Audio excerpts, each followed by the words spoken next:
asshole.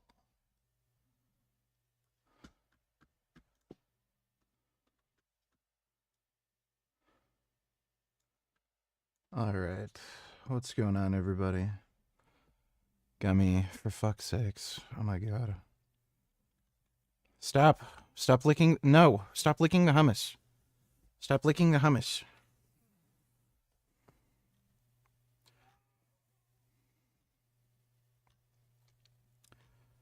Bitch of sun. No. Stop licking the hummus. Oh my god. Oh, damn. And Secretary Hegseth have made it clear that presidentially designated narco-terrorist groups are subject to lethal targeting in accordance with the laws of war.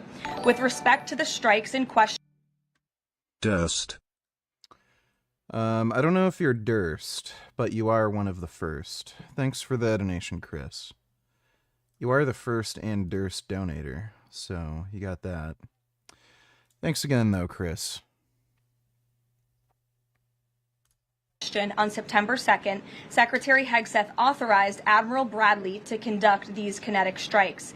Admiral Bradley worked well within his authority and the law, directing the engagement to ensure the boat was destroyed and the threat Something tells me these are not drug boats. to the United States of America was eliminated. To clarify, Admiral Bradley was the one who gave that order for a second strike. And he was well within his authority to do so. And a separate question, the president several days ago said it was his intention to pardon the former president of Honduras, who was a convicted drug trafficker. And yesterday on Air Force One, the president said that if someone sells drugs in that country, that doesn't mean you arrest the president and put him in jail for the rest of his life. How is that different than what the administration is accusing Venezuela's Nicolas Maduro? You're cherry-picking the president's statement a little bit yesterday, as he also said yesterday the people of Honduras have highlighted to him how the former president Hernandez was set up. This was a clear Right. Sure. Uh-huh.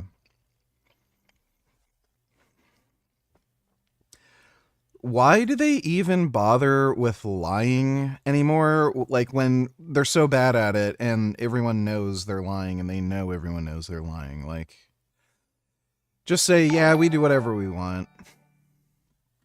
Is hummus bad for cats? What has you in a good mood? Well, I ate donuts today, and I also had cookies and popcorn. Just had a bit of a cheat day today. I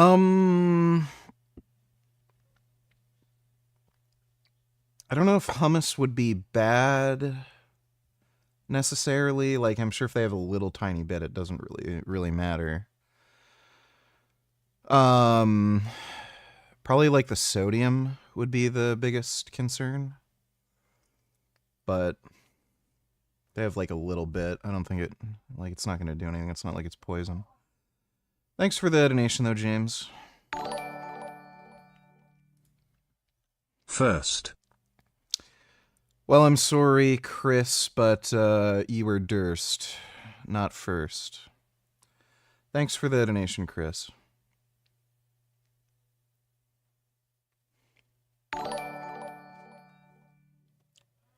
BSD News VG Paramount took down your last stream, which is stupid. You didn't even use any footage from Paramount. I think they took you down for that SpongeBob clip in that video you reacted to in the last stream. That's kind of retarded. Oh well. Thanks for the donation, Dodo. Smash that. I can tell you why. It's because you're a fucking idiot. And repeat after me. Nah, bump that. Inside chickens ripping and tripping. Nah, bump that. On your man, cause he went to prison. Nah, bump that. You ain't giving. Because you're a fucking idiot. You were saying now, but you pushing me to eat it. Nah, bump that. All of us all in real life. We ain't no for money and we pushing grill. Nah. All right. What's the difference? Well, thank you for that. Thanks for the donation, Killing Titan. React to this, Blackie, please. Let me see. Hello. Bit of a different... We've already reacted to this. Basically, everything he said was stupid nonsense. Just anecdotal horseshit. So, but we already reacted to that. Basically, the guy's just a beta male faggot. Thanks for the donation, Cumblurges. Biden over prosecution. He was the president of this country. He was in the opposition party. He was opposed to the values of the previous administration, and they charged him because he was president of Honduras. I think that President Trump has been quite clear in his defense of the United States homeland to stop these illegal narcotics from coming to our borders, whether that's by land or by sea. And he's also made it quite clear that he wants to correct the wrongs of the weaponized Justice Department under the previous. This is outrageous.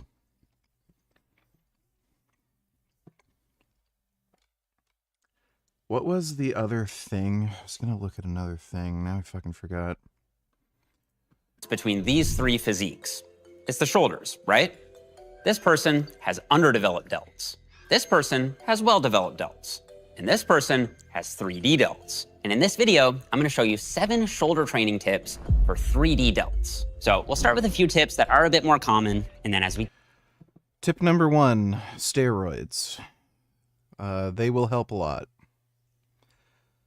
I can guarantee you. Go, they'll get more and more obscure. So I'd say most of you have tried the first tip before, but I'd bet less than 1% of you know about the 7th tip. Of course, these things that I'm gonna show you aren't as important as simply training hard and being consistent. But they are techniques that I use in my own training, and most of them have at least some scientific support, which I'll highlight as we go. All right, the first tip is to take your traps out. This one's pretty obvious, but if your traps are taking over... You know, I really hate Paramount. They also took down one of your streams for that Cleopatra biopic that in that roaming Millennial video that wasn't even Terry's but Netflix, which would count as false copyright infringement, which is illegal by the way.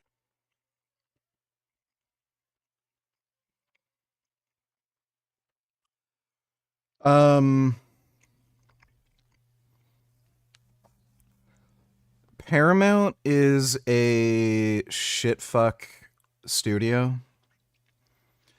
So they're particularly bad when it comes to copyright trolling because like that's a actual revenue generator for them.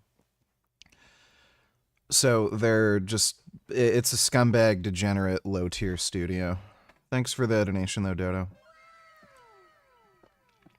You don't, I don't think, yeah, your traps aren't involved when you do laterals. They can't take over for your shoulders. They do not fulfill the function of shoulder abduction. On your shoulder movements, your delts could be getting robbed of precious tension. Now, you'll hear some coaches say that since most guys want bigger traps anyway, getting some crossover work isn't actually a bad thing. And the argument goes, as long as you go to failure, your delts will grow, even if your traps help out. There's some truth to that, but I do think that for some trainees, their delts go nearly silent. I hate niggers, but you remain to be one of the few remaining niggers to be seen. You are welcome in Gigabookov at any time. Would you be willing to be part of a pack of niggers who gang rape my enemies for me? Thanks, Mr. Coon. Keep making chocolate gains. Nah, I'm good. Thanks for the donation, N-word faggot. Jolington, add public message. I don't know what you mean by that, but, you know. If the traps take over. And in my coaching experience, a lot of female trainees want to avoid growing their traps. So this will help with that. Over the years, I found one cue to be most effective in helping people engage their side delts over their traps. Here it is. Picture that you have this long shovel and you're scooping sand out to the side. This will force you to keep your shoulders down. Are you enjoying your deload week? Yesterday, I did 4 workout sessions in 2 hours. How does Frank afford his Japan trips? His food handling looks bad. Well, it's only really day 1, but I'm enjoying myself so far. Dude, I had a fuck of a day today. So I got up at 6 in the morning because the donut place opens at 7. and I wanted to make sure I was there early so that the vegan donuts don't get taken by some other jackass. So I suit up, get ready to go so that I can be at the donut place when they open, like at around 7. I pull out of the garage, and then I hear clink. And then, like, the steering feels funny on my bike. And then I realize the fucking, steering stabilizer, or the steering damper, the fucking thing broke off. So I have to drive 40 minutes on the fucking highway with a sidecar with a broken steering damper. If you've ever driven a sidecar without a steering damper, holy fucking shit. I nearly died like 20 fucking times on the way there and back. That was fucking nuts. Basically, because of the weight on the like side of the bike, you have this massive weight. The steering keeps getting deflected by like every little bump or wind or whatever, like, you know, you encounter. So, if the road is like a little bumpy or there's like some turns or there's inconsistent wind, you're just fucking going all over the place. So, like, there was a few stretches where I got lucky where there wasn't any wind and the road was really flat, but, like, most of the driving was just nerve-wracking, and I nearly swerved into the oncoming lane and fucking got, like, wrecked by a fucking truck. And I nearly veered off the fucking road a bunch of times, too. And to top it off, I'm having more electrical problems again. The bike's battery is draining faster, so there's, like, an electrical short or short to ground somewhere. Fucking irritating. But I just ordered a new steering damper. I think it's just a universal... It has a universal mount, so like I'm pretty sure you can put any steering damper on as long as it's like just long enough. So, but that's fucking irritating. I don't know how exactly Frank is affording his Japan trips. He's saying he's taking out like new credit cards or new lines of credit for it. Who knows? Like we know he takes in over 5 million in gross revenue, so like he has to have some money from, you know, somewhere. Thanks for the donation though, James. Why the fuck would you get mad at the spotter for grabbing the bar when your ass is coming way off the fucking bench? So many people tear their shit from lifting weights too heavy.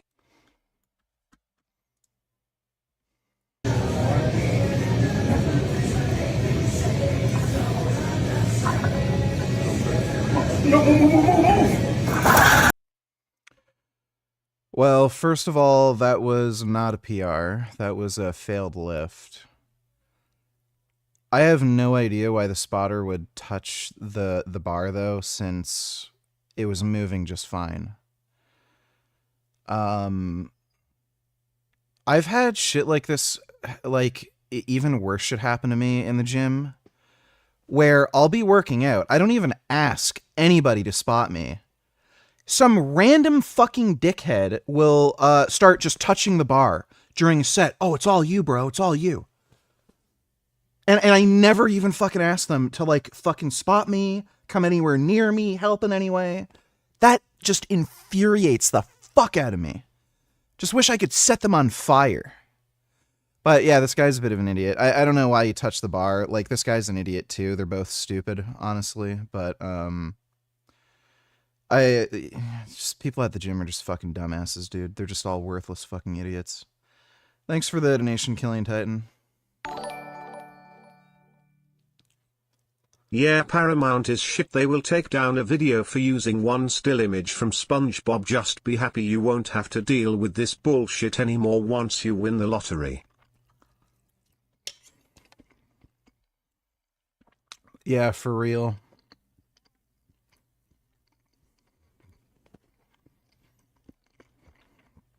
It'll be great. Thanks for the donation, Dodo.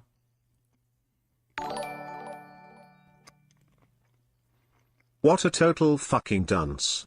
And thousands of people liked this shit and actually believe what this guy is saying. It's like we're living in the movie Idiocracy sometimes. Have you ever wondered why the sky is blue? Do you think the reason they give us is the real reason? Could there potentially be something up there that's blue colored that's making us see blue? Well, if you've ever wondered these questions, stick around. I might give you some evidence to make you think it's something that you never did. Let's first look at why they tell us it's. You know, there's like literally satellite launches you can watch. I mean, I guess they think it's all fake, right? Fuck me, dude.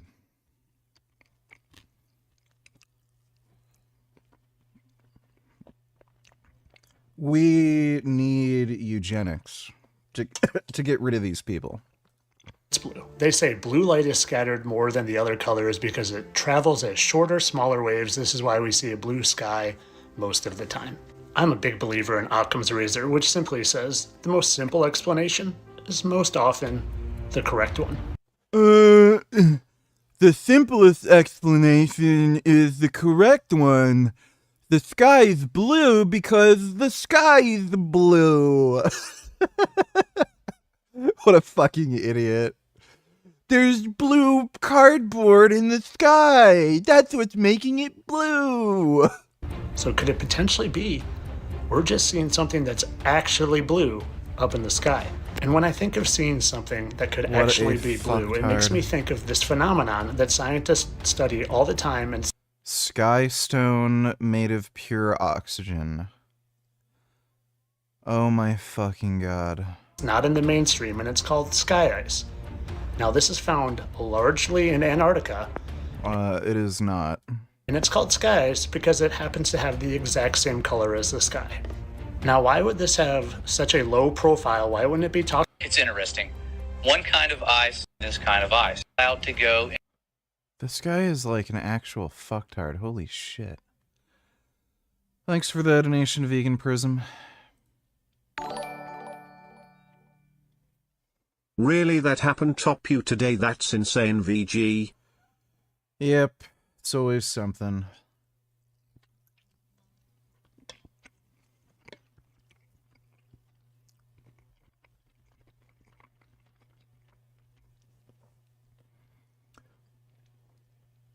The one good thing is the part on the steering damper should be replaceable. I wasn't able to find like just a replacement piece for it online, but I ordered a cheap steering damper from Amazon. There might be parts compatibility where the like eyelet at the end can just thread on, so I don't even have to install a new damper. We'll see though. Thanks for the donation, Dodo. Frank has uploaded a new short. Let me take a look. Frank Tufano.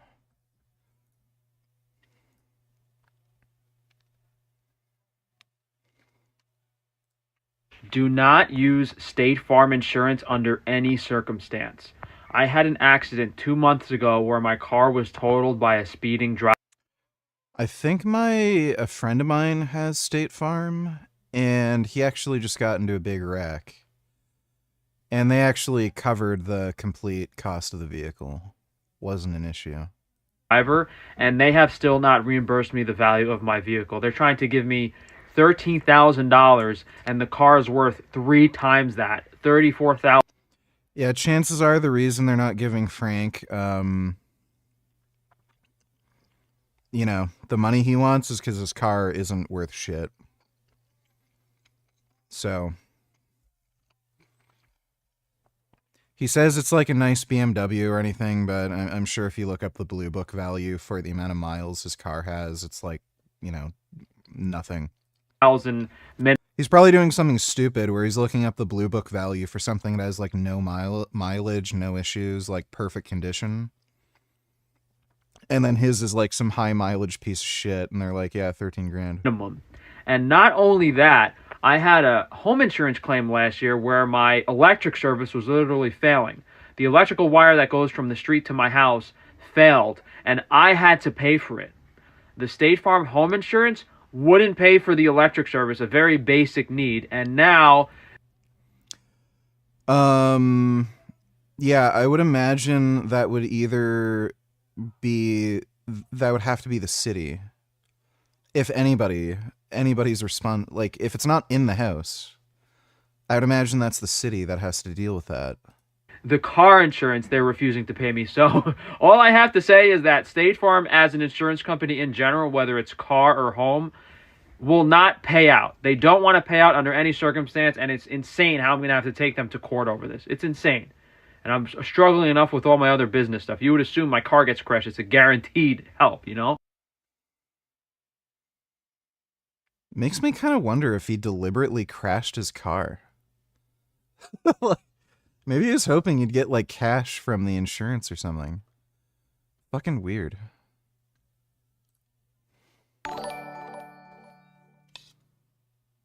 Straight people have so many fucking problems with their opposite gender and gay people don't have these problems lol.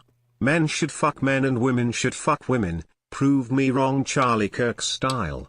Well,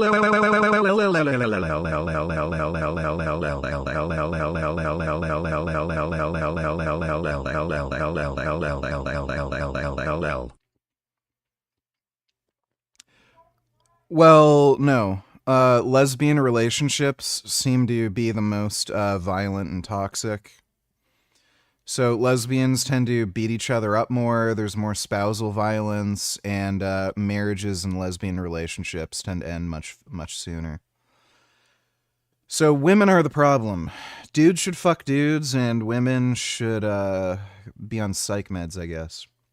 Thanks for the donation, though, non-wib. Are goyim even real people? I don't think I'm going to answer that. It sounds racist. Thanks for the donation, dude.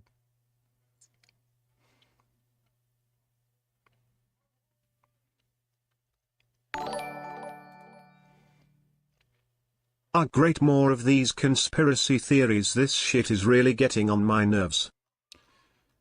Yeah, maybe just, poop. Thanks for the donation, though, Dodo. My piece of shit dipshit fucking cousin doesn't believe the International Space Station is real. I told him that you can literally see it through a cheap telescope if you successfully track its coordinates. I've seen it myself. That fucking dipshit. Well, good news is I don't think your dumbass cousin is going to make much money being so stupid as he is. Unless he becomes an influencer like I Show Speed. Thanks for the donation, though, dipshit. Dodo donate $2. Let me see.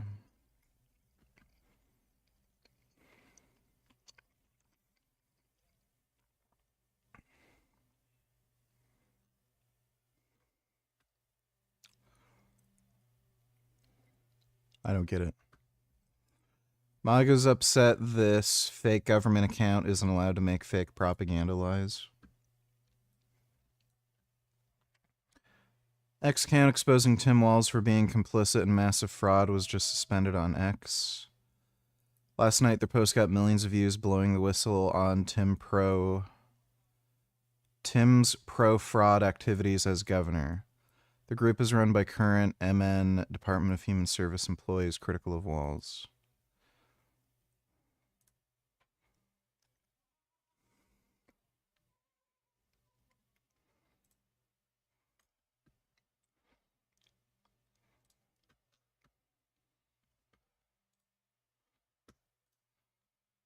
So,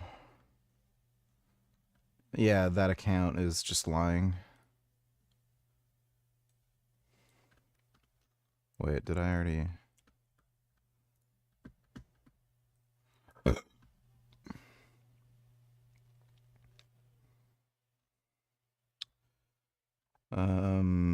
yeah.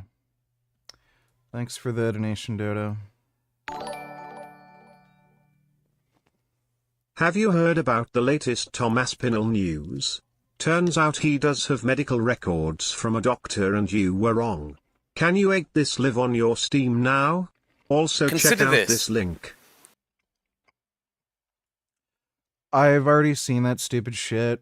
Everything he posted on Instagram's complete horseshit, so... all he showed was that there was trauma in and around his orbital. That's normal from getting punched in the face. Anytime you just get punched in the face, you are going to see those sorts of trauma or injury or inflammation. So that's all they found. They found absolutely nothing wrong with the eye itself, the optic nerve, the muscles of the eye, nothing.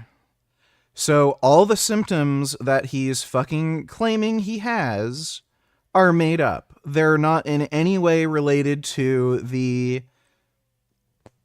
it's not even really an injury. All they really found on the MRI was a little bit of inflammation around his orbital. That's it. So all the fucking symptoms, like, oh, he can't move his eyes properly, or he's claiming about, claiming he has double vision, that is just self-reported. He can make that up. It's his, that's all his idea. None of that has anything to do with some sort of objectively viable medical diagnosis. In every European capital, as well as in America, photographs of the Israeli hostages still in captivity by Hamas have been put up. And in every city outside of Israel, they have been torn down. Think about that for a moment. If someone in London or Paris loses their dog, they will put up a poster asking people to help find them. And if even one person in our society went around tearing down such a poster, we would ask what had happened in our society. We would ask why we were producing people so pathological. Okay, great.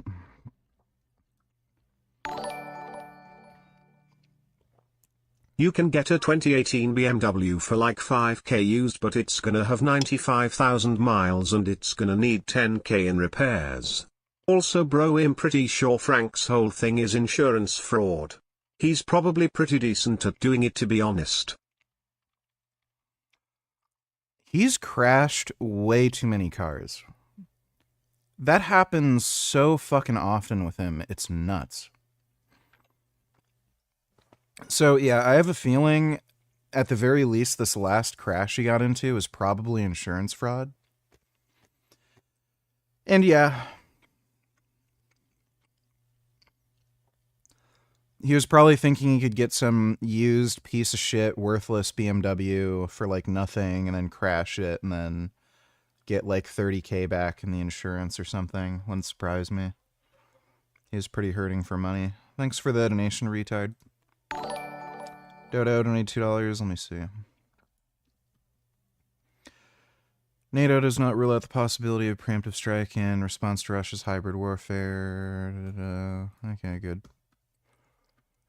I don't know why they don't just fuck Russia up. It's kind of stupid. Maduro was once again dancing to a remix of his own speeches calling for peace. Okay, weird. Dumb bitch. Let me see.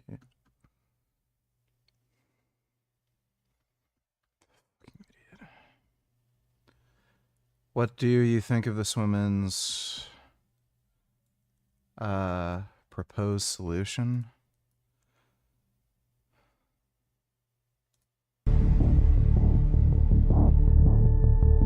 Yeah, it's called Carry a Gun and Shoot Motherfuckers.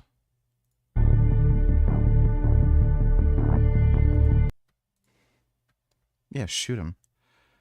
The real solution is that men who witness this should step in and immediately kick his ass, but no men are willing to do that anymore because the gender war, well, no.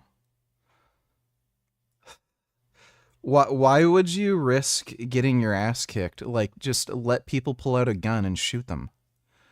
Women being generally less attractive in 2025 due to... Oh my god, this is fucking retarded. Beautiful, sweet women inspire men to protect instinctually. Yeah, you say that. That's why the pick-me narrative is bad, because pick-me types are the exact kind of women that men rush to defend. What a dumb bitch.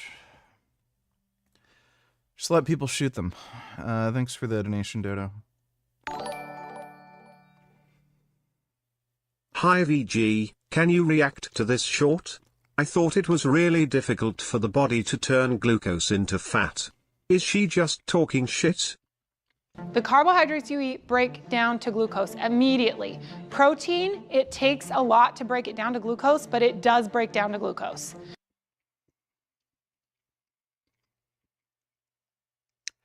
Protein doesn't really convert into glucose. The main pathway, like over 80% of the protein that gets turned into glucose is a catabolic pathway. So you're basically using your body's own muscle tissue to turn into glucose. The protein you eat, practically none of it ever gets turned into glucose. It's a catabolic process.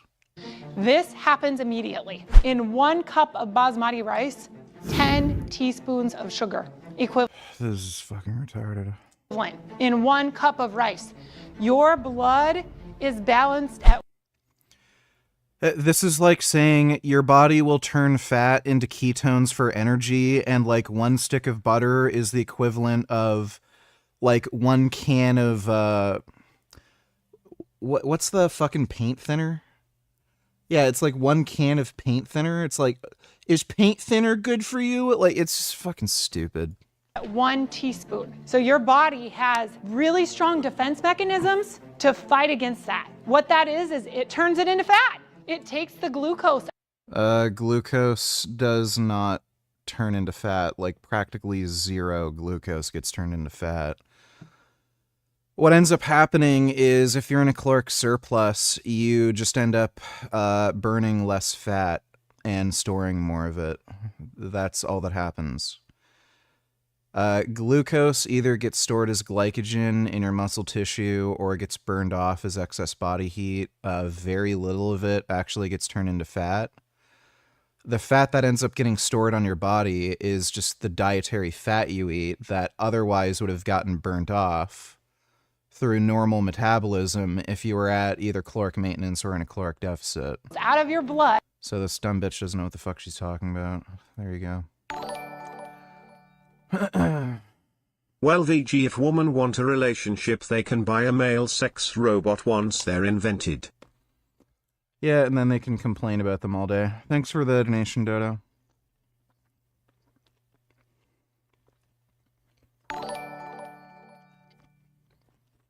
Thanks for having me over to lift weights the other day. I'm also glad that my penis made your hole feel so good it gave you a lasting glow for a few days, which is the good mood you talk about. BTW, I like niggers and I don't like fat skins. What S to you? I'm on test and enthate. Thanks for the donation. Exterminate fart skins. And sweep the weight out using your side delts rather than shrugging it up using your traps. To be sure though, I went to the gym and I asked random people to try out 2 different cues. For the first cue, I just told them to just get the weight up. Use whatever muscles you need to use to move the weight. I just want you to focus on getting the weight up. So use whatever muscles you need to move the weight. Perfect. I'm already thinking too much. Good. It looks nice. For the second cue, I told them to think about keeping their shoulders down and sweeping the weight out like you've got this long shovel and you're scooping sand out to the side. Jesus, wow. It makes it way hard. This is fucking stupid.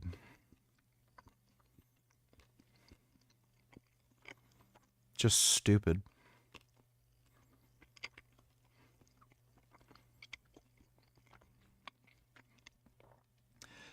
You're never going to be able to really use enough weight to get big jack shoulders doing this crap, so you're just wasting your fucking time. Harder, right? Okay. Did you notice any difference in like how it felt? Harder. It was harder. More the second difficult. One? Yeah, it's interesting, hey? I felt it a lot more on the second one. Like I could feel tension more on the way up when I'm like down at the bottom. Good, because you like...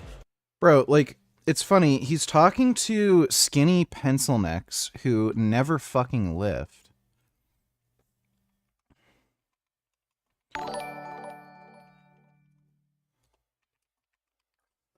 When you look at any fucking jack dudes who train shoulders and like use dumbbells and shit, let me see if I can find some like dumbbell training of like Brett or something. Yeah, here we go.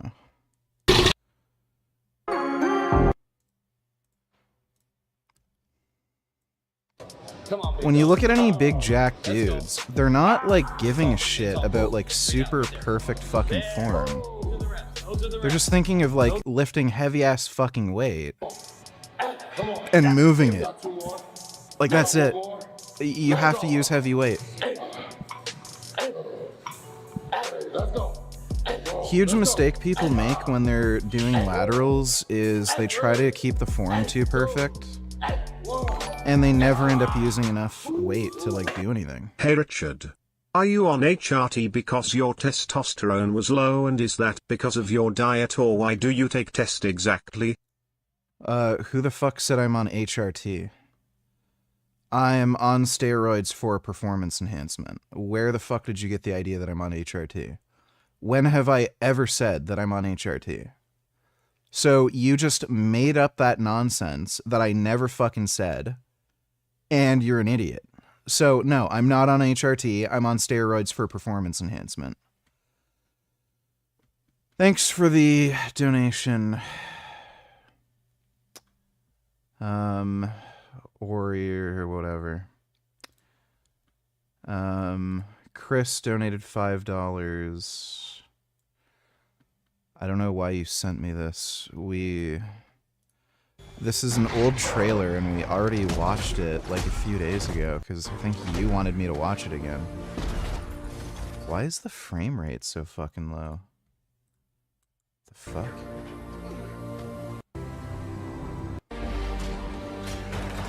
Yo, it's like slideshow.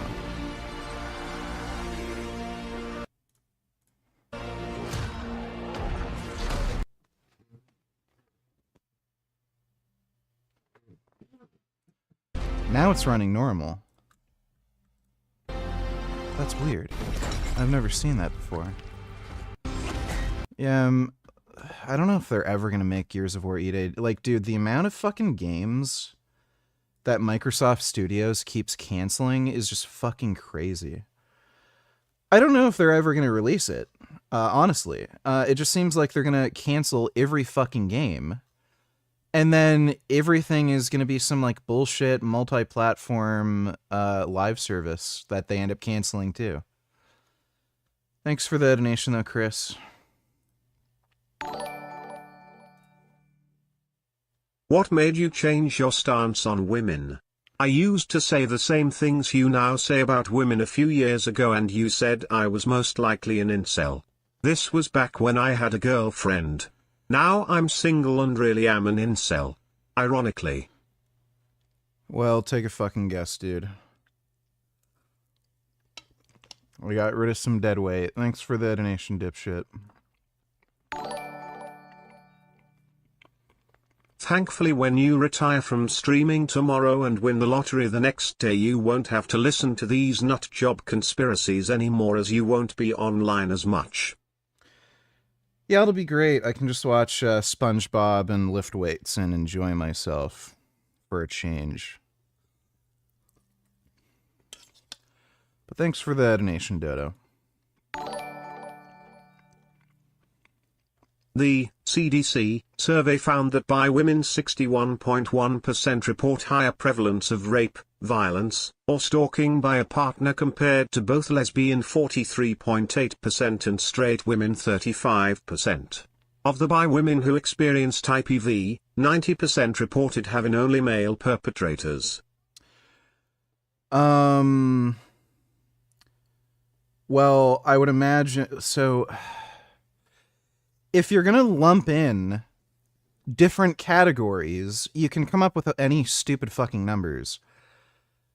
I would imagine it's a little difficult for women to rape women. It's a little awkward. You can do it, But half the time, I think they'll probably realize there's not really any point, because what are they going to do? Just use their fingers? So, no shit. I would imagine bi women would more often get raped by male partners, obviously. So, yeah, if you add in multiple categories of, like, intimate partner violence, I'm sure you can come up with a number like that. If you just look at, what is it? If you look at intimate partner violence in terms of, like, basic assault, so, like, hitting, striking, use of force, lesbian relationships seem to be the worst. Thanks for the donation, though, non-wib. Is it exploitative to use a dog in a prank like this? Let me see. Wow. Look at your little dog. I don't know if I'd say it's exploitative. It's probably like a little fake. Does look funny. The dog looks like he's having fun. I wouldn't say it's exploitative. Thanks for the donation, Jessica. I didn't make that up. Didn't you just tell a previous donor that you are on testosterone enanthate? Which is a hormone replacement therapy. So you are not just on growth hormones. You literally just told a donor that 5 minutes ago. So why do you take it?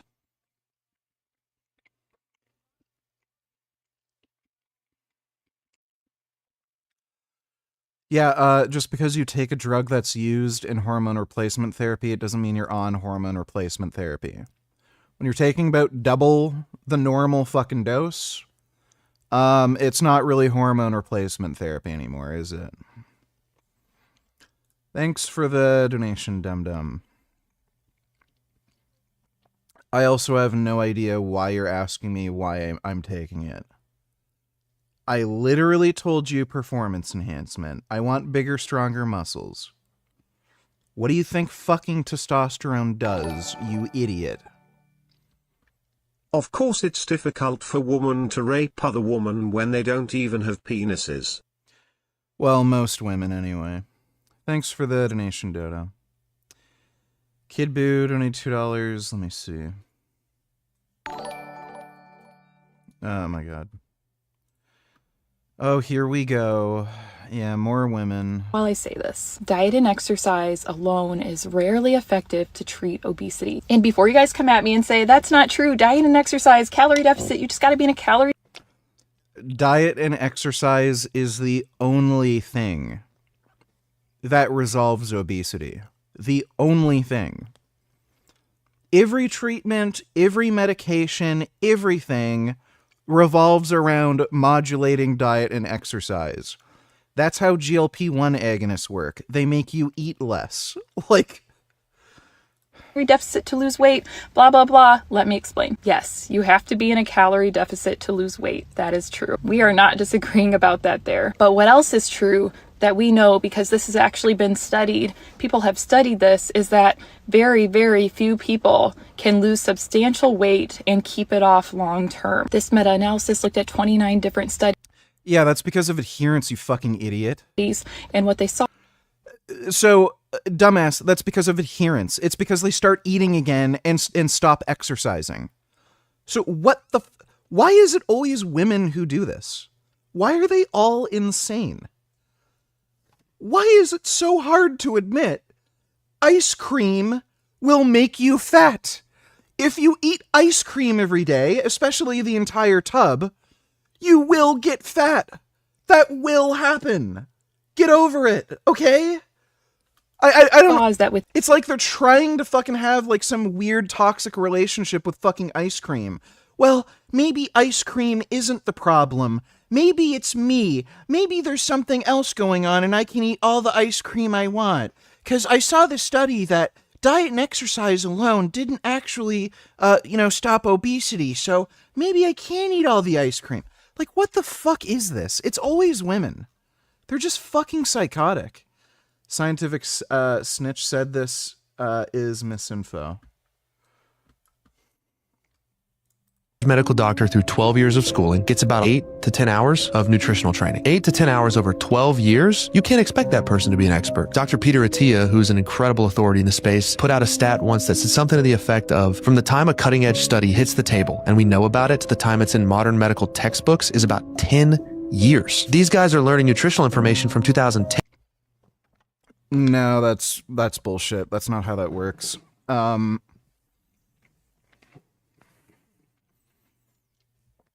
So, first of all, schools update their textbooks like fucking constantly. It's a whole racket.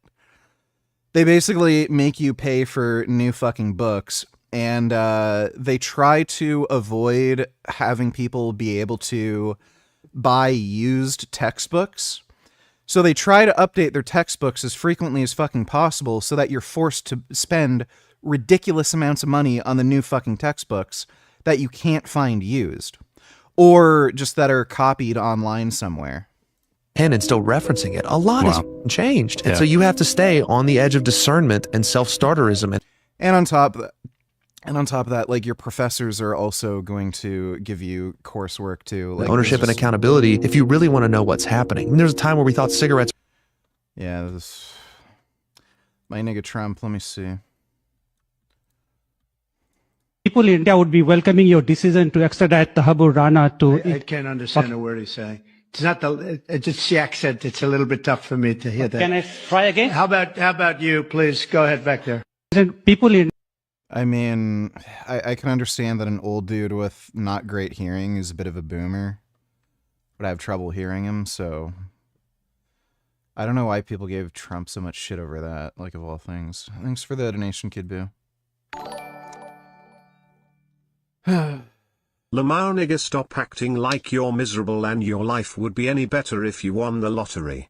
You have the easiest job in the world and have to deal with trolls for 10 to 20 minutes per stream.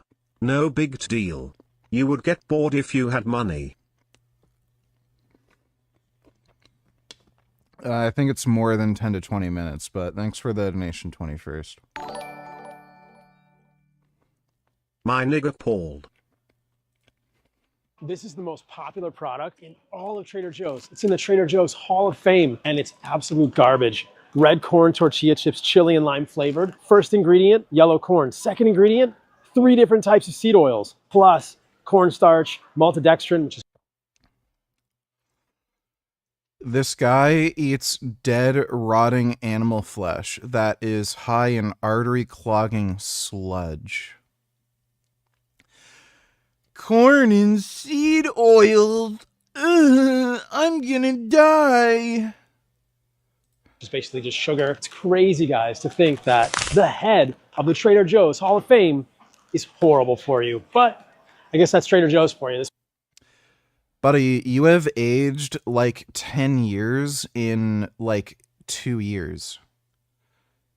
He has lost muscle mass, gotten way wrinklier, more fucked up skin. And he's weak as shit. There are natural vegan women who lift, who are stronger than him. Like, it's insane. And then he says this shit. Fucking kid. What is this?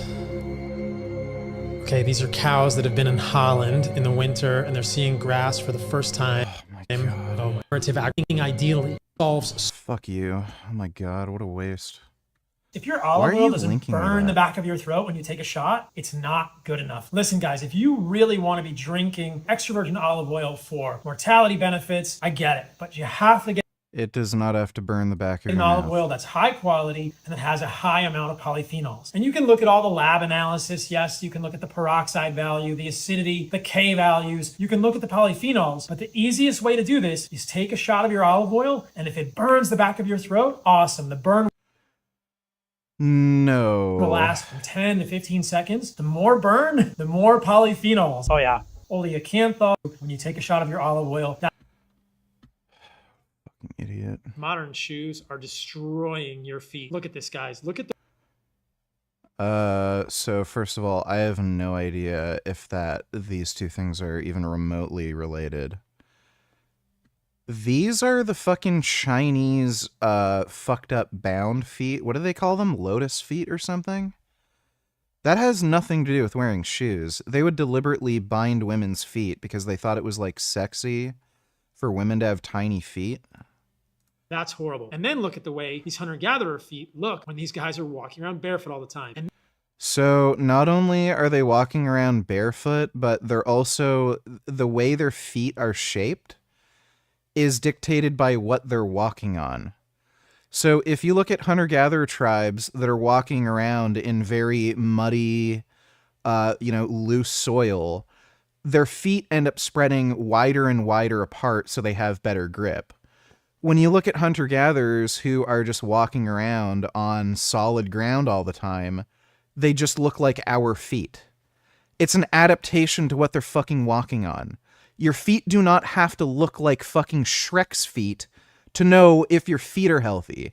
They just adapt to whatever surfaces you're fucking walking on, you idiot. And then look at how horrible high heels are for your feet, ladies. These look sexy, but they're destroying your feet. I'm going to try and go to a Foot Locker here and see if I can even find shoes that would work for my Nobody wide feet. Because I'm fucking always cares, barefoot. dude. I've heard these shoes are cool. These shoes are, guys. My foot Gay is retard. way wider than these shoes. Compare this to a pair of barefoot shoes that I wear a lot. My barefoot shoes are so much wider. They're literally the same. Listen, you are cramming your feet into...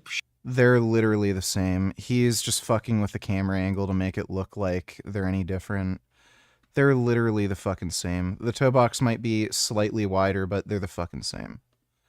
What a fucking dork. Thanks for the donation, whatever. You would know a thing or two about rape.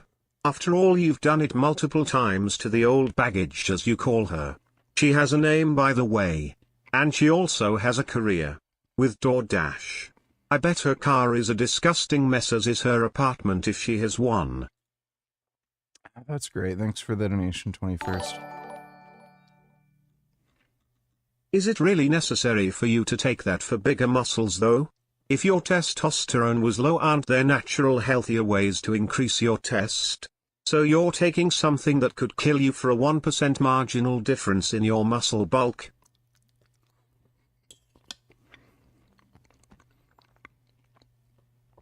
I've gained 30 pounds of muscle mass, so that's more than a 1% difference. And, are you sure it's necessary to, like, save most of your money? You know, you could, like, end up spending your money on crystal meth or something, or somebody might want to steal it. So why don't you just donate your money to me? Jackass. Fucking idiot. Love how pussies think like this. Is it really necessary to have more muscle? Why don't you just, like, not have as much muscle and be weaker and smaller? It's good enough. Okay, cool. You have enough money. Give it to me. Thanks for the donation, dum-dum. Started on a low dose, 2 IU, HGH, and my IGF-1 is at 501 nanograms per milliliter after 3 weeks. What are your thoughts on retatrutide? Retatrutide is fantastic. It's a great drug. Honestly, most people should be on it. Most people do or would benefit from appetite suppression, but even without the appetite suppressing effects, it's clearly just good for you. It increases insulin sensitivity, it improves your metabolism, it lowers your LDL cholesterol, prevents heart attacks, lowers your risk of all-cause mortality, including from cancer. So it's a great drug. That is an effective GLP-1 agonist in general, but retatrutide's the most effective. But that's a pretty good response from the growth hormone. I would just keep the dose in that range if you're just thinking of using it for, you know, health improvements, having a bit more muscle mass, stuff like that. So that's pretty good response from the growth hormone. Thanks for the donation, Hitler Stink. Despite making up only 13% of the population, blacks make up 52% of crimes. Has negative interaction with one black person. This is what's wrong with the world. All black people are stupid and dumb. Incel mindset makes as much sense as racism argument. No, women are in fact evil. Thanks for the donation, non-wib.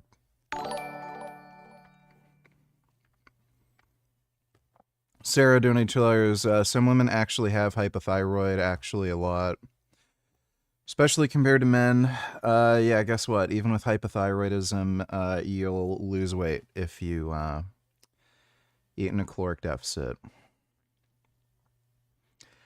And if they're going to fucking... And look, literally everyone who claims they have an underactive thyroid is fucking lying.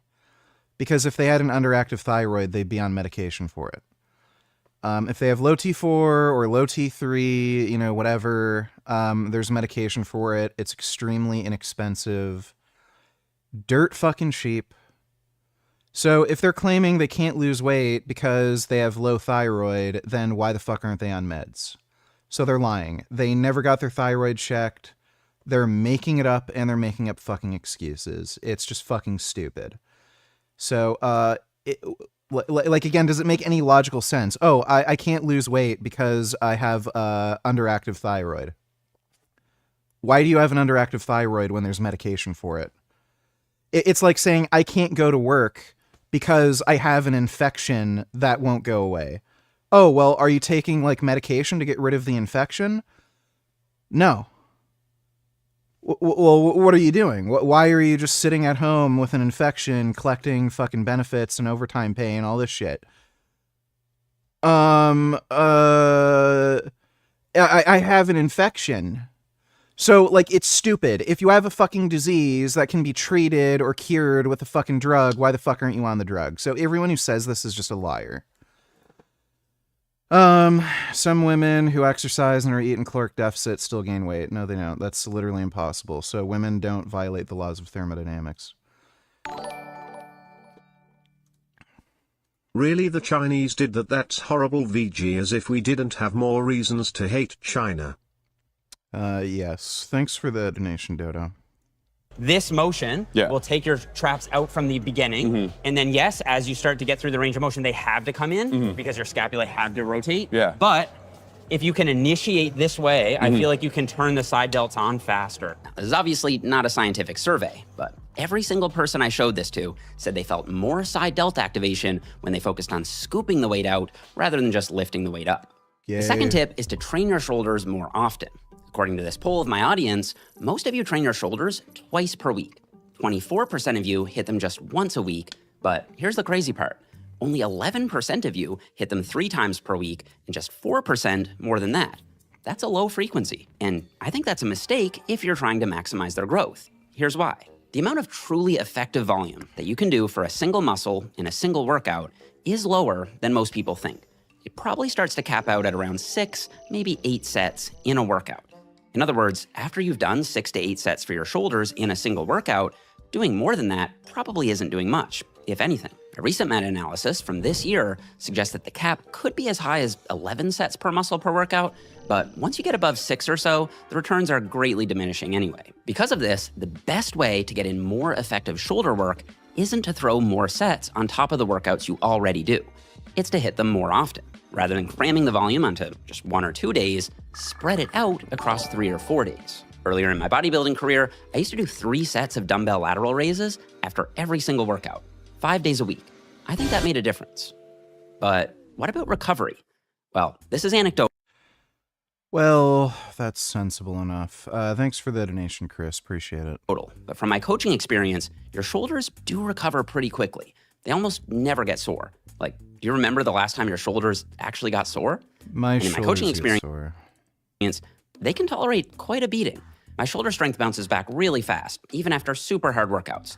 So even if you hit them hard with 3 to 6 sets on one day, you should feel ready to hit them again within 24 to 48 hours, especially if you're focusing on isolation exercises like lateral raises and rear delt flies. And if you want to pause and screenshot, this is how I'd set up a higher frequency shoulder plan, which borrows from my new Min-Max program. Okay, tip 3 is to get a brutally strong shoulder press. For me, that's this machine shoulder press, but it can be any vertical press that you can overload, machine, dumbbell, or barbell. Load it up with a weight that you can do for 5 or 6 reps and add a little weight each week. Stick with that for a year, a full year. And if after a year you haven't gained some serious shoulder mass, come back to this video, take your like back, and swap it for a dislike. You've earned it. The reason why this works is simple. As you progressively lift more and more weight on the shoulder press, you're increasing the mechanical tension that your delts experience. Mechanical tension is the main driver of hypertrophy. It isn't that strength directly causes more size, but they are linked. If your delts are getting stronger on the same exercise with the same rep, he should also mention that, especially with overhead press, you probably want to be pressing like at least 3 times a week to really progress the lift. reps and the same form, you have, in all likelihood, added new contractile tissue to be able to produce that extra force. Now, you'll often hear that you this spicy hummus goes so well with fucking potatoes. God damn. don't need a vertical press because they only hit your front delts, and your front delts already get all the work that they need on horizontal presses. And yes, your front delts do get a lot of work on horizontal presses, but your side delts are a lot more active on vertical presses than people realize. In fact, I tested this out for myself with EMG, and I actually saw more side delt activation than front delt activation on. Lol, I love how you're losing the very few female viewers who still watch you. Non-Wib and Thiethin, thou are the only 2 I can think of. They're out the door pretty soon because you're literally an incel. Some of what you say is valid, but some is incel shit. That's great. Thanks for the donation, 21st. On this machine shoulder press. And as we'll see when we get to tip 6, since you can only add weight to lateral raises for so long, having a strength-focused shoulder press makes sure that you keep progress moving. Okay, tip number 4 is to bring your waist down. And it's funny because out of every tip on this list, this is the one I think most people will skip, but it's also the one that'll have the biggest impact on how 3D your shoulders look by far. Here I am at 20% body fat, and here I am at 9% body fat after using my Smart Nutrition app macro factor for my cut. My shoulders are definitely broader and rounder at 9% because my waist is smaller and there's less body fat around my deltoid muscle. The cuts are deeper, there's more. Bootycom donated 1910 AIDS. Oh. Yeah, I can already tell there's going to be AIDS. This PBD podcast, Angry Patriot, Vinny Ashana, liberal streamer, Destiny, the co-founder within our lifetime, Nadine. Oh, look, the terrorist that hates Jews and literally openly said she wants to kill innocent Israelis. Kazwani, and Matt Tardillo, who's And the she supports podcaster the October and 7th retired U.S. Army Special Forces soldier. Well, welcome to all of you. Let me start with you, Nadine. Welcome back to Uncensored.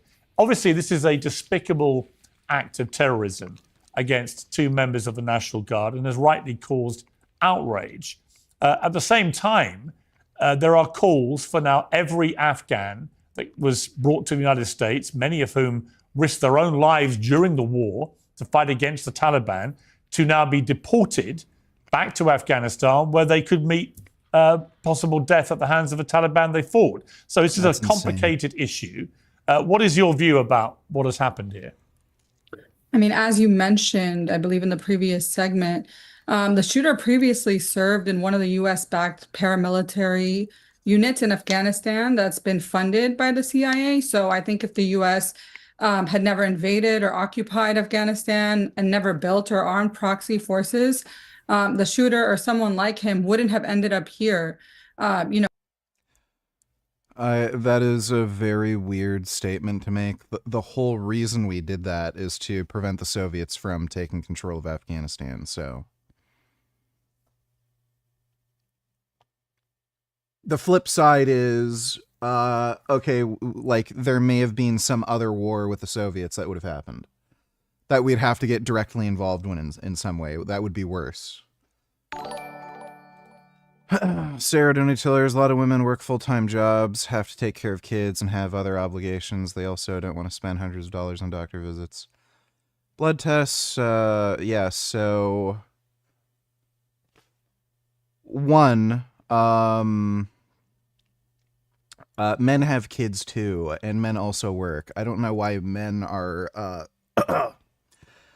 somehow able to ask their doctor for a basic blood test and then get the results and then get prescribed medication. But women somehow magically aren't, even though they literally know exactly what their fucking health problem is. Their low thyroid. Not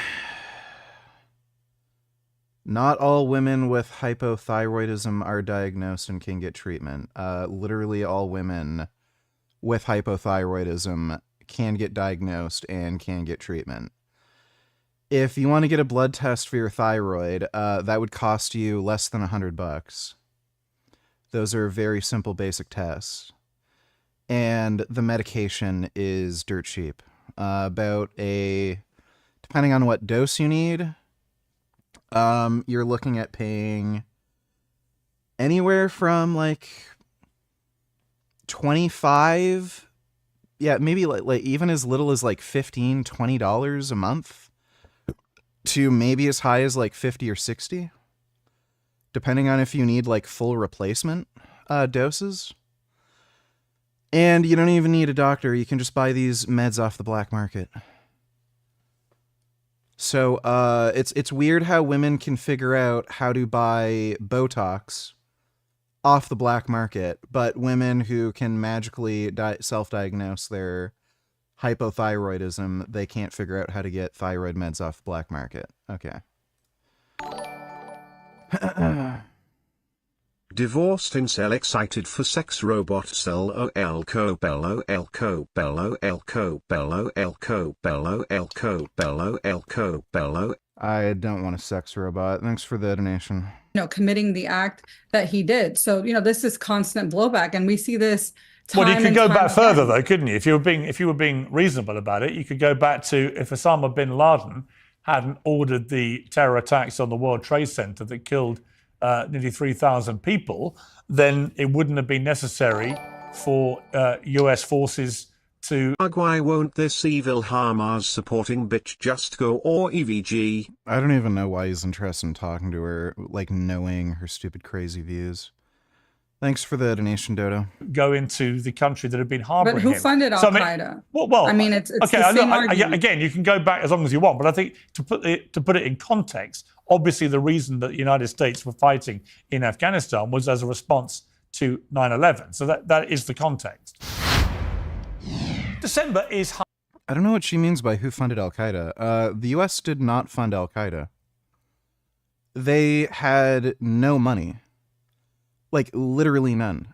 They pretty much got all their money through Osama bin Laden, who basically just took some of his own and stole some of his own family's money.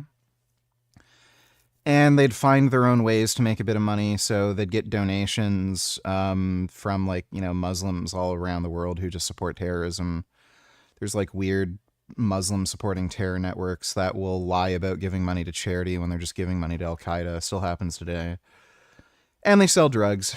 Drug trafficking and some human trafficking. But they, this is being recorded.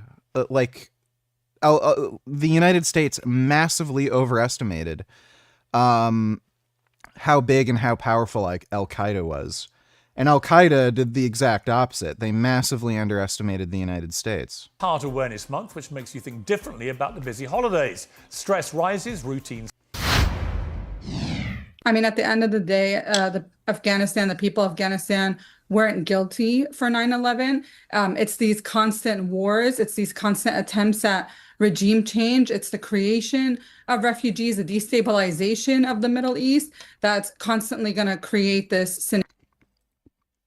This is just fucked-hearted. Absolutely fucked-hearted.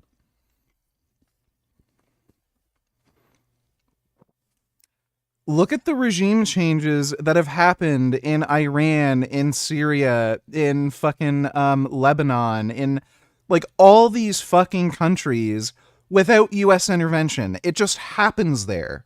So I don't know how the US is making anything any fucking worse by intervening. Scenario at the end of the day.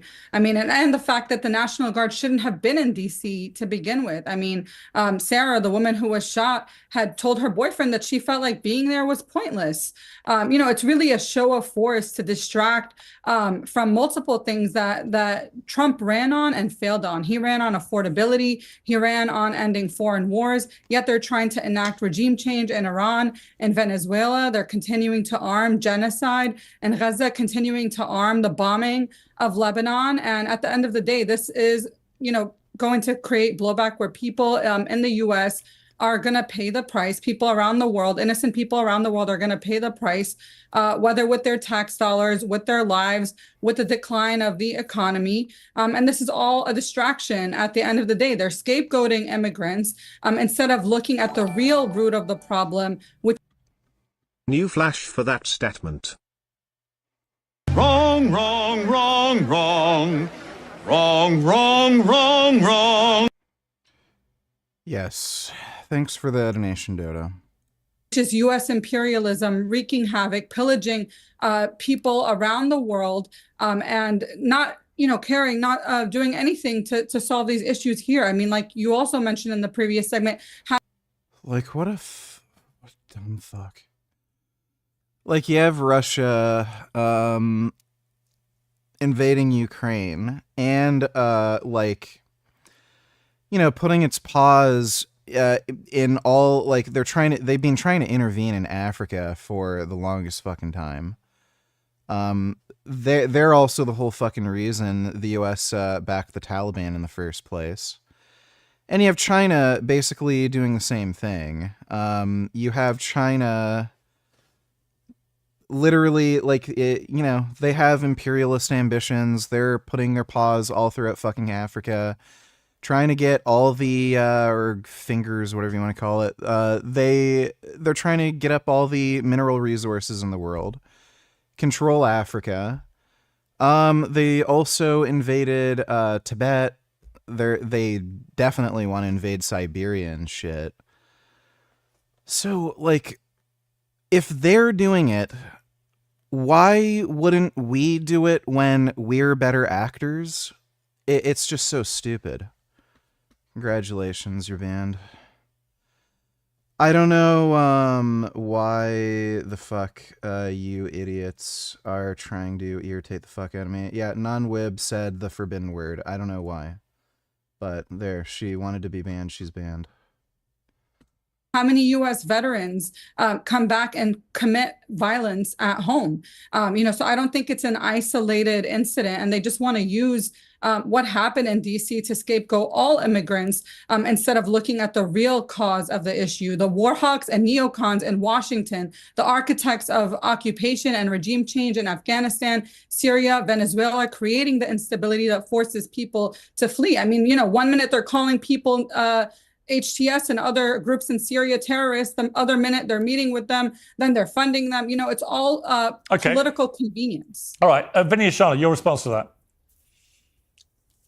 Well, first of all, saying that, oh, if Sarah wasn't in Washington dressed in uniform, she wouldn't get shot, is complete bullshit. Because guess what? If it wasn't her, you don't think this Afghani terrorist would have found somebody else to shoot, just a regular person? And I'm going to go back, Piers. This all goes down, and as my veteran brother will attest, the most abysmal withdrawal of Afghanistan. We can talk about why we're there, and I'll agree with you on 9/11 and all that was complete BS. Everything that followed 9/11 with the illegal war. But how do you bomb a country for 20 years and then Biden with Alejandro Mayorkas, you let in 80,000 people, no documentation. You can't vet them. There's no paperwork on them. And what do you expect for them to do while they're here? And that's exactly what happened, okay? You can't assume that these people are going to love America. They hate America, Piers. They absolutely hate America. And there needs to be accountability for Mayorkas and the entire administration for letting these people in. On top of Afghanistan, what about our border? There's 2 million getaways, Piers. That's the freaking population of Nebraska. We don't know who they are. We don't know what their intentions are. And these people hate America, Piers. Plain and simple. There's no paperwork. There's no nothing. And this is just the tip of the iceberg. This is just the tip of the iceberg. What this guy gets to Sarah, God rest her soul. It's not going to stop. Just like she just said, it's going to keep happening. It's going to keep getting worse. And Trump has no other choice. Piers, it's funny how everybody blames Trump because this is the situation he's been giving. But nobody on the left wants to blame Biden and Alejandro Mayorkas. Why is that? Why is that? I'm just... Trump's the one who basically outlined all the plans for the Afghan withdrawal. Biden was just the one unfortunate enough to have to do it. curious. Okay. Anybody explain that to me? Well, let me bring Matt Taddeo in. You're a former U.S. Army Special Forces soldier. You served in Afghanistan. First of all, it seems to me that at the crux of this problem, there's been a catastrophic failure both in the withdrawal that we all watched in horror on television, the way that was carried out, which involved a lot of deaths at the time. There was a sense of a duty of care to many Afghanis who had served alongside US forces and UK forces and others to preserve their safety from a Taliban they had been attacking, which made perfect sense. But there's also been a systematic failure, it seems, of vetting, with many people who were brought back to the United States not being properly vetted, not even having face-to-face interviews. So the whole thing seems to have been incredibly badly handled. What is your view here about, first of all, what happened with these two National Guardsmen and what this Afghani retired soldier had done? Yeah, what happened to the two National Guardsmen was clearly an act. Month of thyroid meds is less than $4 on Amazon. They'll prescribe it to you with a $20 telehealth visit. That's in the States, right? So I'm assuming that's probably with insurance covering some of the cost. I don't know if that's like actual out-of-pocket expense. Act of terror. 100%, make no mistake about it, it was an act of terror. And just because he ended up serving with U.S. forces over inside of Afghanistan for a period of time doesn't ensure that he is not going to commit acts of terror. At one point, just bought this nylon blanket. So cozy you should buy one. Don't think I'm going to bother buying that blanket, but it looks all right. Does have that convenient bag thing. Thanks for the donation, Chris. Time over in Afghanistan for a very long period of time. I'm eating potatoes with spicy hummus. Having something called the Guardian Angel program, where we would have to have soldiers dedicated to watching our backs at all times, 24/7. No insurance. It's what I do. Well, all the better then. Like, dude, it's... I don't know why anybody takes these people seriously. I can't lose weight because of my low thyroid. Then why aren't you on thyroid meds? And then the excuses they give you are literally made up horseshit. It's some of the cheapest, easiest to get fucking medication. Right. To make sure we weren't getting shot in the back. These were known as green on blue incidents. They were profound. They were happening all the time. One of our officers ended up getting shot in the head while he was on a Skype call with his wife, right? The guy ended up walking in to the place where he was making this phone call and shot him right in the back of the head, right? This is not an isolated incident, seeing things like this happen. And it's also not the only time, right? And we are not painting all Afghans this way. I was talking to a man who I signed his SIV paperwork to come into the United States of America that I know is a good, honest, hard-loving, hard-working citizen. A lot of these people have done more for the United States of America than most Americans. However, that doesn't take away from the fact that they were not vetted and that we did have terrorists come into this country.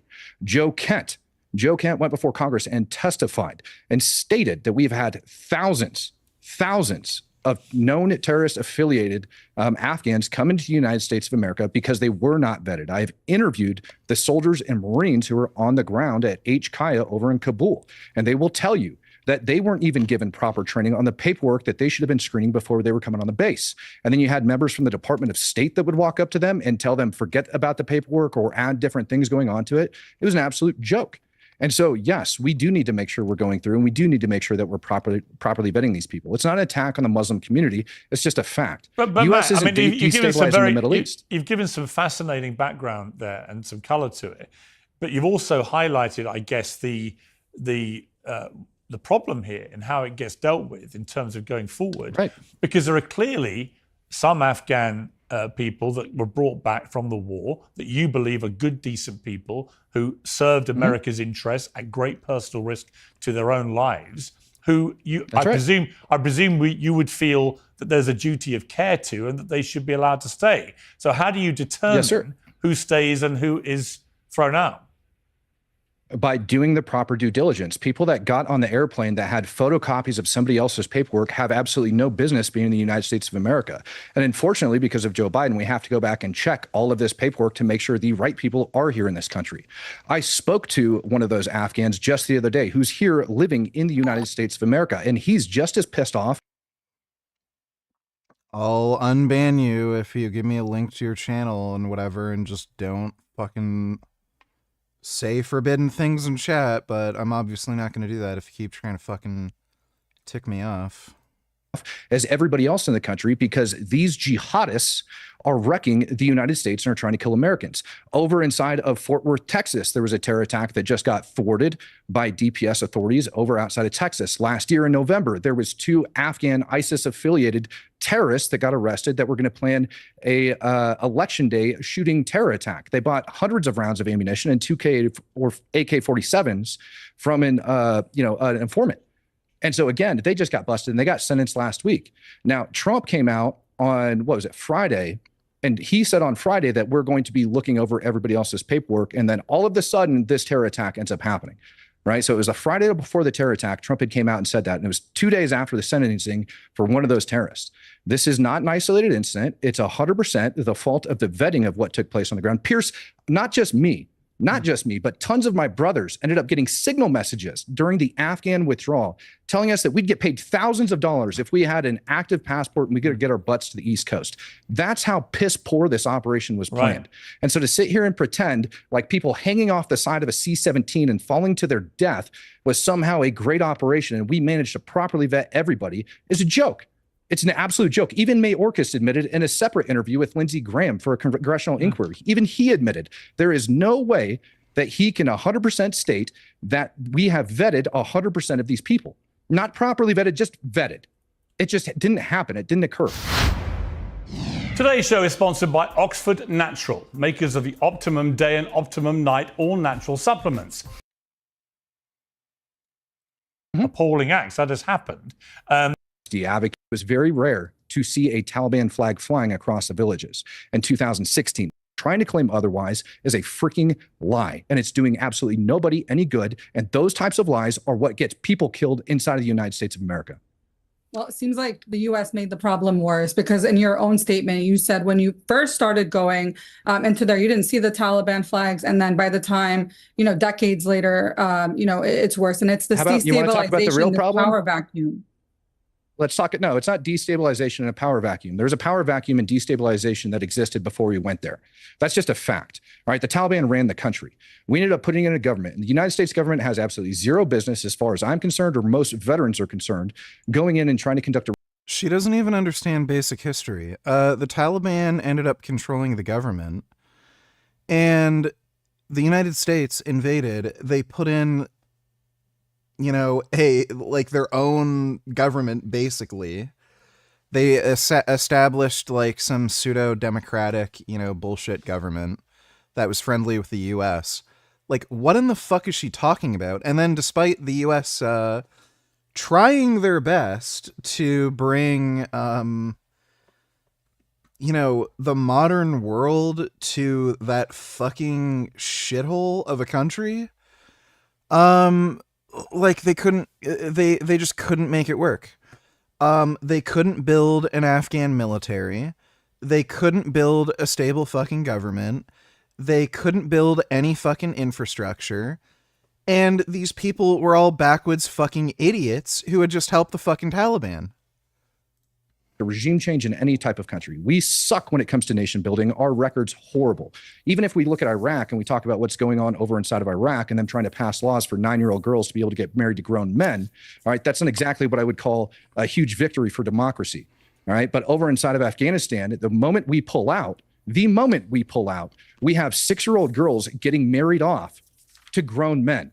10% of the girls inside of Afghanistan under the age of 15 end up getting married off. And I think it's an absurd number. It's like 60% or something like that end up getting married off before they're even 18. And this is their family selling them off to older grown men. And don't even get me started on chai boys. To sit here and pretend like we shouldn't. Oh, there we go. Here we go. I don't know about any of that. Okay, look, I do want to bring. Okay, listen. Hang on. Dude, I hate these people. They're such fucking total pieces of shit. Hang on, I do want to bring in. Hang on, Nadine. Really I will come back to you. I do want to bring in Destiny. Who's been waiting very patiently. Destiny, you posted on X. The National Guards, weren't protecting DC. They couldn't even make arrests. They were sent there to die by Donald Trump and his cronies, so they could rile up the base to distract them from the monumental failing of every single part of this administration. Now, people have criticized you for this because they say it just shouldn't matter whether they were there for legitimate reasons or whether you question the politics behind it or whatever. That shouldn't mean that they are a target for terrorists. The main point is that Donald Trump is using whatever he can to expand his power over the executive, to send more troops to whatever state or district he wants for no other reason than to just antagonize the population. The idea that you can send 1,000 National Guardsmen to DC or to California, 2 places where he's currently losing federal cases about his authority to even do this, and somehow magically fix all the crime there is the naivety of a 12-year-old. None of what's been said so far about all of the people that were brought here passes any basic sanity test. There were some 77,000 people that came from Afghanistan. The idea that we didn't vet any of them and only 1 or 2 extreme instances of any kind of violence or planned violence has happened just doesn't pass a basic sanity test. Well, where are all of the terrorist attacks that should be happening if we really brought over almost 80,000 people and didn't vet them at all? Also, the idea that there was no vetting whatsoever is contraindicated by the statements of our own government. Nobody's saying there was no vetting, but there clearly has been. Well, they're not saying there was no vetting. No, but hang on, just to be clear, there's no way. Nobody is saying there was no vetting. But what is crystal clear is that they weren't all vetted. And what is also crystal clear is that some of the people who were brought over have clearly either were radicalized to start with.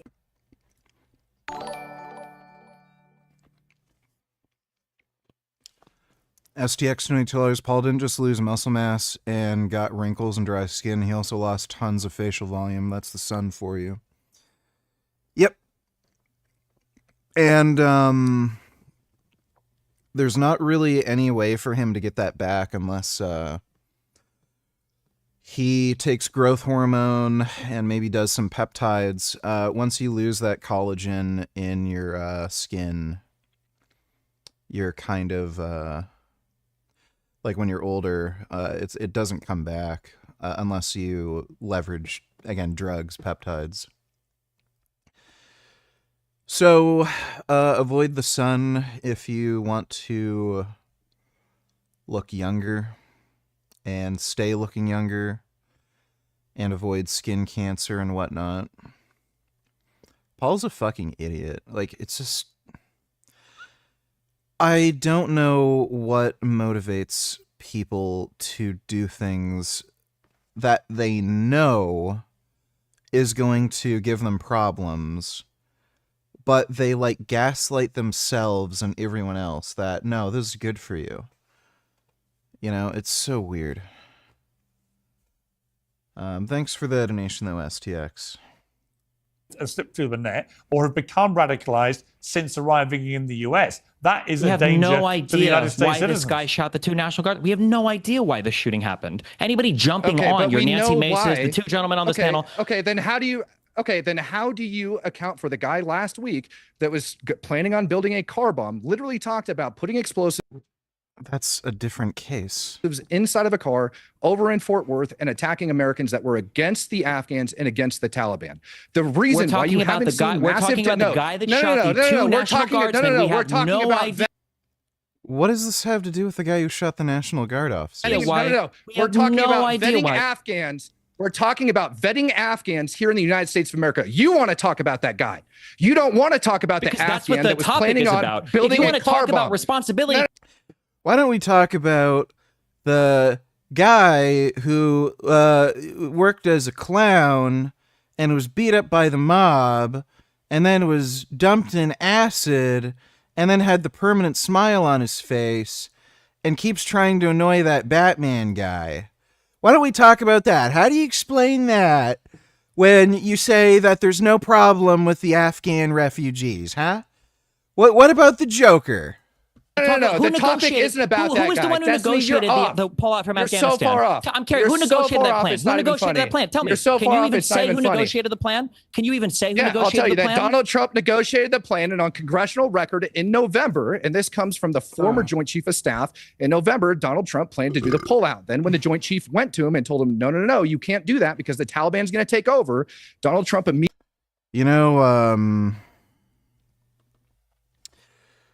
I really like the way my legs feel. They feel very sexy. Just muscular, strong, and toned. I really like feeling up and down my thighs and just feeling the muscles around my thighs. It's kind of nice.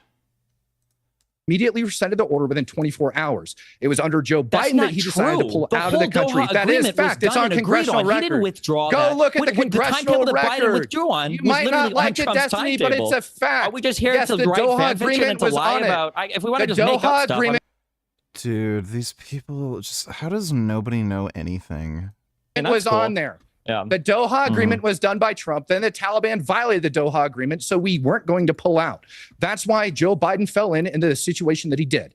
Now, you might not like facts, one of Destiny, Donald because Trump's they go chief against your complaints was narrative, when but he they're left facts. office, the And it's military congressional ignored his record. orders But hang to on, pull okay, every let me single jump troop in. Let me out of jump in. Afghanistan. Let me jump in. Look, what is inarguable is that when the withdrawal happened, the president was Joe Biden, and he had been for many months. It was on his. Who granted the shooter Hang asylum? on. Who granted the shooter the 2 DC guard asylum? He could have ripped up any plans if he wanted to. He went ahead with that plan, and it was a total fiasco. And we all watched it on live television. Let's not try and let Biden off the hook. He can blame Trump if he wants. We're not letting Biden off the hook. I right like now, holding. Piers, I don't know I what like year holding you guys are presidents. over on in Destiny, the UK. I like to Donald hold. Trump is hang the on. president right now. I like to Donald hold Trump presidents is the for account president. for what happens on their watch. I think. Like...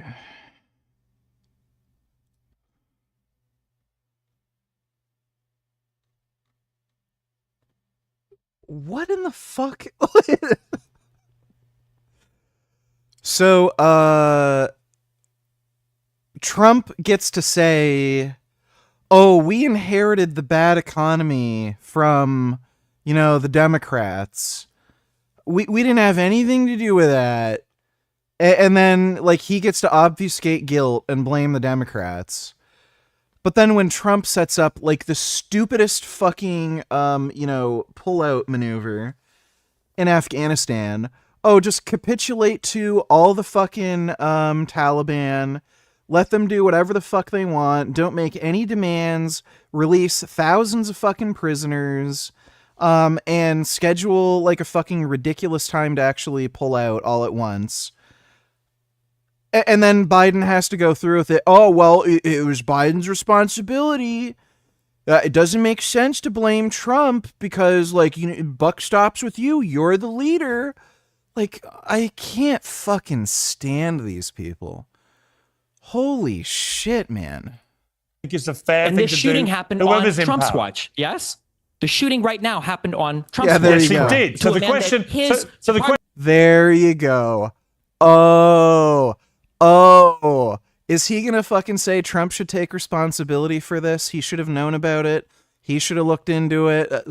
Oh, well, this is hard and he's doing a lot of stuff right now. Question then becomes. The question In the then week becomes. prior to that, he said we need to. In the week prior to the shooting, he said we need to go through and revet everybody, didn't he? Did he not? Didn't you just say there was no Did paperwork? he just say that we needed to go through and revet them? When you said there was no paperwork. That's exactly how you revet them. I said that they have photocopies of paperwork, and that comes from testimony of Marines and soldiers that were on the ground saying that they were photocopying paperwork, and that members from the Department of State would go up to the soldiers that were on the ground, screening the paperwork, and at times told them, don't even worry about it because it's all screwed up at this point.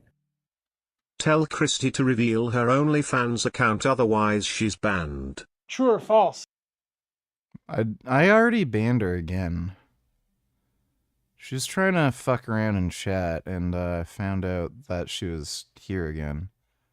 You can only absorb 30 grams of protein per meal. False. Let me tell you why. There are multiple studies showing that you can absorb far more. Yeah, we already know this. You can absorb more protein. Break that up into 100 grams and... Yeah. It's not you can eat. There doesn't seem to be any upper limit to the amount of protein you can absorb in one meal. I would never. Let's see. Ever eat McDonald's. Oh. These are fried in a number of seed oils. Brian Johnson is changing his mind on seed oils. There is a lot of controversy about seed oils. But what is not controversial is when they're heated up to high temperatures, they form aldehydes, which are cancer-causing toxins. Previously, he did a long post on X. Yeah, he never mentioned high heat cooking, you fucktard. He didn't change his opinion. And by the way, when people say high temperature cooking creates aldehydes and oils, you have to like heat those oils at high temperatures for very prolonged periods of time, usually multiple times, for like it to actually be a problem. So yeah, if you go to a fast food restaurant that's heated these oils again and again and again, yeah, they're not good for you. If you just take a tablespoon or two of like whatever oil you cook with and just fry it on a pan to make tofu, like it doesn't do anything. He's talking about how seed oils were fine for humans, but I love that he's changing his mind. There is very, very clear He is such a lying fucktard, dude. evidence. Seed oils, when heated, are very fragile. They break down into these aldehydes, and I have showed evidence. You're very fragile, and I could break you down into little tiny pieces. From this in the past, I've showed studies like this one. So yes, and people love to misquote me on this, in some ways, a large French fry from McDonald's is the equivalent of smoking 25 cigarettes. I'm sorry. No.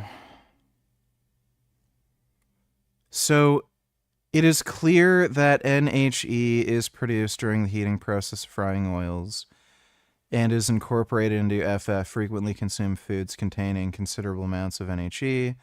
Toxic aldehyde may be a public health concern since NHE toxicity is related to a number of common pathological conditions. Where did he get from that eating one single French fry is the same as smoking 25 cigarettes? Like, I think we know some people, you know, who like eat French fries occasionally and they're fine. And we know some people who are chain smokers who are not fine. They're fucked up. Like they end up getting cancer or heart disease or something when they're like 40. Why does, like, this is just one of the most ridiculous fucking things you could possibly say. It's good on you, Brian, for changing your mind on this. Seed oils are harmful for you. Do not eat these things, guys. The animal fats that humans have been eating for hundreds of thousands of years. Humans have not been eating large amounts of animal fat. Ever. Even to this day, you will very seldom ever see tribespeople eating large amounts of animal fat. The only exception might be, like the Inuit. That's really it. Otherwise, they're all eating lean game, where like the amount of fat they're consuming is like extremely minimal. You know, you're talking about like significantly less than 10% of total caloric consumption. Or you might have something like the Maasai tribe where they do eat full fat dairy, but they also consume like a really low calorie diet. I think they're averaging like 15 or 1600 calories per day, something like that. So Paul is, what a fucktard. Like, this guy's, how does anybody take this fucker seriously, ever? What do you think of this setup, folks?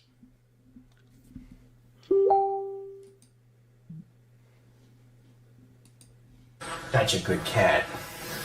Is that your cat?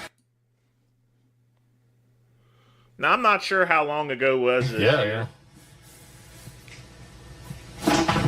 You never tried, like, moving your stance out like that, did you? But I think this is probably before he started juicing No, this was when I was juicing. big or so.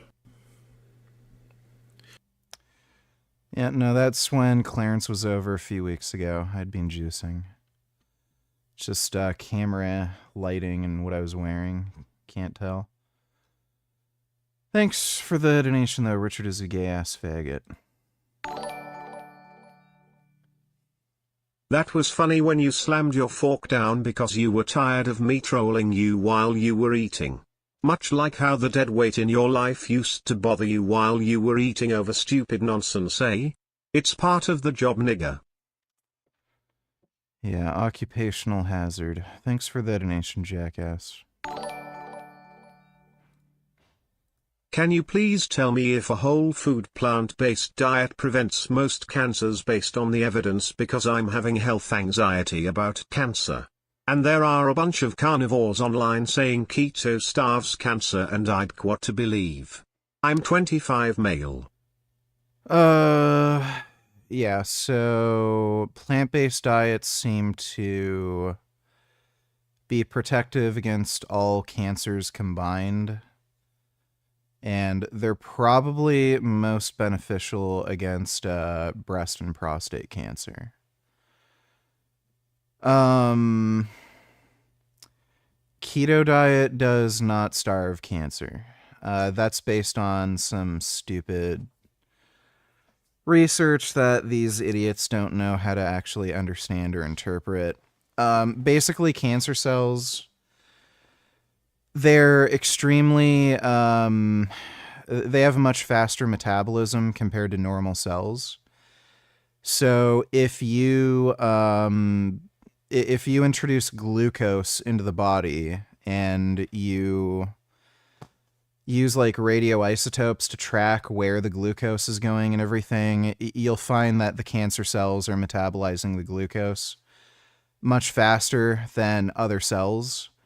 So these idiots look at this data and say, oh, cancer feeds on glucose. If we starve it of glucose, then the cancer goes away. Well, cancer cells are extremely metabolically flexible. So the only reason you see that effect when you feed them glucose is just because they're more metabolically active. They have higher metabolism. So if you switch your diet to a keto diet, the cancer cells are just going to, again, change their metabolism to using more fats for fuel. And on top of that, they're just going to also grab whatever glucose is available to. It doesn't change anything. And at the end of the day, you can just look at survival rates of cancers, you know, with different treatments. Keto diet does not increase cancer survival rates. So they can say all they fucking want about, like, this diet starving cancer. If it did, you'd see an increase in survival rates, but you don't. So it's all bullshit. Thanks for the donation, though, Wubby. That's what ended up happening. Now, How do you again, have, you might not like facts, Destiny, but they go against directly what you want. Facts? Where are There's all over of the 100,000 terrorists here? If there are 80,000 of them, I just explained it to you. That I saw brought in under this particular program. Why would you not want them all vetted, Destiny? Where are all of the Are you terrorists? not going to recognize the fact that the guy was planning on building a vehicle-borne IED? Are you not going to just acknowledge the fact there's a vehicle-borne IED? Hang on, Matt. My question for Destiny is, why would you not want all of them re-vetted in light of this appalling attack? Well, because this is security theater. It's a waste of time to say we're going to re-vet. We're going to reanalyze. reanalyze. It's like when Dove said we're going to see. Dodo Donatello, she is the fiscal embodiment of SJW.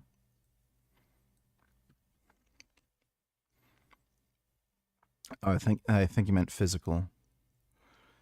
Elan Omar's daughter, Isra Hersey, says she is now homeless and hungry after being suspended from school for her anti-Israel protest. FAFO. Hersey says her school, Bernard College, just threw all her stuff in an empty lot. She's full of shit. There's eviction policies. They can't just do this. So what happened was she was given an eviction notice, told to leave. I'm assuming it had to have been at least a month. May have even been 3 months. And then they basically get bailiffs to get you the fuck out of there, get your shit, and throw it out. So she just refused to leave, refused to answer the notice, and yeah, she got kicked out. So fucking stupid. It was a little bit frantic. I don't know, where do we go home? What a fucking dumb bitch.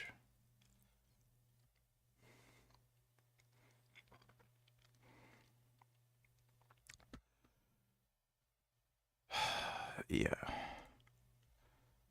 Jesus Christ. It's funny how her hairline is further back than mine. People say I have a big forehead. Do other student groups have this kind of target on their back, or do you feel that you are being targeted because of the fact that it is in solidarity with Palestinians and against what Israel is doing to Palestinians? Oh, this is 100% targeted. Every single protest that we have, there's a... I hate them so much. If I ever get godlike powers, you know, like, you know, Superman or like Inuyashiki, they're done. They're going to be wiped out.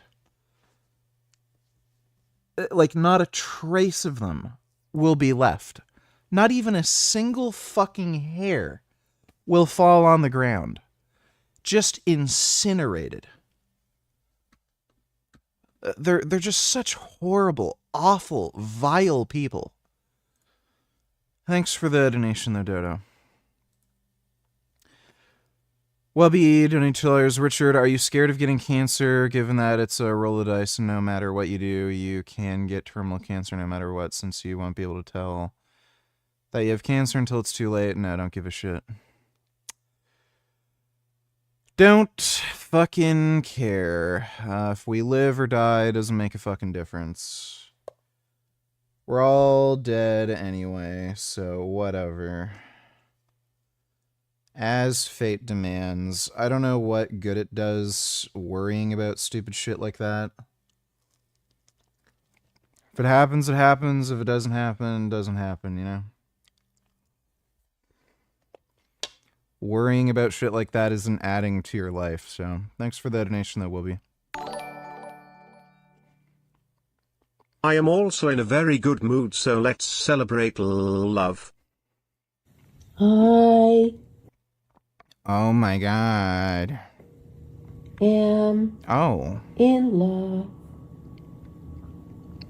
I'm in love with my cats. So in love. Oh. Madly and passionately in love with my felines. I also love them. In love. Hi. Oh. Joey's so nice. I love Joey. Maui's also good. He's orange like an orange. And round like an orange. But Joey is just so sweet and sentient. I love him. Thanks for the donation, even though. I wish I had an infinity gauntlet like in the Avengers just so I could wipe those two bitches of the face of the earth. Yeah, if I had an infinity gauntlet, I'd be like, dumbasses, be gone.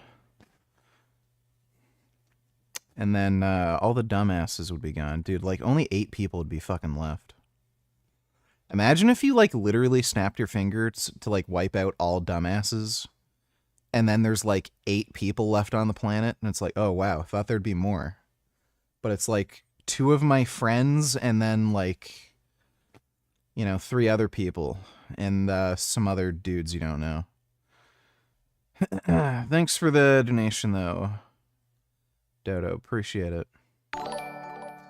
Dodo donates $2. Why would you say diet and exercise are the only thing that matters when it comes to health? Well, not only.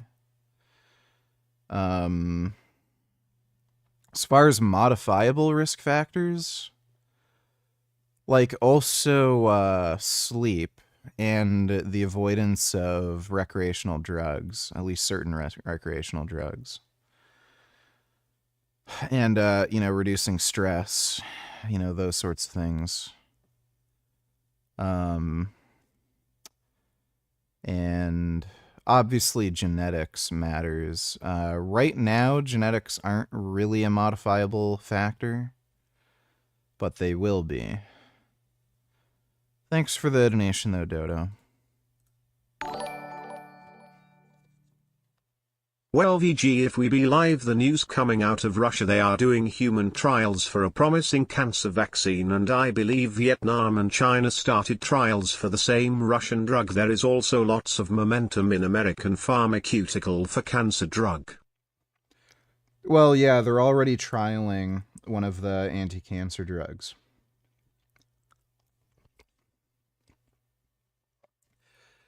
Yeah, it's pretty crazy. Chances are in our lifetime, assuming I don't crash in my sidecar, we'll probably have a cure for cancer.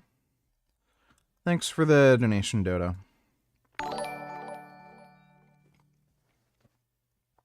Dodo, donate $2. If you wiped out all the dumbasses on the planet, how many women would be left?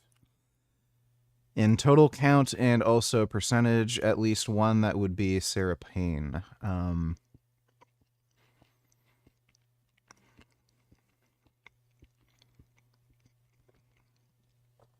Yeah, I guess Sarah Payne.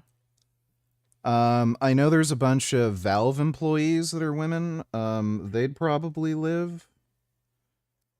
So you probably got at least like, I don't know, 6 or 7 women. At least. Chances are,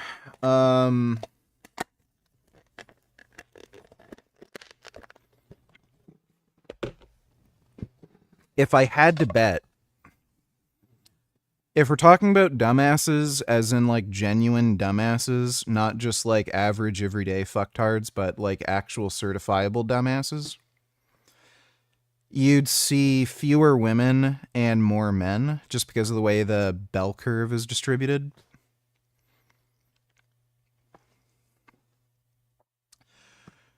So like, you know, there's fewer women that are like complete and utter dumbasses. Like real fucktards, like Candace Owens. Like there's not as many, there's like more dudes who are like Alex Jones than women who are like Alex Jones, like Candace Owens. Thanks for the donation though, Dodo.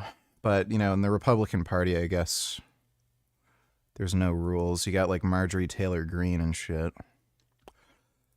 Oh.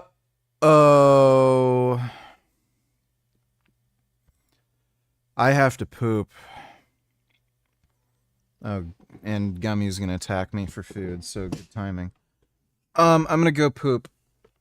I'll be right back. I really have to shit. Holy fuck. Oh man, all that hummus and potatoes. I'll be right back.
Oh.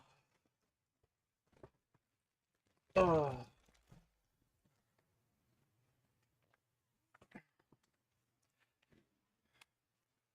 Yeah, it's so weird how we all shit. And our shits are so similar. Like cat shit, dog shit. It's all shit. Never seen any more being radicalized, given they weren't. He really has a tendency to step on my space key. Yeah, come cuddle. Dude, he is so handsome. Just look at his stripes. Oh my goodness. He was cuddling with me in a really weird way earlier.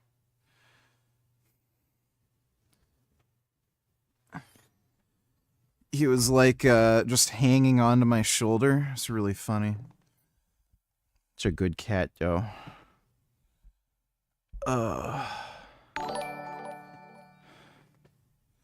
Blaha. Let me see. Blaha. Clients in the FBI.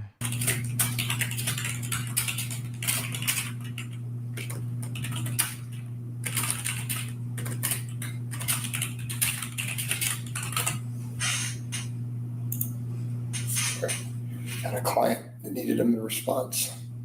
Yes, I typed that fast. Keep in mind, I've had clients in the FBI. I've had a competitive lifter who is FBI agent. But the issue is because of his work, I had to keep it 100% private. But he did send my best friend a FBI patch. All right, well, 2 lies here. Or 3. No chance there's anybody working in the FBI who'd work with Blaha.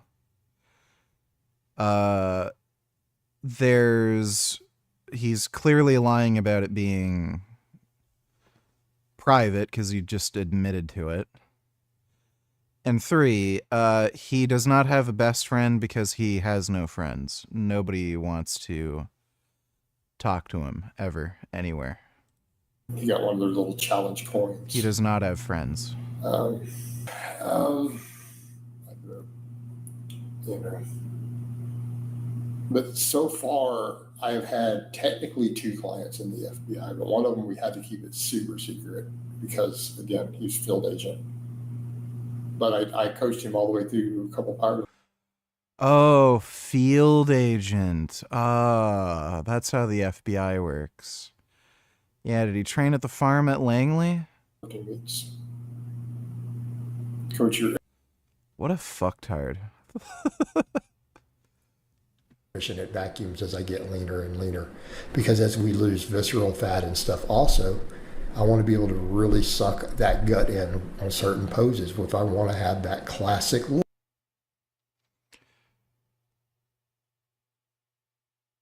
This is how I looked training this morning at age 48, 210. Not on gear and with loose skin from losing over 100 pounds. No, I don't look like a bodybuilder, but by normal people standards, my body is above average. I don't know how he's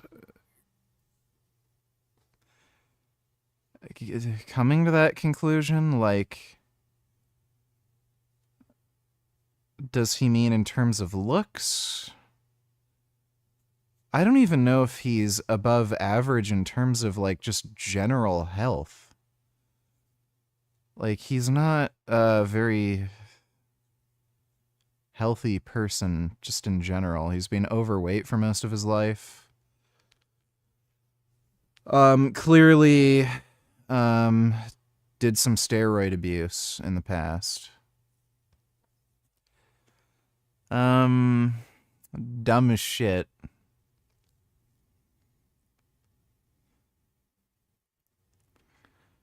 But, okay, I guess if he's happy with himself. Look, we need to do that. You know, if I can get down to 190 or 185, nice and lean, 10% or lower body fat, realistically, what's the best thing I could do for my He'd probably have to be less than 190. There's no chance he'd be 10% at 190. physique from there? Be to put an inch on my arms. So I'm Yeah, no. He's only like 5'8" or something. He'd probably have to get down to like probably 170, or in the 170s to be close to 10%. I want to just keep doing the bicep work now in spite of it having historically been a weak link, and let's just keep hammering it, right?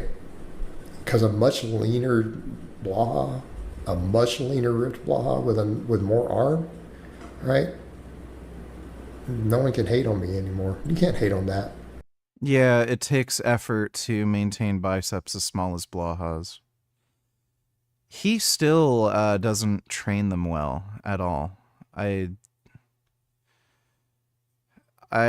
know not everybody is genetically blessed, but I mean, you have to try to be this bad. So it needs to be the goal. So we're just going to push it, continue to get leaner. Right? I feel like my legs and my back are in a good place. If I can add muscle anywhere, it would just be to my overall pecs. It would be to my arms. And even though, I mean, we could argue about delts, honestly, and as I'm getting leaner, I'm really in certain angles. My delts are pretty good size. I just have to get leaner.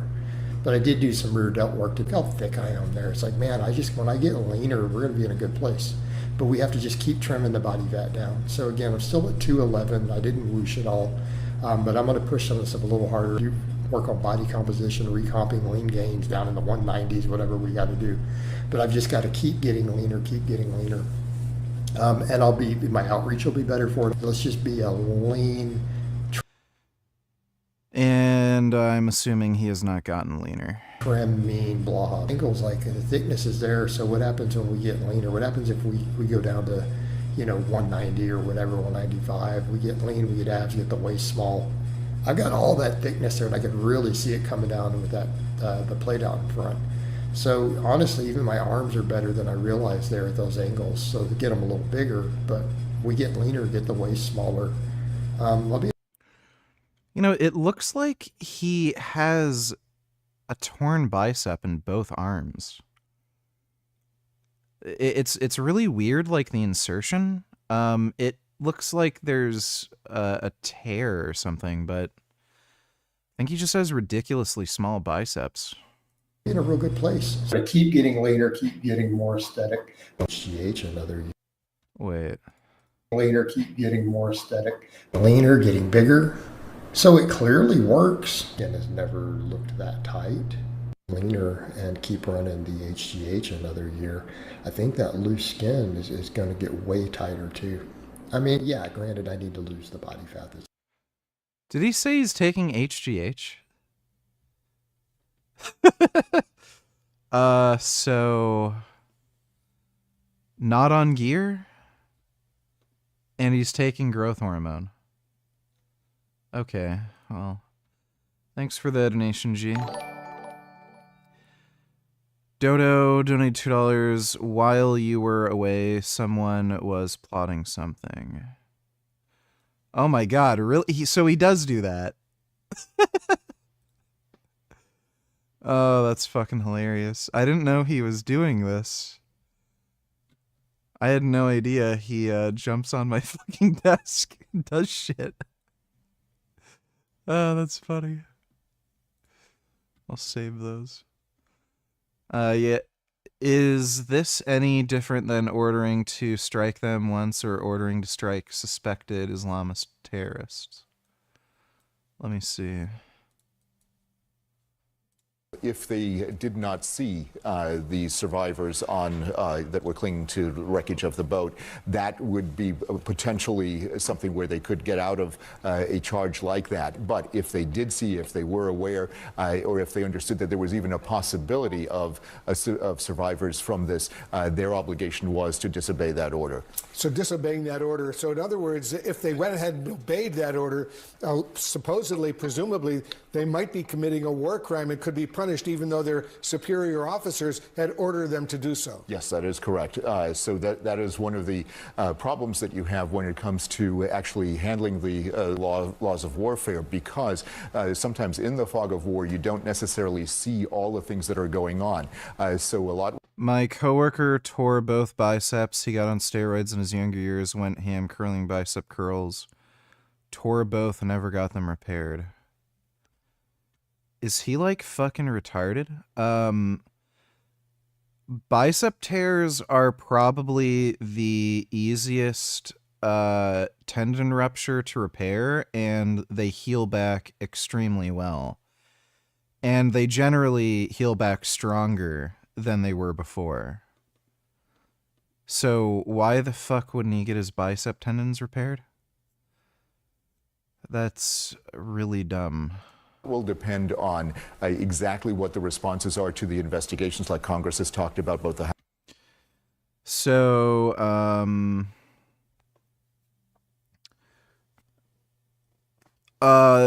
yeah, this would be no different than getting ordered to like strike terrorists. The Trump administration classified these drug cartels as terrorist organizations anyway, but it entirely depends on why they were ordered to commit the strike, like what information was available that would make them think they're drug traffickers or terrorists.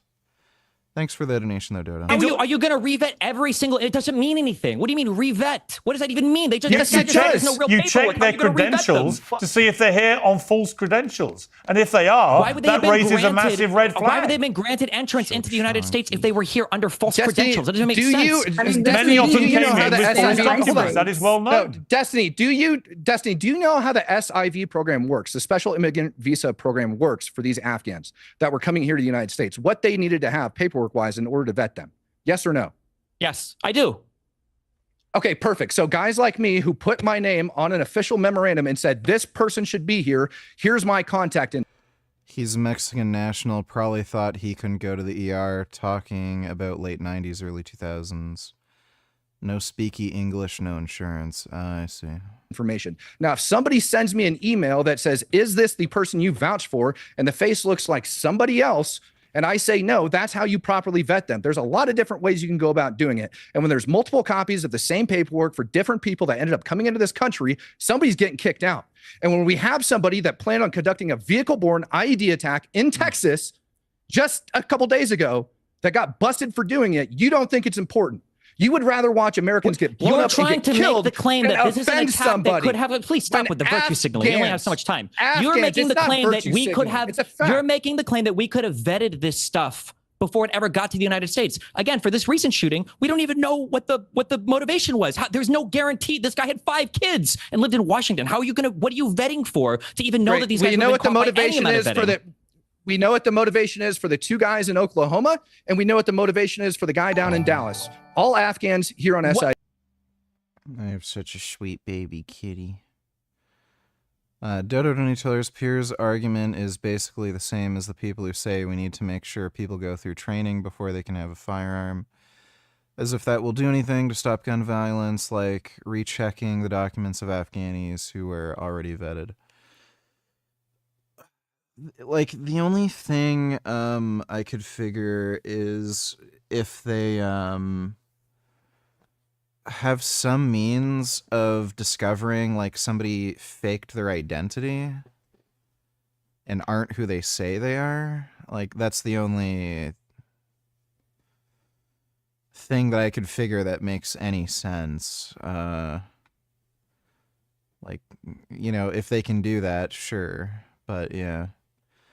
Thanks for the donation, though, Dodo. IVs. And what would you have vetted for to catch these guys? What would you have vetted let me bring in Vinny. I want to bring in Vinny. Let me bring in the others. I want to bring in Vinny. Vinny. Well, I want to say one thing. With all due respect, I'm not going to call a grown man Destiny. His name is Steven. So, Steven, I mean, Pierce, who are we going to listen to? An actual U.S. soldier who's been there, that's been in the shit, or a guy that plays Fortnite? You play video games, you have no idea what the hell you're talking about. How about this, Steven? How about not let... The proper response is, you play spaghetti, you stay up all night making your grandmother's spaghetti, and you don't know nothing about nothing because all you do is spaghetti. Zero of them in here. Zero, because we were bombing the shit out of them for 20 years, and you can't vet them. He's actually making a good point. You can't vet them because people have different freaking motives. And out of that 80,000, Stephen, you're acting like every day they're going to be bombing and everything. Trump's been in for 1 year. This is the tip of the Mr. iceberg, Tomato Head, and it's going to keep on happening. This guy was here for hold 6 or on, 7 years. Hold on, Stephen, let me There's an finish. attack. How many people do you need to see? If there's a single bad immigrant from any country, you ban all of them? Is that it? Is the standard crime is zero guess on what? every immigrant? They might be biding their time, Stephen. They might be biding their time, and I'm sorry with all due respect. I don't want to listen to any. I don't want to listen to any. Were they part of the Senate assassination squad? Let me finish. Stephen, are you the guy that was celebrating the fireman Corey Compouture that was shot? You were celebrating that he died at Butler. You're the same guy that Nobody said conservatives need to be afraid. The only You're person a that piece of celebrates that in the shit. United No, States is Stephen. your guy. It's I know President exactly Donald who you Trump. are. It's President The public Donald Trump. needs to It's know who President you Donald are. Trump. You're Who's blaming. the shooter on You're that? Wasn't that blaming guy another Trump. registered Republican? You're Crazy how they blaming. all seem to You're be coming from blaming your side. Trump You guys for have everything. nothing to say about it. Listen. Stephen, you are a scumbag. I don't even know why they're listening. I need you to who pop wants to an listen to aspirin your or Tylenol. opinion I'm worried you're on about to have a any heart matter? attack. On any matter. The But shades of guess red are getting a what? little It's scary the here, tip of Piers. the I don't know what kind of iceberg. liability you And guys guess have what? to show, but- You gotta lower the sodium content in your mother's spaghetti. You're putting too much sodium in the sauce. It's raising your blood pressure, Vinny. Reduce the sodium in your mother's spaghetti. Let me ask Vinny a question. Vinny, here's the problem I have with simply saying don't let any of them in, and if they're all here, throw them all out. A lot of these people, as we've heard... Dodo Donatello's destiny is untouchable for you anymore. You cannot get in contact with him, even though I believe 50% of the problem is you don't try hard enough. You are used to being able to easily join his Discord. Well, you need to try new things, but you're lazy and scared. You need influence. Okay, well, once I win the lottery, I guess I can buy influence. Thanks for the donation, Dodo. Heard from Matt, who served alongside some of them. A lot of them are good, decent people who were properly vetted, who have lived in America now for a number of years with their families, committed no crimes, giving no indication they're going to commit any crimes, are not radicalized. And we all know if they get sent back to Afghanistan and they are identified as people that worked alongside US forces against the Taliban, we may as well execute them before they even get there, because that is what the fate will be if they get back to Afghanistan. So I feel very uncomfortable, because the same situation applies to people in the UK. I feel very uncomfortable about these interpreters and other service people who may even have fought alongside our troops, right, who were fighting the Taliban because of this one incident, and others. And Matt's right, there have been others too, but it's a small number so far that we take thousands of people, many of whom, most of whom, would be completely blameless other than they helped us, and we throw them to the Taliban wolves. Would you be comfortable if we suddenly see scenes on television released by the Taliban of them executing all these people who risked their lives for us? No, I wouldn't feel good, Piers. But you know what? All that aside, I'm an American first, okay? And I don't want one American dying from anybody from another country that we've been bombing, Piers. With all the compassion and that suicidal But why empathy should bullshit. anyone... So he's fine with bringing in immigrants that will kill Americans only if it's from a country we're not bombing. So it's all right if you allow my cousin Vincenzo to immigrate here. You know, he's one of those wise guys. He was gonna plan a hit in New York against one of the people in the city council who was sticking their nose where they don't belong. But America ain't bombing no Sicily right now, so it's okay. Ever help us Doesn't again, flow but with Vinny, me, 'cause- why should anybody, but Vinny, why should anyone ever help the United States or the UK in a war again in the way that they helped us in that war against the Taliban if we just throw them all to the wolves and it leads to them being executed?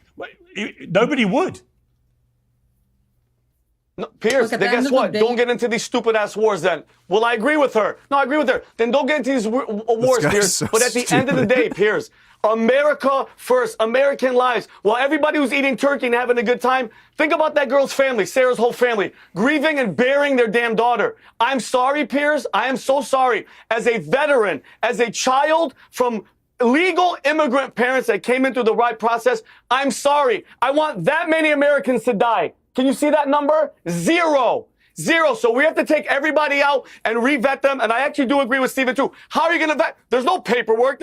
How do you know? You just bring them in and go, oh yeah, I trust you. You love America. All right. I'm sorry, Piers. All right. I'm sorry. It's a shitty situation that Trump didn't start. Okay, Nadeem, your response to that. How do you feel about the war he's starting in Venezuela right now? If you want to do no more wars, and you've got Donald Trump on the precipice of trying to do regime change in South America. So 100%. Stephen, are those boats fishermen? Stephen, are those boats fishermen? Are those guys fishing? Now we have the excuses. I think one thing that's missing from the conversation accountability for this is guy. the shooters in the U.S. Okay, let Nadeem speak, trying to please. stay on topic. Let Nadeem speak.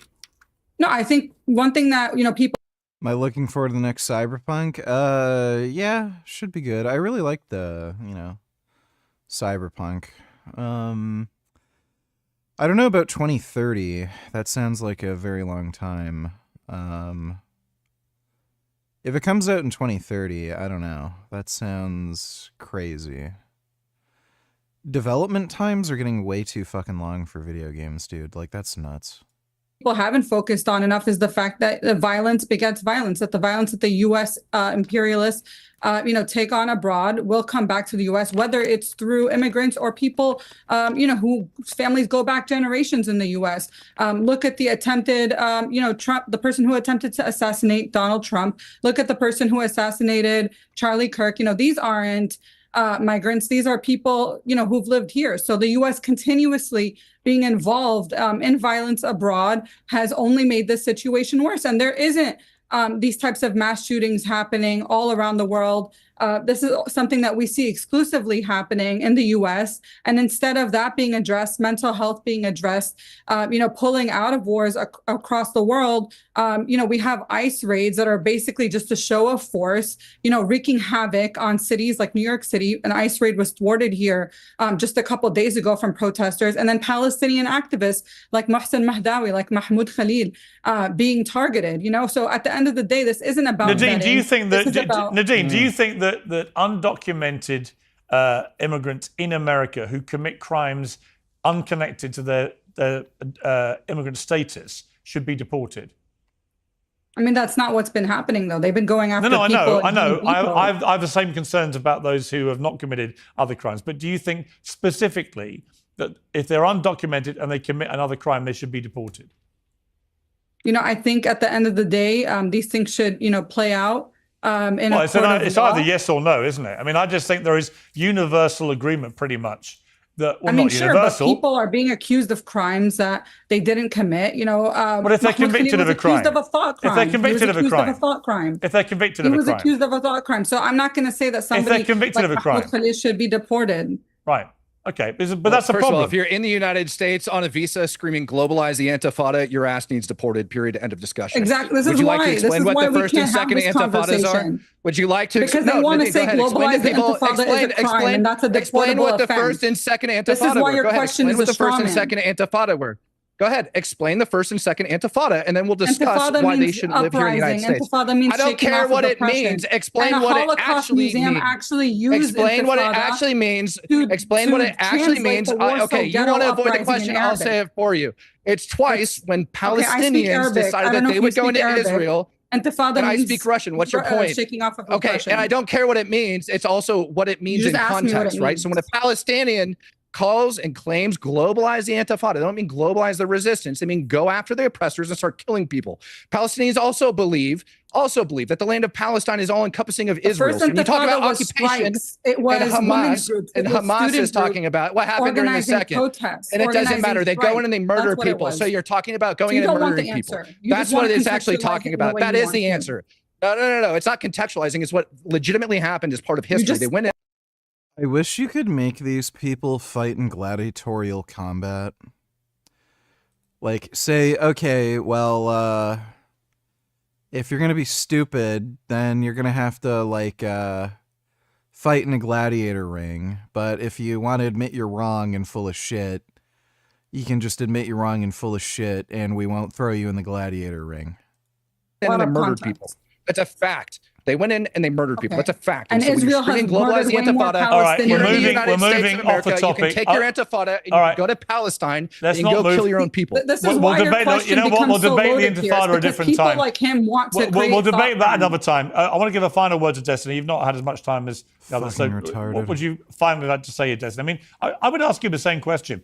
This all comes back to the overall immigration policy of the United States right now. It seems to me most Americans agree with the pretty well shutting down of the southern border. They think that's a good... Dude, this cat has such a big cat head. I love his big cat head. Oh my god. Such a big cat head. Yeah, I love my little cat head. Alright. This looks interesting.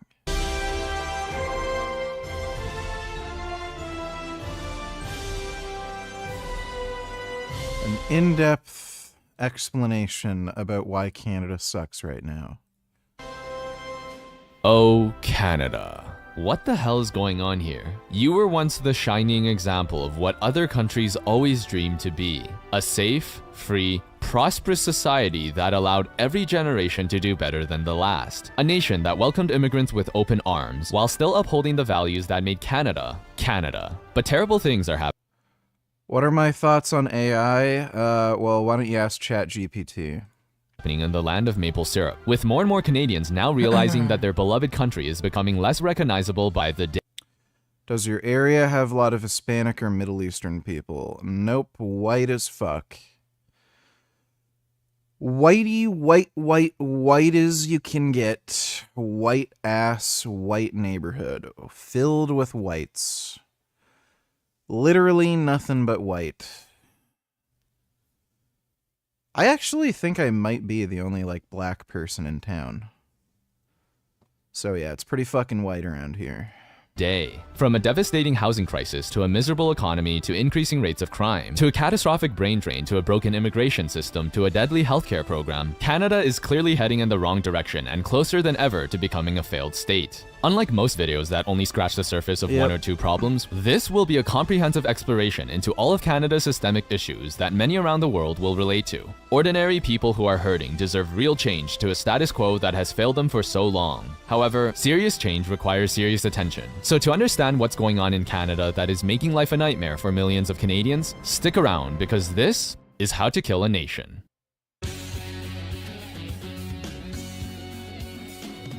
The year is 2008. Kids are going to their local Blockbuster to see the latest movies like The Dark Knight, Kung Fu Panda, Iron Man, and WALL-E. Meanwhile, their parents are doing great. A couple years ago, the bank offered them a fantastic loan to buy a first-time home that was well beyond their expectations. Or for other families, a loan for a newer, bigger house than the one they previously had. These families continued to make their mortgage payments until one day, they couldn't. Over the course of 2 years leading up to the crash, millions of Americans defaulted on predatory loans and were forced by the banks to liquidate their homes. But because America was and still is the biggest economy in the world, this subprime mortgage crisis, as it's now called, triggered a wider financial recession that led to the largest global economic crash since the Great Depression. But something really weird happened in Canada. In the words of the greatest Canadian band to ever exist, let's look at this graph. Here we see Canada and America's housing prices starting from 1990 and how it's been moving since, adjusted for inflation of course. In an ideal world, people are probably fine with essentials like food and shelter rising in price every year, just as long. There's actually not as many old-ass retirees here as I would have expected. My neighbor across the street is old as shit, but yeah, most people in town, they're not like retiree kind of old.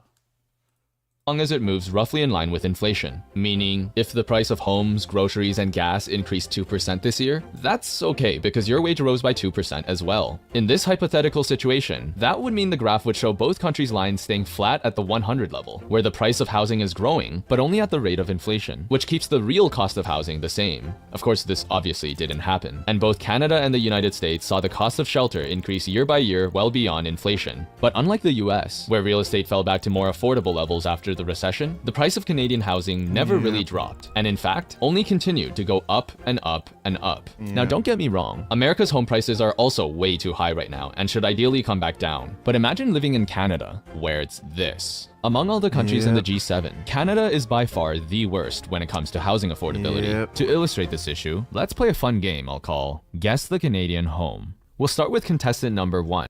Yeah, Ottawa housing prices are bad. Like, it's all relative, right? So when you compare it to like Toronto or Vancouver, it's way better, but they're still way too fucking expensive. So, yeah, it's just fucking ridiculous, dude. Just about anywhere you're looking at spending like $1 million on a like halfway decent home. It's crazy. A stunning 4-bedroom, 3-bathroom house with a 2-car garage, a cool kitchen island, a completely open second floor for you to design to your liking, and a nice large balcony to relax and grill some barbecue for just $982,000. Next up, we have the most gorgeous 5-bed, 6-bath villa built just a few years ago, featuring your very own private pool, a conference room where you can maximize shareholder value, a cool-looking kitchen with flowers, a close-up of the flowers because why not, a backshot of the flowers because why not, and a children's bedroom, all for $1.3 million. And lastly, we have our third house of the day, a magnificent 5-bed, 3-bath duplex, which means you get the privilege of having someone on the other side of your wall hear everything you do. On the inside, we see some gently used floors that just need a bit of scrubbing, beautiful furniture that can be flexibly rearranged, a room perfectly suitable for living, incredible lighting, state-of-the I'm gonna guess this is $3 million. art heating and plumbing, a well-seasoned bathroom with a sample of the house's interior cut open to remind you of its strong structural integrity, a softly dusted basement to keep the kids and rats sheltered, another room with a big beautiful window to let all the sun in, a second bathroom with 4 unique wall designs, 5 if you include the natural fade from years of moisture eroding the back of the sink, a storage room to fit the ATM you stole last week to afford the monthly mortgage payment for this house, a third bathroom, wow what a treat, with a portable toilet, and a scenic backyard that may or may not contain a dozen Yeah, so this piece of shit needs to be bulldozed. Use needles throughout the site. This once-in-a-lifetime opportunity to call everything here your home will cost you just $1.8 million. Yeah, so I was fairly close. So that would be 3 million Canadian. So 1.8 USD is about 3 million Canadian. So there you go. Yep, that's Canada. That's what you can buy in Canada if you're a millionaire. So which one is the Canadian home? If you guess contestant number 3, you'd be correct. Toronto is where you'll be paying 50 years worth of wages to have this marvelous half of a house. Oh, but come on, Bofang, that's ridiculous. How is anyone supposed to live in this thing without spending $1 million more and years of red tape to completely rebuild it? Yeah, okay, you're right. Let's try again. Here's a beautiful 4-bedroom place with the cozy ambience of a grandmother's home where she overfeeds you and lets you stay up way longer than you normally should. Final price? $1.2 million. Next house, 5-bed, 3-bath. This would quite literally be the perfect dream home with all the space you would need to raise a large multi-generational family for $1.8 million. Finally, we have a modest 2-bed, 2-bath house with a basic interior that gets the job done. This would have been considered a nice little starter home affordable to Yeah, this is going to be like 3 or 4 million. Really any young boomer who was working a regular job right out of high school supporting their family. But today, it's 2 million USD. And yeah, so, yeah, 3 million Canadian. You guessed it, this is the Canadian home, in Ottawa, where it's filled with snobby bureaucrats and freezing for 8 months of the year. And keep in mind, I'm not comparing Canada to developing countries that have dirt cheap housing and way lower standards of living. I'm showing you famous cities considered to be some of the world's best. All they have to do is just build more. We have a ton of open space. They just have to build more. But they won't. It's great. Great. best places to live, where the rich and successful want to be. Tokyo, Venice, New York. This is literally just a few miles from the Eiffel fucking Tower. Meanwhile, this is a house in Vancouver, which looks decent enough, until you learn that it's 12 million US dollars. Yes, this old, mediocre home that no one in any normal country would consider special is more expensive than houses in Hong Kong, Dubai, Hawaii, Singapore, and Beverly Hills. What I'm really curious about, who are the psychotic fuckwits who actually spend that amount of money on any of these houses? I don't get it. Like, it's not worth that much money. You'd think there'd be like a ceiling where like it can't get this high because it's like, okay, like, no, I'm not spending that much money on that fucking house. Like, everybody would be like, no. But no, no matter how high they go, there's still some psychotic fuckwit who will still like buy these shitty fucking properties. And it just drives the prices up even higher. Because everybody's like, like, people keep buying them. I guess we can just raise the prices higher. It's so fucking weird. Places with way more prestige and way less depressing weather. Like honestly, like when you see that piece of shit, anybody who'd buy that fucking house without bulldozing it, they should be shot.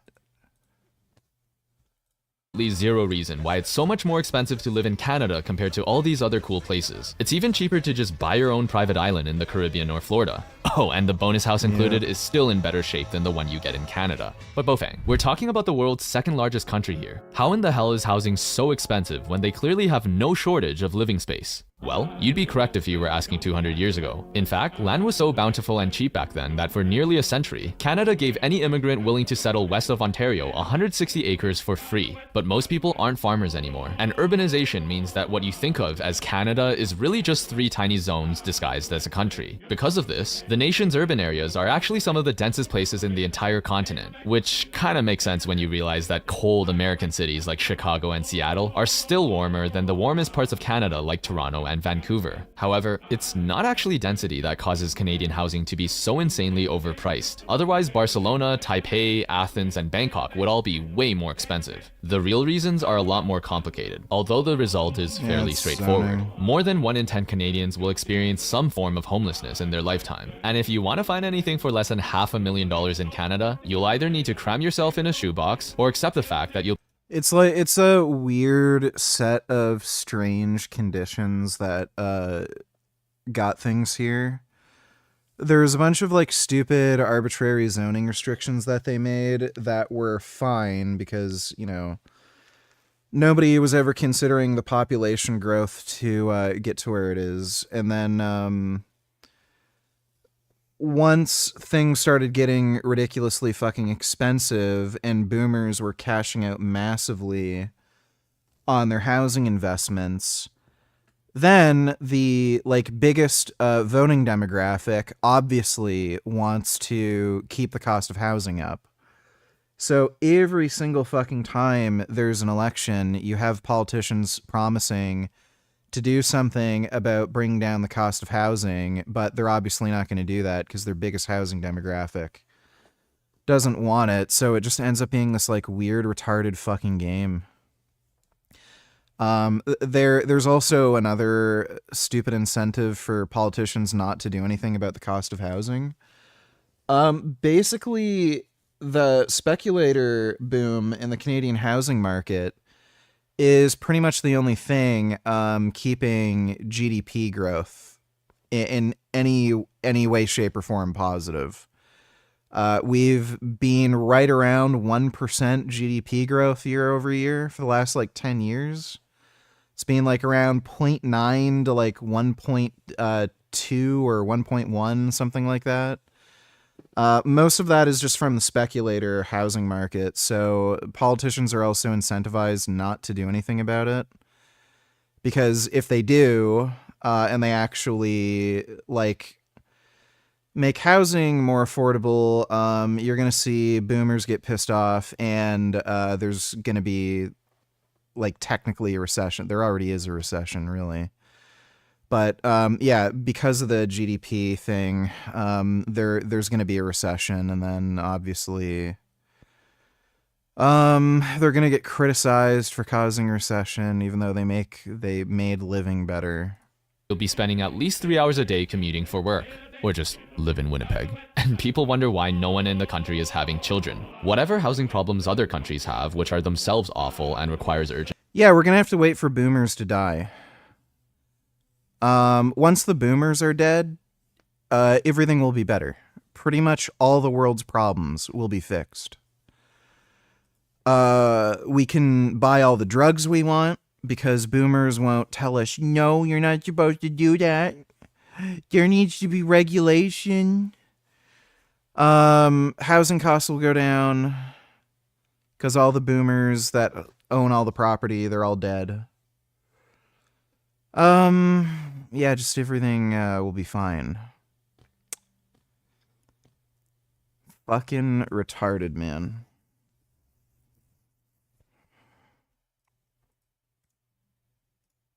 action still pales in comparison to the catastrophe in the true north. So it's no surprise the vast majority of Canadians think owning your own home is a luxury. Imagine, something that was assumed as normal to have just a generation ago is today so out of reach for ordinary people that society now considers it a luxury. Canadians may call this country home, but for far too many, Canada is now a home without homes.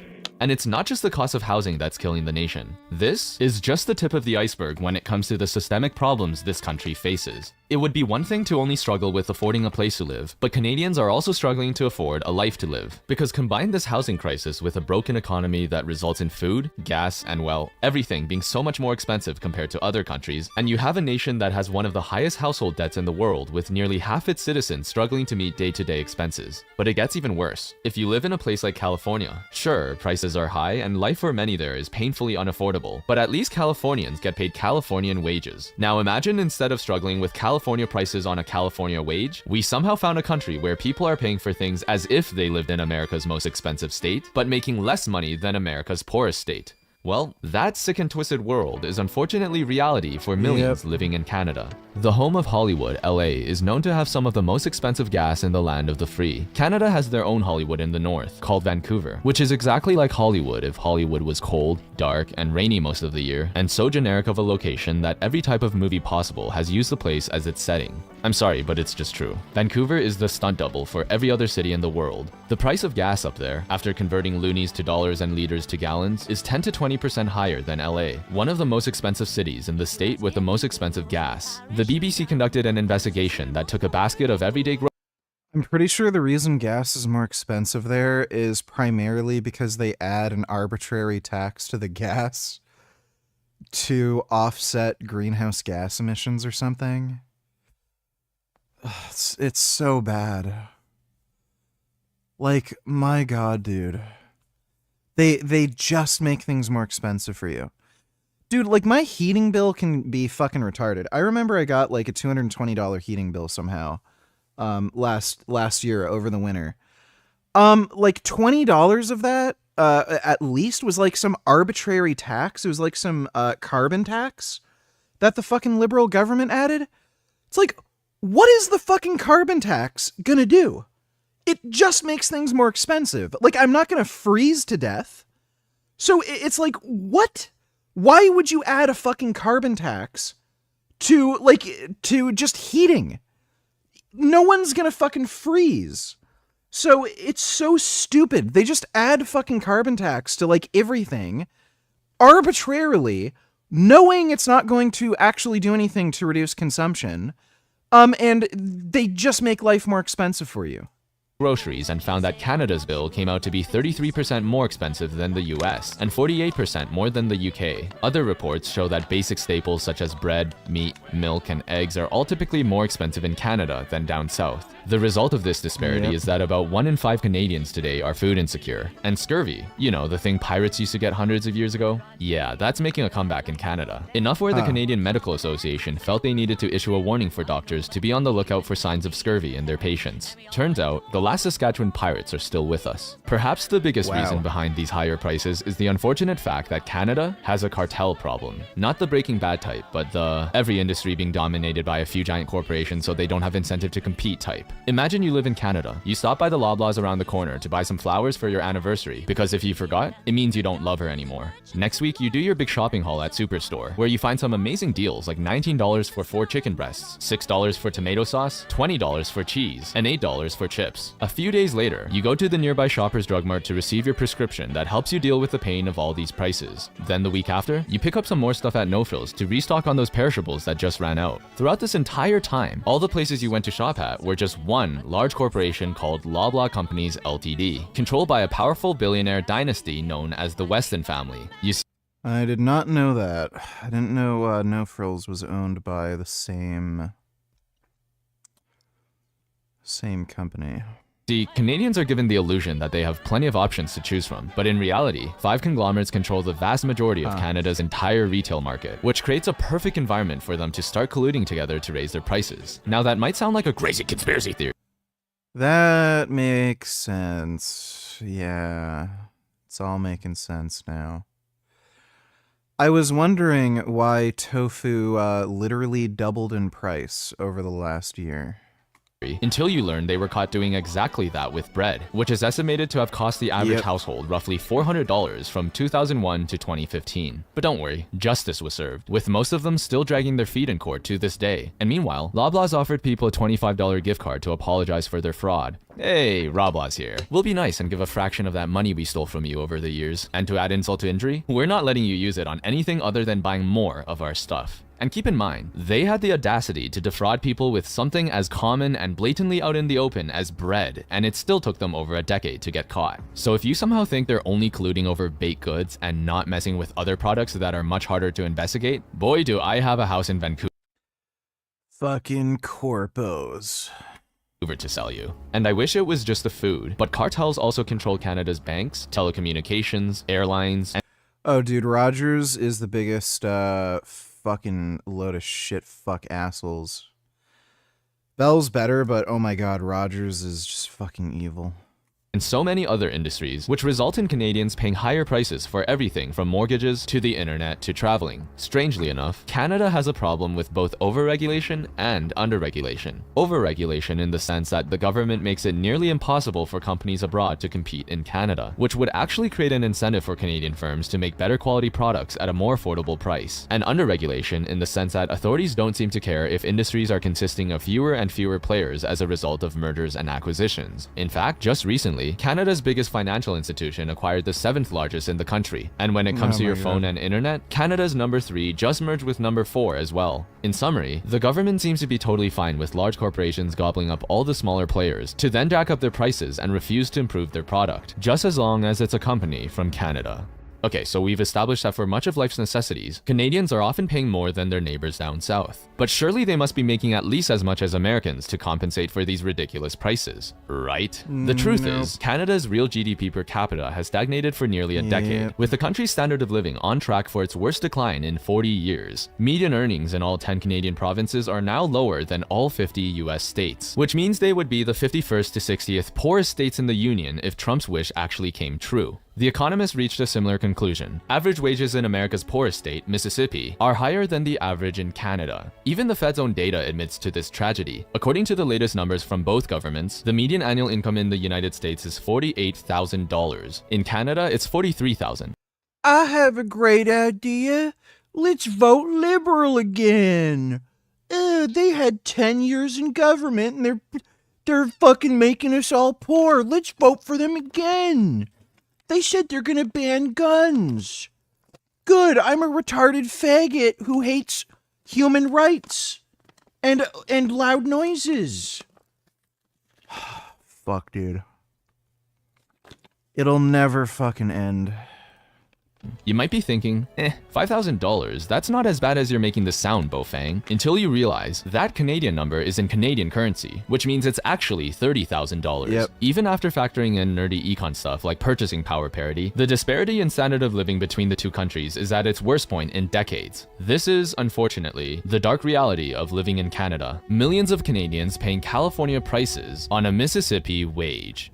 As a result of this harsh economic reality, Canada is facing record amounts of its best and brightest leaving her for a better life abroad. Now you might be thinking it's mostly just actors and musicians, right? Obviously they'll have to come to America to make it big. And true, for decades, Canada has always had its fair share of talent go south, particularly in the arts and entertainment field. But now, it's more than just movie stars. It's engineers, athletes, entrepreneurs, influencers, scientists, the media. It's even America's politicians. At every level of society, this international cabal of poutine-eating, milk-bag-drinking Canadians who hide their stench of maple syrup have infiltrated and taken over prominent roles in the American public. Hell, for all you know, even I could be one of them. But there's an easy explanation for this great Canadian conspiracy. The brain drain starts as early as high school, when talented, aspirational kids across the country apply for coveted spots in America's most prestigious institutions. For those of you proud of your Canadian colleges, sorry, but you don't even come close to these academic giants who are busy taking thousands of Canada's brightest students every year, many of whom end up choosing to stay in the US instead of going back. Part of this problem is an expected result of larger neighbors attracting talent, which is as natural as the laws of gravity.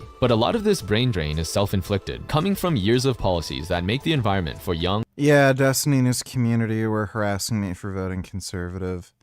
Dude, they wouldn't even give me any fucking room on the gun ban thing. They're like, oh, well, something has to be done. Gun violence is a problem.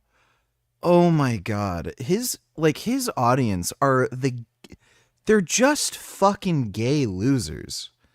Like, holy shit, dude. And then they're trying to, like, gaslight me. Oh, the liberals have a great plan for lowering the cost of housing. And then, yeah, sure enough, immediately after Carney wins, his fucking housing minister. Oh, we have no plans on lowering the cost of housing. Aspirational, talented Canadians unnecessarily difficult. There's perhaps no better way to explain this issue than to look at the depressing state of Canada's national pastime, ice hockey. The only sport where part of the game is to let its players beat the absolute shit out of each other. For those outside North America, the big four major sports leagues consist of the NFL, the NBA, MLB, and lastly, the National Hockey League, often overshadowed and forgotten by its three bigger brothers. What's so depressing for hockey fans in Canada is the fact that the Stanley Cup, the NHL's version of the Super Bowl, hasn't been won by a single Canadian team in over 30 straight years. Here's just how long ago 1993 was. Most baby boomers were still in their 20s and 30s. DVDs weren't even invented yet. George Bush was still president at the start of the year. No, the original George Bush. The Dallas Cowboys were actually a good team.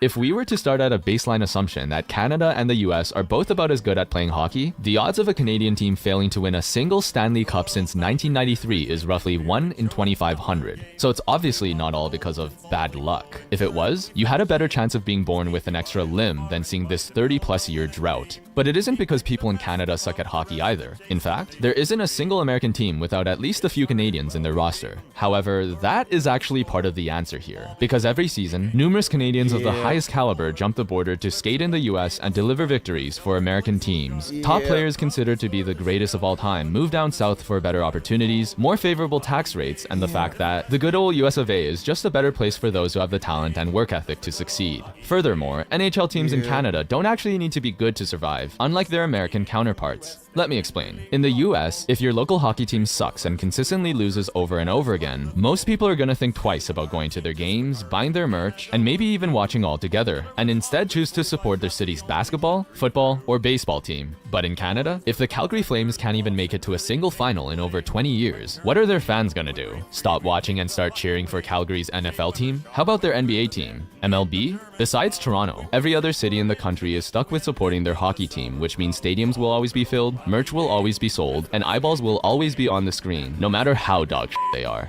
Hockey holds a near monopoly in the world of Canadian sport, and every team up there is essentially an oligarch for each region, pocketing the guaranteed income without ever having incentive to push themselves to the limit. Something any team in any sport needs in order to actually win a major league championship. Look, I'm sure every player wants to win regardless of nationality, but if an organization knows that the money is coming in regardless of how poorly they perform, complacency and stagnation become inevitable. Canada's horrendous record in the NHL is just a small but insightful example that serves as a perfect microcosm of the country's catastrophic brain drain, the financial hurdles that incentivize the very best to take their skills and intelligence abroad, the oligopolistic tendencies of so many industries resulting in a lack of pressure for organizations to do better. This issue is grossly underreported since it's not a disaster we can observe within a day, a month, or even a year. Rather, it is a slow-moving, yet fatal problem that can destroy nations if left unanswered. So if you're a top programmer, why use ChatGPT in Toronto when you can do the same in Silicon Valley and triple your income? If you're a gifted kid looking for the best education, why go to the Ivy program when you can study at an actual Ivy program? If you're a brilliant actor, why be limited to Hollywood North when you can make a name for yourself in the real Hollywood? If you're a hardcore finance bro, why overwork to death on Bay Street when you can do the same on Wall Street for twice the comp?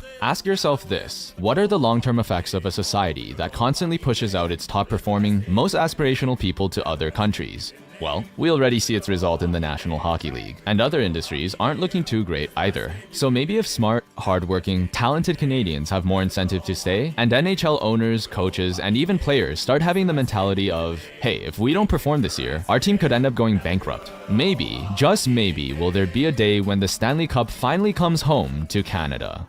As you've probably figured out by now, yes, I am Canadian, so everything I've talked about here has not only been researched, but also informed by my personal experience with having to keep up with soaring rent, groceries, and everything else going on in Canada. When YouTube isn't demonetizing my content, I'm humbled and grateful if I'm making minimum wage creating these videos. Though truthfully, it's becoming impossible to survive relying on ad revenue alone. There's a reason why most creators just pump out easy slop for the masses. It takes so much less time and effort, and the reward from this platform is often the same, if not better. So if you're enjoying my content and are able to help me make more videos like this, please consider supporting me on Patreon or YouTube. I seriously cannot do this without your backing. Also, if you think these issues I'm bringing up deserve more attention, please. Would you rather live in an all-female or all-male planet? Well, all-male because, one, we'd have technology, so if you break your leg or get a splinter, you're not just dead. Like, as if women are ever gonna, like, learn how to, you know, harness medicine and science and shit. You could also get your car fixed, and cars would exist, period. Same with motorcycles. So, you know, if you want to live in a society, basically, you'd preferentially, you'd go for the male society. Like the video and subscribe so the algorithm will show this to more people. Thank you. Although the choice to leave Canada is, just like owning a home, a luxury usually only the privileged can enjoy. But how are ordinary folks faring in the Great White North? We know their economic security is getting worse, however, what about their personal security? Is Canada at least becoming a safer place for regular people just trying to make ends meet? My 5-year-old daughter opens her door, and she comes out of her room in her nightgown, just like rubbing her eyes, and this guy takes the gun off of me, and puts the gun right up to her head. He started slicing my arms. Guns treated like toys and lives treated as guns. This brazen carjacking at a Newmarket gas station while the victim was still pumping it with gas. She had been released from custody after a bail hearing less than an hour before the incident occurred. That's after police said 4 of those arrested for the recent robbery. And what's hilarious is, the police will prosecute people who are just defending themselves. They'll let the criminals do whatever the fuck they want. And then if you talk about this with any fucking lefties, like, you know, in Destiny's chat, there's no crime problem. Oh, it's all conservative propaganda. Dude, every fucking apartment I've rented out of in the last few years, at least, like, 2 or 3 people in the fucking building have either gotten their car or a motorcycle stolen. And I've had shit stolen from 2 of my apartments. 2 of my apartments, the storage units were broken into. A bunch of shit was fucking stolen. Thousands of dollars worth of stuff. Like, crime is all over the place. There's so many fucking carjackings. And then these people are going to tell you, there's no crime problem. Like, yeah, there's no crime problem when you're living at your fucking parents' house in some, like, you know, rich suburb. Sure. This 2 days later, another slash and grab. The individuals committing these crimes are violent and are not deterred by the thought of being arrested. The alleged thief drives right at the police officer. This terrifying scene playing out as his wife and kids knock themselves in the back. From over 3,000 a year between 2014 and 2017, exploding to more than 12,000 cases last year. And residential thefts have risen right on pace with others like carjackings during that same period. Officers were confronted by as many as 10 suspects. This wild dash cam video shows them attempting to evade police. 88% increase in home invasions over the past year. Going to walk through the street just days after such a violent crime, they got really scared. Something like that. Police say one of the suspects was on probation, and another had been released after a separate offense. Some people shrug away concerns about rising crime, understandably assuming it's just the media sensationalizing events to make things appear worse, believing that crime is actually decreasing. But at least in Canada, this couldn't be further from the truth. According to the government's own data, in the past 10 years, overall crime across the country increased by over 20%, and violent crime is up 40%, at its highest level today since 2006. The fundamental issue is that throughout Canada, a small number of mostly troubled young men are committing crimes, getting arrested, and then being released in little to no time, thus being responsible for a disproportionate amount of crime that terrorizes everyone else in society, often harming or even killing innocent people who were already struggling to begin with. The province of British Columbia published data proving exactly this reality. In Vancouver, just 40 people were responsible for over 6,000 police contacts, with each prolific offense. Animal Liberation donating $2. Let me see. Allah. 1920s in Egypt as a religious and social organization. It has over the years metastasized to become the largest global Islamic organization in the world, with branches in dozens of countries. It has representatives in various governments and leadership in the world. One of its centers of power is here in Turkey. We were able to get an interview with Ashraf Abdel Ghafer, a major Muslim Brotherhood leader based in Istanbul. Does the Brotherhood share an underlying ideology? Of course, all of us share an underlying ideology which comes from Islam. You have this ideology, you have the group to fulfill the condition of this ideology, which is in Algeria or in Chad or in Berlin or in Malaysia, in Finland, in America, in Russia, in Mozambique, in South Africa, and everywhere is the best for everyone. We're talking about a group that has as its ultimate goal an Islamic State that dominates the whole world. All the groups that claim belonging to the umbrella of the Muslim Brotherhood share this common ideology. The Muslim Brotherhood have aggressively tried to expand their global influence by sending an unknown amount of proxies into countries around the world.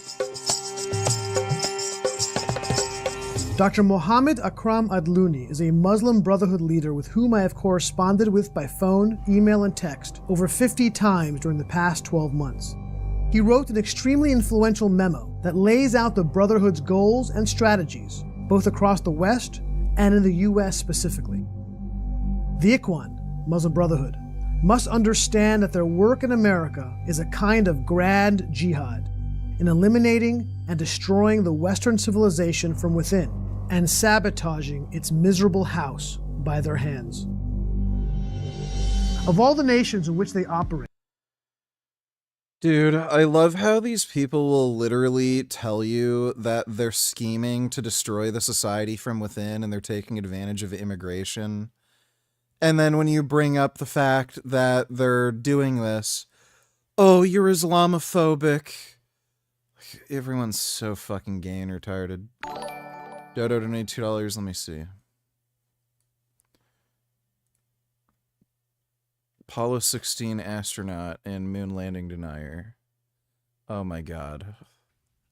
And was known for climbing Mount Everest and got an award or a medal, and everyone. I was hired at companies as their CEO for having climbed Mount Everest. And somebody came along and started saying, you didn't do it. It was filmed in a TV studio. I certainly wouldn't fly and make an airport change and stay overnight in a hotel and go to podcast to defend that I'd climbed Mount Everest. I wouldn't waste my time. So why are you here? Me? Yeah. If you not walked on my the moon, and it's so obvious that you walked on the moon, I wouldn't fly anywhere to debate somebody whether or not I walked on Mount Everest if I did. So why are you here? I'm here to tell my story. He asked me to come and share my story. Did I walk? Dude, this guy is a fucking cunt. Holy shit. Walk on the moon. And I did walk on the moon. The evidence is overwhelming that we landed on the moon. And so I've told my story for the last 50-something years, almost, or whatever it is. We landed in 72. So I have been asked to share my experience by reputable people, and so I do that. And I am not lying. I landed on the moon, and the evidence is overwhelming. Well, actually, the opposite is true. People can say anything. The evidence is not overwhelming. What is evidence? Hang on, hold on a second. We'll hold on a second, Bart. We'll get Hold into on. that. Let's lay out some more of your evidence. Okay. Okay. Well, you retired a general, right? Okay. What was your security clearance? Top secret. Okay. So when you have a top secret, you're not allowed to tell your wife or your children, right? What? Whatever the He doesn't even know what that means. Oh my God. secrets are. Whatever secrets you have as a top secret clearance, if you told your wife or your children, you would be violating your oath. Is that right? In the military, that's true. But Okay. we were, NASA did not have us swear an oath that we are lying or not lying. I understand. But the point is, you have top secret clearance, and telling your wife or your children would be violating that oath. So your oath to the corrupt United States federal government includes lying to your wife and to your children. Now, there are 100,000 trials every year in This guy literally doesn't have any evidence that the moon landing's fake. America. 90% of the people are guilty, and yet 100,000 people raise their hand and swear that they're telling the truth. So does every Nazi war criminal. They look like benevolent grandfathers. Most people in court are not guilty. And yet they go smiling through life and denying to the very end that they committed these crimes, which they did. Now, if you're willing to lie to your wife and to your children, why should we believe you? Believe me about what? Well, you just said you're willing to lie to your wife and children to keep your oath to the corrupt federal government. Doesn't have to lie about anything. He just doesn't have to share a fucking secret. So if you're willing to lie, I'm not lying to them. I'm not lying to anybody. I'm telling them the truth. I landed on the moon. Just because somebody has, I don't think it's fair to say just because he has a top secret clearance and he's under an oath to protect government secrets, that doesn't mean that he is inherently a liar. I understand that. And he also said that that shows that he is willing to lie to his wife. This is like me telling a friend, hey dude, I can only tell you in confidence this. I don't want it to get out, but I'm gay. I just wanted you to know because I needed to get it off my chest. And then like your friend says, all right, don't worry, bro. I won't tell anybody. Is he lying about everything from then on? Like, it's all he has to do is just not share that secret. That doesn't mean he's lying about anything. Wife and children, and if he's willing to do that, he's willing to lie to the rest of the world. So that's my point. No Nazi war criminal. This guy is like genuinely retarded. Like can't even fucking think retarded. Thanks for the donation, Dodo. Did you see this?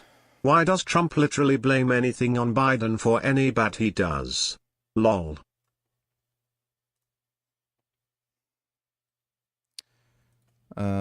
You sent me... thing is you. This up here. How are you? And spanking new Lexus SUV. How is that possible? Integrate into the same... Illegal immigrants and... Nobody... Yeah, you didn't link me anything about that. Thanks for the donation, Andrew. The Islamic domination of the U.S. is seen by the Muslim Brotherhood as the Holy Grail. Like their expansion into Europe and Asia, the Brotherhood has a very specific agenda for undermining the U.S. political system. They use the same playbook as they have in Europe and elsewhere, sending representatives across the US, which they see as a morally decayed nation and ripe for achieving their goals. Nidal Mohammed Sakr was placed by the Muslim Brotherhood inside the US and has been here for years. Nidal was recruited by Abdullah Azzam, a mentor of Osama bin Laden and a co-founder of Al-Qaeda. He recruited him into a paramilitary cell that conducted terrorist operations against Israel. Nidal was personally acquainted with Osama bin Laden. Nidal now lives in the gorgeous and sun-soaked Huntington Beach, California, in a condo a few blocks from the ocean. He escaped into the US after being sentenced to death by an Egyptian court for allegedly murdering a police officer. He is now free to frolic on the beach. Dude, what the fuck? And call for the killing of President Trump, as he did in October of 2017. The way Muslim Brotherhood exists shit. and operates is the following. They do have those general guidelines and approach and school of thought. However, each chapter deals with its own realities and challenges and very specific circumstances. Like, for example, in the US is different than, for example, the UK or France or some other places. So you operate from within like the environment that you're I'm a gender separatist. Women should have their own independent communes far away from males. Oh my god. Oh, that'd be hilarious. Literally, nobody would get any work done. Everybody would be fucking bickering and complaining at each other. Nobody would take out, like, the trash, garbage, like, do any dirty fucking jobs that men do. You wouldn't have any doctors, any lawyers. Oh, man, that would be fucking hilarious. Yeah, if women lived on their own in separate societies, they'd, it would just literally all go to shit. in a way that's most fit. Oh, that's funny. You work from within the system. From within to the rise system. up. From within the system. How successful is that approach? Andrew kind of lifts $20. Sorry, I accidentally sent my story lol. Restricted video, can't see it. Thanks for the donation, Andrew. Approach right now. It's very, very successful. Is democracy a good tool to help create and grow Islam around the world? Why not? Why not? I don't think there is any morals in America. If you say and don't practice, there is no morals. So is Islam in America the solution to this problem? In America, what is the problem? Islam is a solution for everywhere. Why? Because there is a standing morals. Is one of the goals of the Muslim Brotherhood to actually overthrow the United States? Yeah, definitely. The U.S. has been a target of the Brotherhood for many years. Many of its members founded some of this country's largest Islamic organizations, including CARE, the Islamic Society of North America, the Muslim Student Association, Students for Justice in Palestine, the Muslim American Society, among many others. While some of these groups deny current involvement with the Muslim Brotherhood, many of the same founders are still involved with these organizations, and they seem to share the same philosophical underpinnings of the Brotherhood. The Muslim American Society, which has 40... Dude, this is crazy. Like, they really should just stop Muslims from immigrating, full stop. It's just nuts. 42 chapters in schools across America recently released this incredibly disturbing video on their Facebook page from one of their schools in Philadelphia.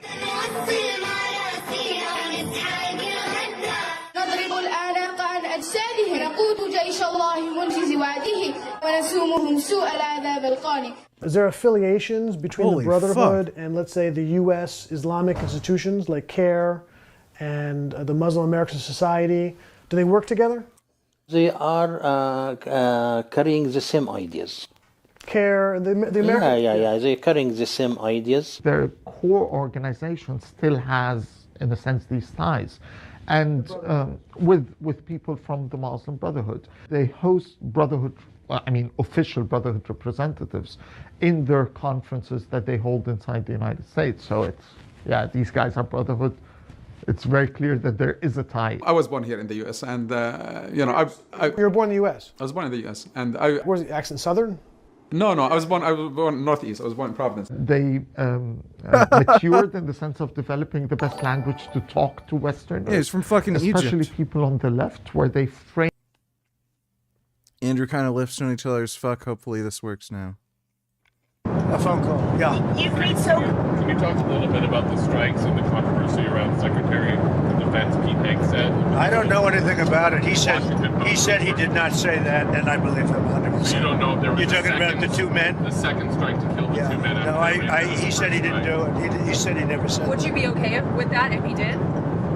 He said he didn't do it, so I don't have to make that decision. Mister, you've made so clear how you want to keep drugs out of the U.S. Right. Can you explain more about why you would pardon a notorious drug trafficker? Well, I don't know who you're talking about. Which Juan one? Orlando Hernandez. Well, I was asked by Honduras, many of the people of Honduras, they said it was a Biden setup. I don't mean Biden. Look, Biden didn't know he was alive, but it was the people that surround the Resolute desk, surround Biden when he was there, which was about very little. So, care to explain why Biden had an interest in setting up the president of Honduras? Does he have any rational reasoning for this? Little time, and the people of Honduras really thought he was set up, and it was a terrible thing. He was the president of the country, and they basically said he was a drug dealer because he was the president of the country, and they said it was a Biden administration setup. And I looked at the facts and I agreed with them. What evidence did you share that he was set up and that he wasn't? Well, you take a look. I mean, they could say that you take any country you want. If somebody sells drugs in that country, that doesn't mean you arrest the president and put him in jail for the rest of his life. President, can I just clarify, do you think the U.S. And that includes this country, okay? To be honest. I mean, if somebody does something wrong, do you put the president of the country in jail? They said it was a Biden setup. It was a Biden administration setup. And you have a big race going on this week, next week. He's good at making things up and just saying Biden did it. Thanks for the donation, Andrew. Fat Dong McGee donated $2. Let me see. Abdullah works at a large We've grocery already store. Reacted to that yesterday. Thanks for the donation, dude. Frame their problems as one of struggle against imperialism, against Western domination, using terms that are acceptable to the leftist Western mind, basically. How closely is the Brotherhood working with the leftist and liberal organizations? They're my backers and they're my defenders in political circles. So the left really, you have an alliance with the left in the United States? The left would be natural ally, of course. They were our backers and supporters. All women, by the way. You look at those crowds, overwhelmingly women. Fucking dumb bitches don't know what's good for them. This is why you need men running society. And actually, coalition partners. I mean, now Republican Party actually is basically Heil Hitler kind of party. You know, it's even worse than the Jewish pro-Israel. Yeah, right. You'll find out about Hitler when the Muslims are in control. In some ways. The Holy Land Foundation was once the largest Islamic charity in the United States. Its supposed organizational mission was to fund humanitarian programs for Arabs in the Palestinian territories. In reality, it was a front organization for the Muslim Brotherhood to help finance Hamas's terrorist activities. In 2009, the founders of the organization were given sentences of between 15 and 65 years in prison for funneling $12 million to Hamas. Among the unindicted co-conspirators listed by the prosecution was a who's who of major U.S. Islamic leadership, including CARE, the Islamic Society of North America, the North Islamic Trust Fund, and many others. Yeah, of course. Even multicultural Europe. They're all in on it. They're all in on it. Like this bullshit, not all Muslims. All of them. Fuck you. It's literally all of them. Making up. In 2015, the British government, alarmed at the radical influence of the Muslim Brotherhood, ordered a governmental review of its beliefs, goals, and activities. Do you think they support the Muslim thing because they want to have sex with the men? Heard someone propose that idea.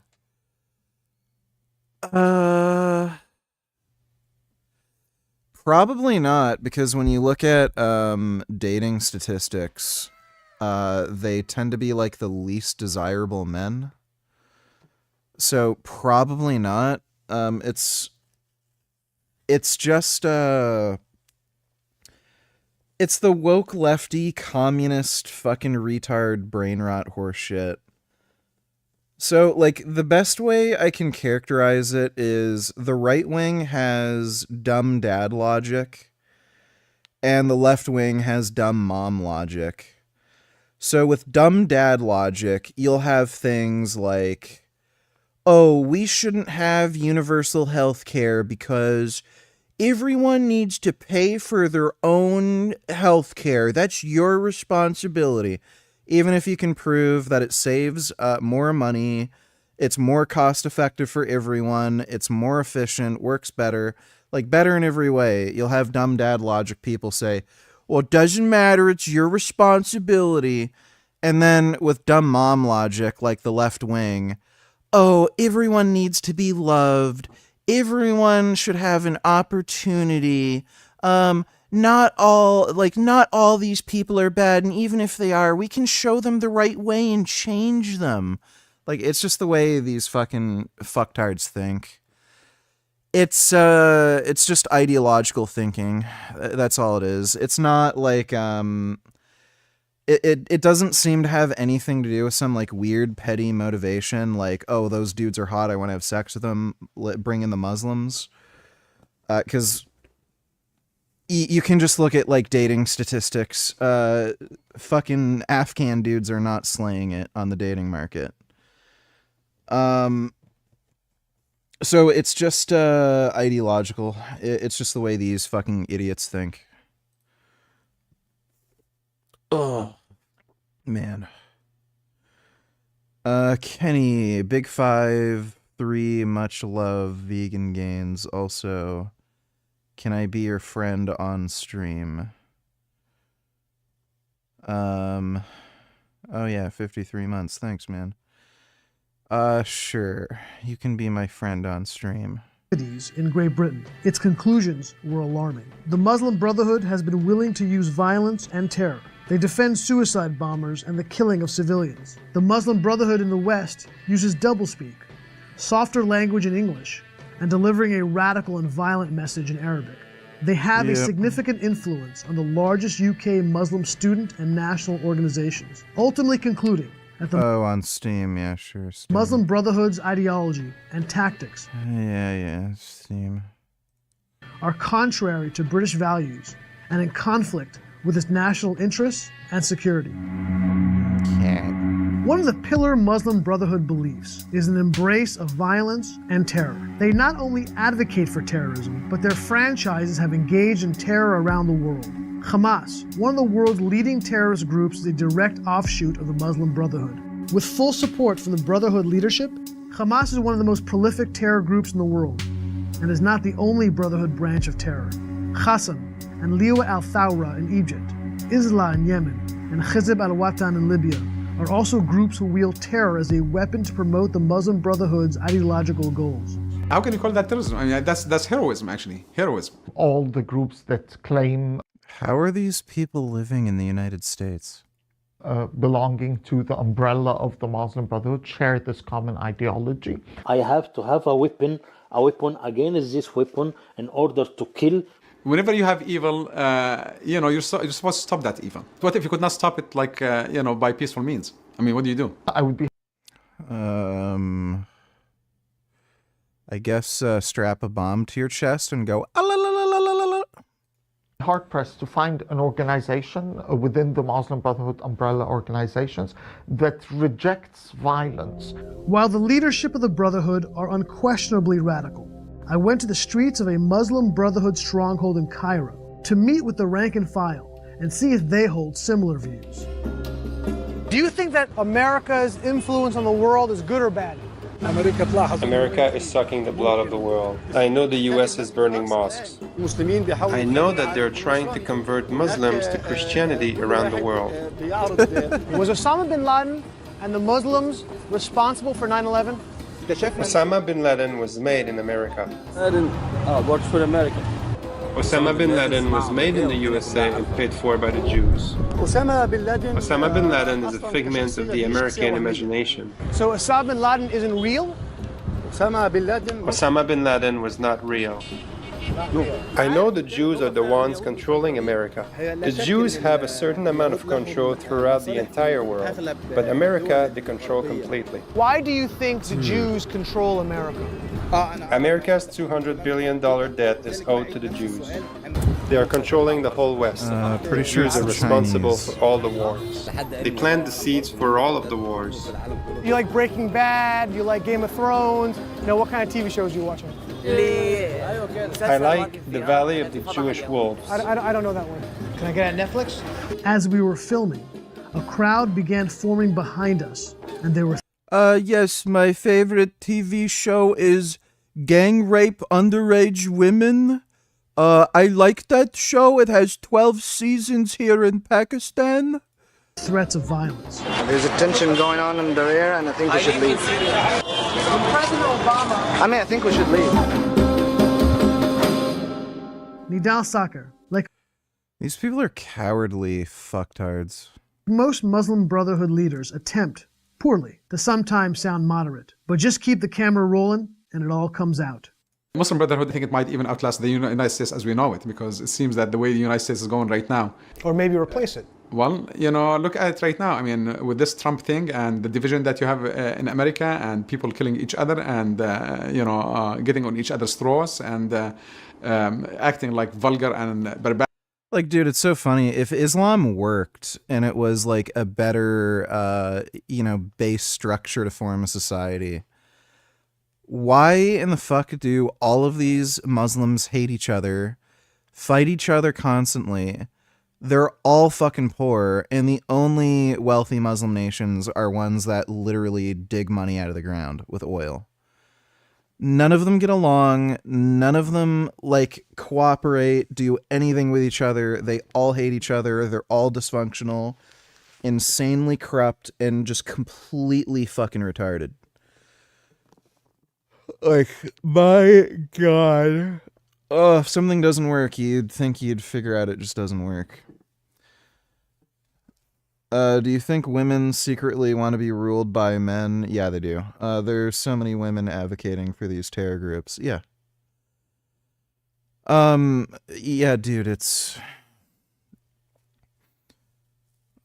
it's just silly.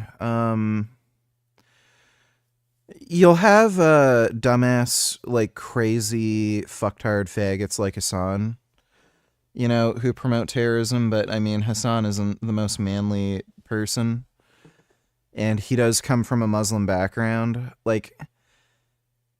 There are far more women that you will find advocating for terrorism than you will men advocating for terrorism. If we're talking about normal Western fucking people. And it's just because women have the dumb woman brain logic or the mom brain logic. Oh, I can fix them.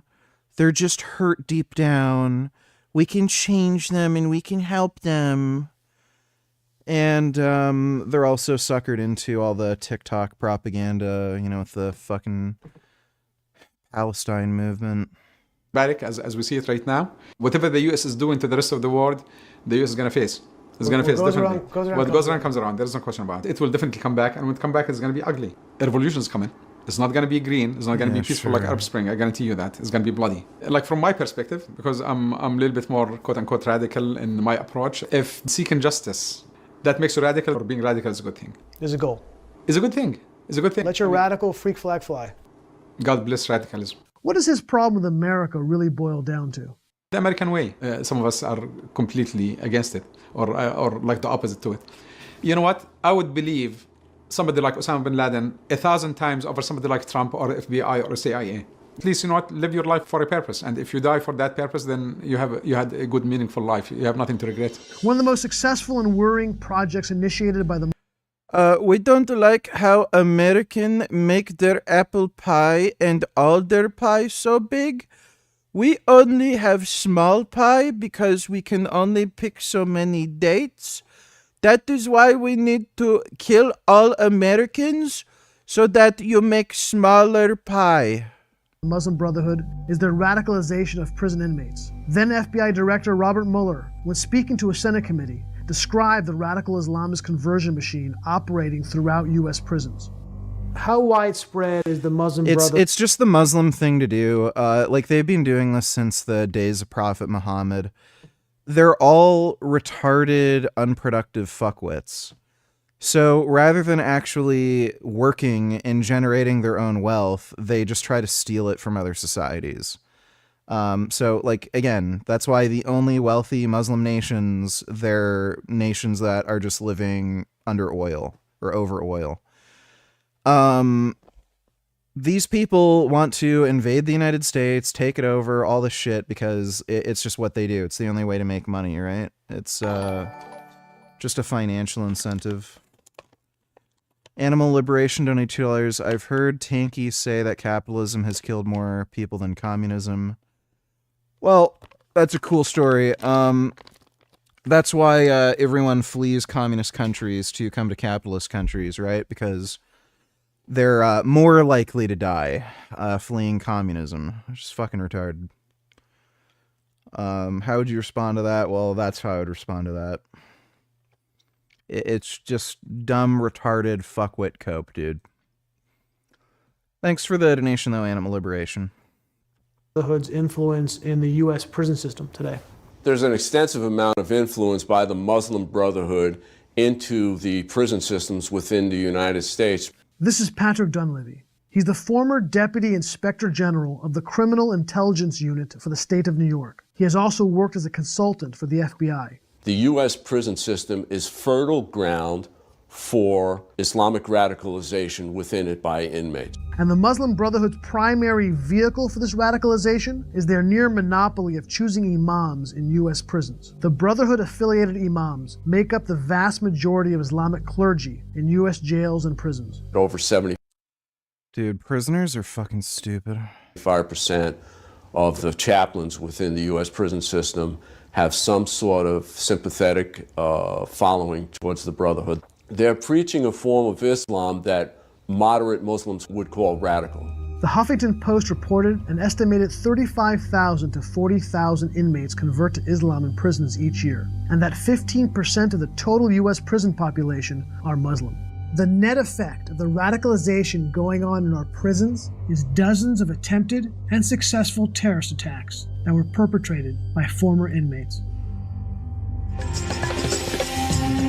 The Muslim Brotherhood would have you think that they are a moderate. Dude, why can't we just admit that Muslims, like, just need to not be allowed to immigrate here? They're such a huge liability.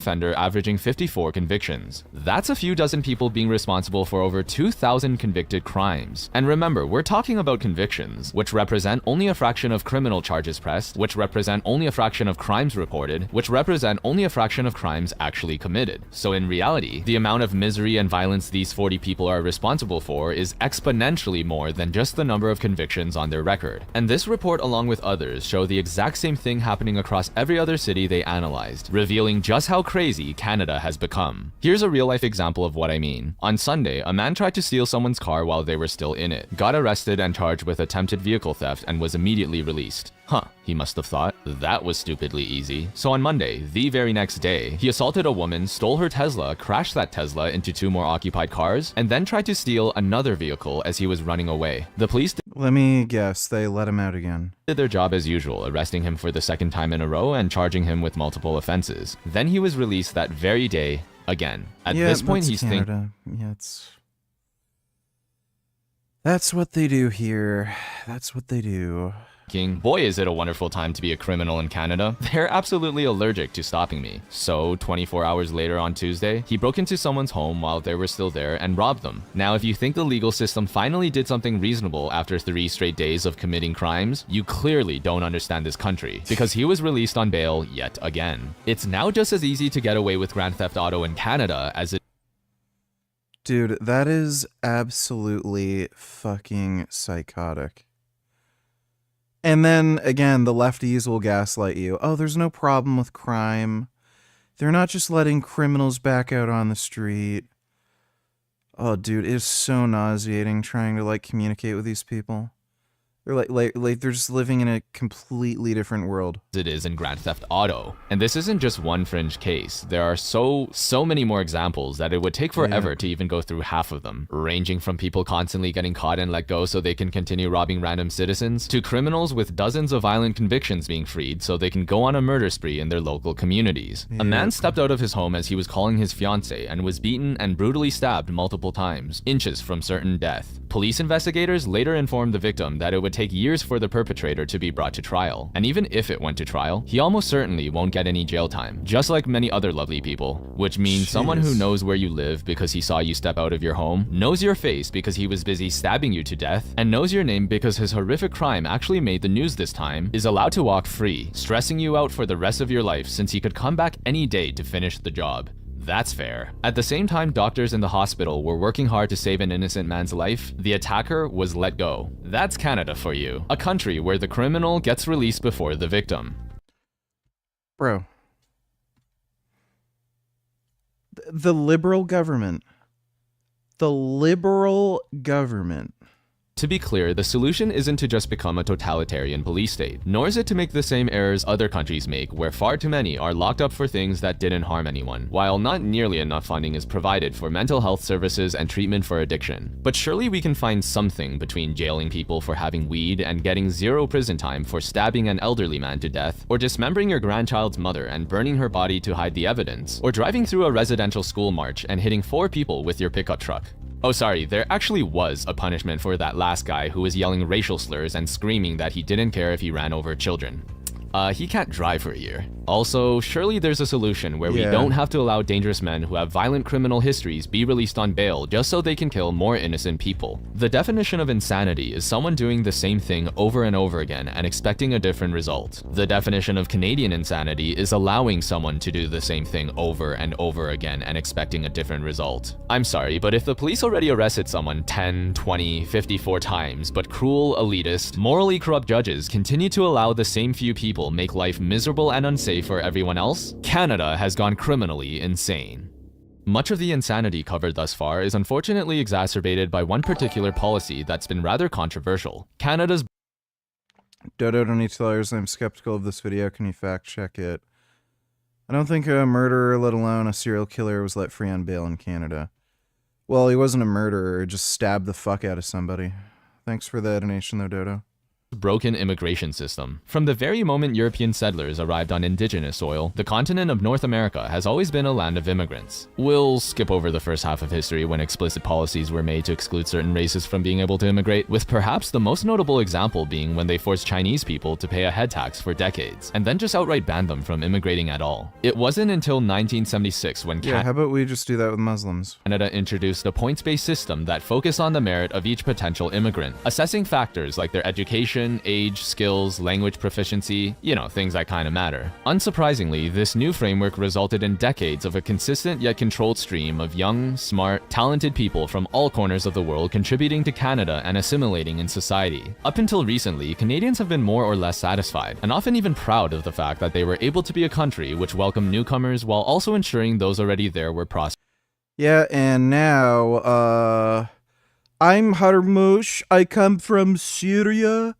I killed 7 Jews. Can you let me in the country? I probably won't get a job, but I might work at Walmart for a week. And then they give them a visa. Spring too. But here's where Canada's problem started, because at the same time the country was doing so wonderfully for its permanent immigrants, they also introduced a worker program that brought in high-skilled people to temporarily fill certain holes in the labor market. This initially made sense, and there wasn't even a need for the government to have a limit on the program since these professionals were only required on a case-by-case basis. But to keep a long and overly complicated story short, Sengoku Donatillers, what really triggers me is when toxic women victim blame men for not going to therapy. Therapy doesn't do shit, just a way to vent about your issues. Therapy is just pure nonsense. A rational person would actively find solutions, not seek attention and toxic therapy or toxic empathy. Well, you can find therapists that will actually help you get solutions, but like that's rare. That's like, you know, unicorn. So yeah, therapy is basically just geared towards giving women some who are just dumb attention for no reason. Thanks for the donation though, Sengoku.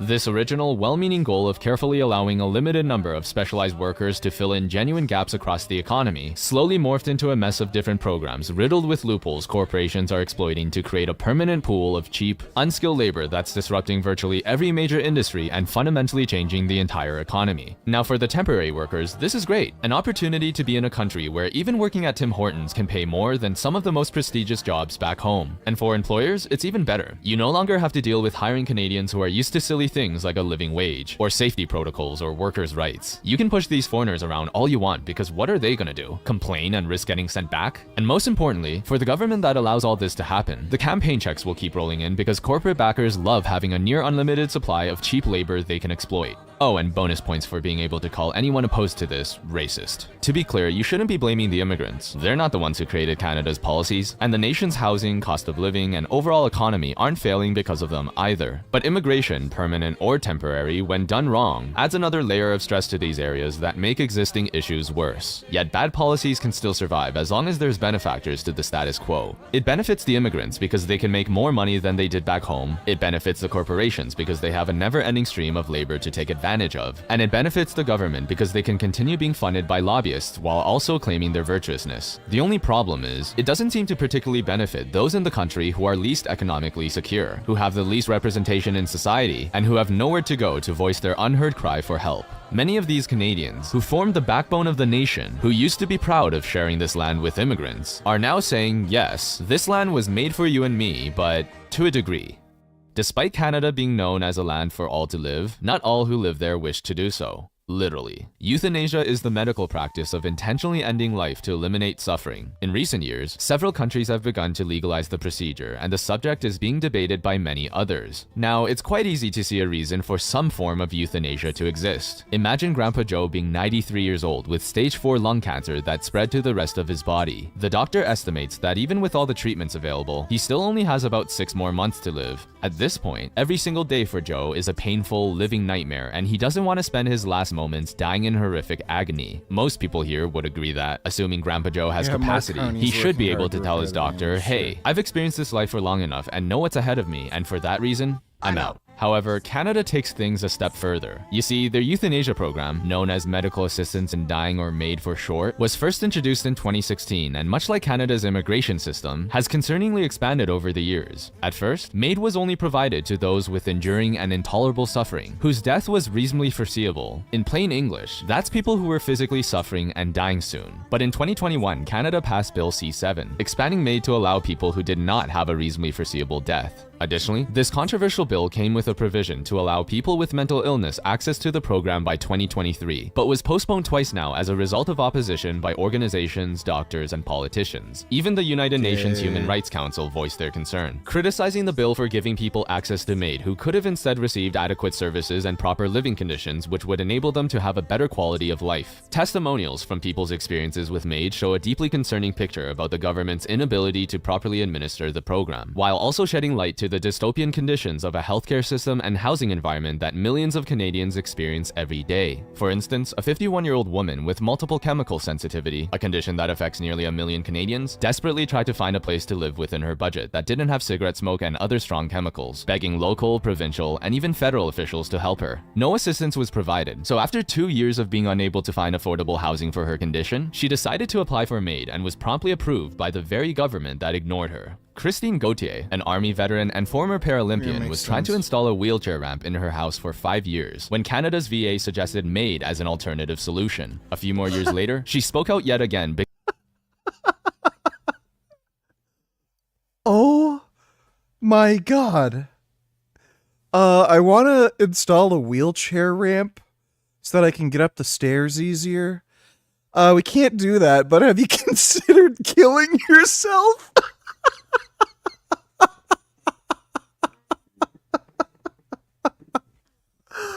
Oh my god!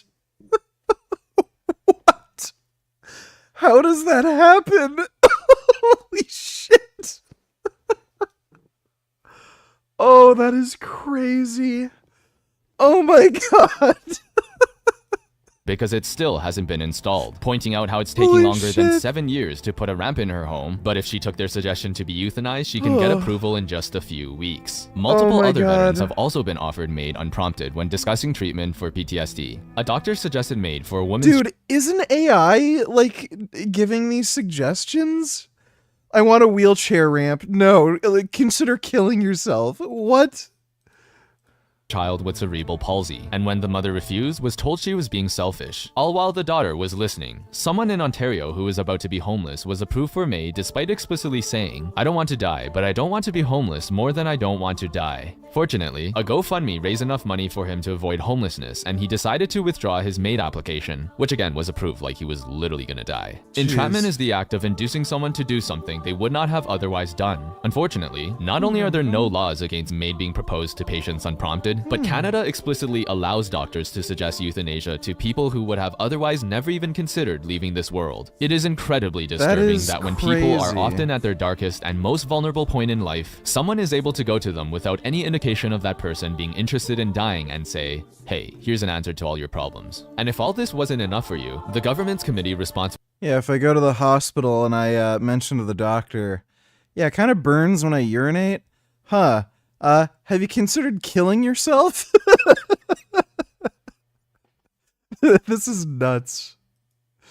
For working on MAID is now recommending that kids should be able to get euthanized, with their parents consulted where appropriate. Not always consulted, but only when they decide it's appropriate. Also, think about the type of person who feels the need to use the term mature minors when referring to children.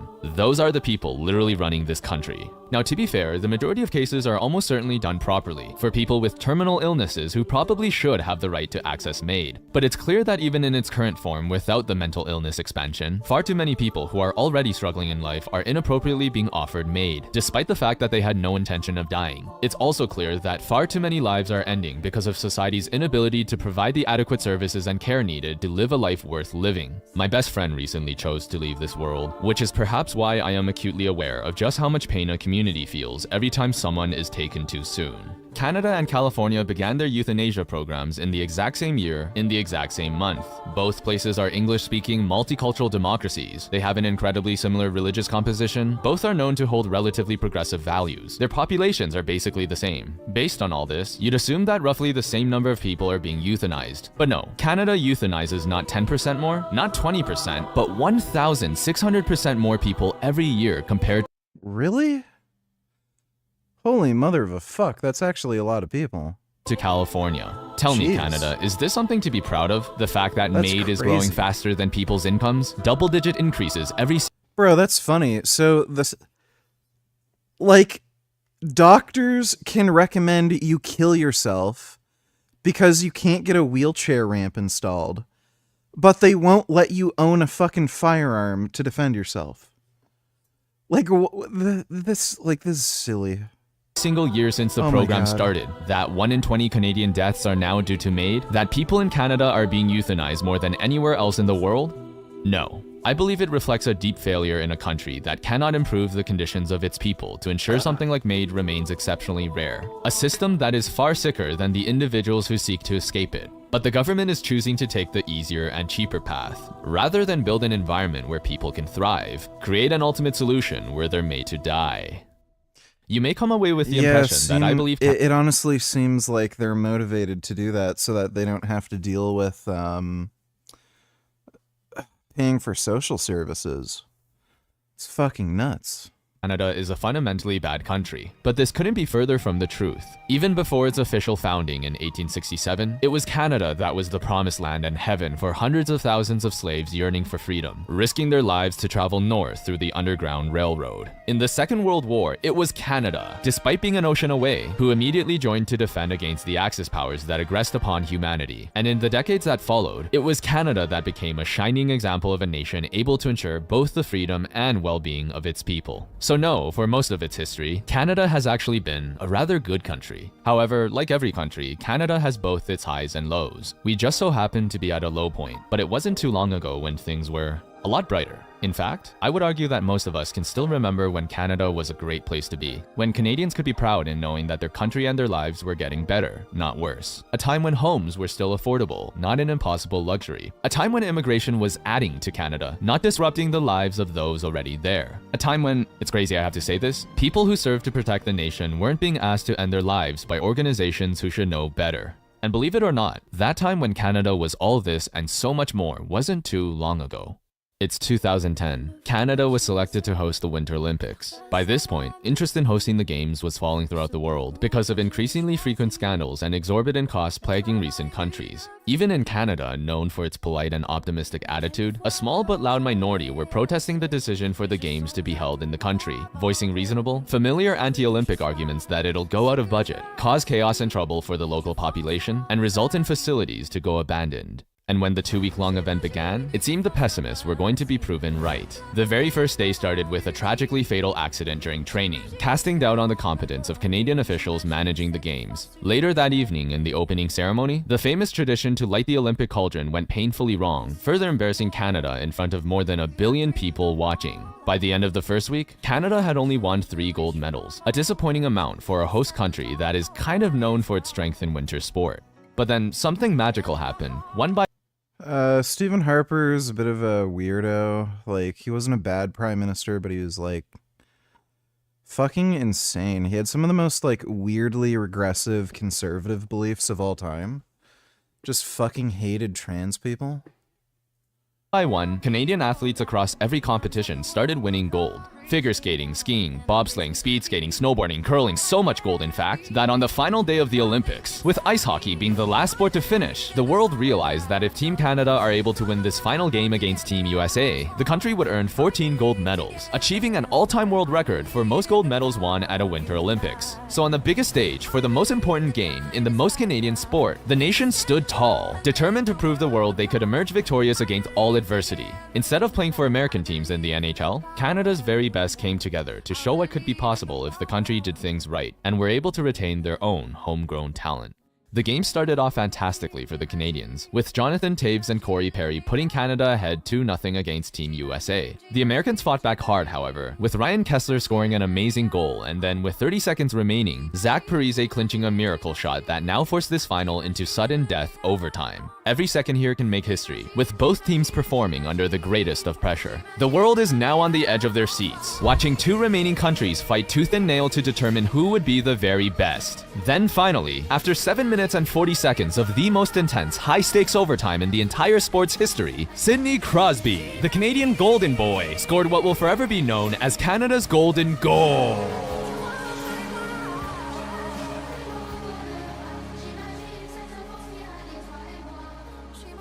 And this, my friends, is when I believe Canada shined its brightest. Complete strangers high-fiving, dancing, and hugging their fellow citizens. People joining each other with glowing hearts, singing the national anthem with pride. The streets noisy and crowded, but in true Canadian fashion, still respectful and safe. Oh, and the pessimists were proven wrong. Canada was on budget, an overwhelming majority of Canadians were glad to have hosted the Olympics, and the facilities built for these games continue to be used by the local community to this day. From far and wide, 80% of the entire Canadian population had their eyes glued to the game, making it to this day the most watched event in the country's history. This was a time when all of Canada came together, united, showing the world their very best. When 96% of people surveyed felt proud to be Canadian, numbers you will now only see in North Korea, when the loonie was often more valuable than the US dollar, so you felt like a millionaire buying stuff from abroad, when people and businesses alike still had confidence in the country, when the median rent was $760, so I wouldn't have needed to ask for your support to create more content for you to enjoy. I'm serious, these videos are impossible to continue making without your help. When crime was at its lowest point ever and only continuing to fall, when the Canadian standard of living was rising faster than its peers. This was the true North, strong and free. This is the country. And then Justin Trudeau happened. I knew and loved. This is the Canada Canadians deserve. Life was far from perfect, and so the solution isn't to go back to the past, but it is to take inspiration of what the country got right and strive toward building a new golden era, one even better than before, with a people so just build more homes and let people shoot criminals. That's all we fucking need. resilient, generous, and hardworking, and blessed with immense natural resources on a land glorious and free, Canada's potential is limitless. Throughout my entire video, I deliberately chose not to mention a single politician's name, because these issues, regardless of who This guy's a fucking idiot. This guy's a fucking idiot. This guy's a fucking idiot. created them, transcend the petty politics of today. Individuals come and go, but problems don't just leave with them. So if there's one thing I want Canadians to know, it is that this country is in your hands. And if there's one thing I want Perry, it's so weird. This country to know, it is that Canadians will fight for you and save you. Oh, Canada. That was a good video. Yeah, Canada's fucked, dude. More separation between the That was the funniest thing ever. She wanted a wheelchair ramp installed. They told her to kill herself. Oh, it's so good. heads, and that creates the illusion of a more... The fifth tip is to lift through a variety of muscle lengths. Real quick to get everyone on the same page.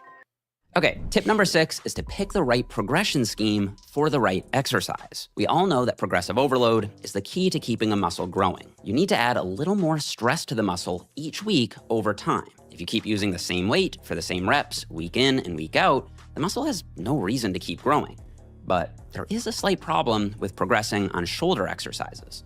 Isolation movements like lateral raises are really hard to overload. If you start with 15, you need to make sure that your progression scheme actually matches isolation exercises like lateral raises and rear delt flies. That linear progression won't work because you'll quickly match to it. The next week, do that same weight, but this time for 3 sets, you won't even be able to machine and run a progression. Outside of freedom of workouts, make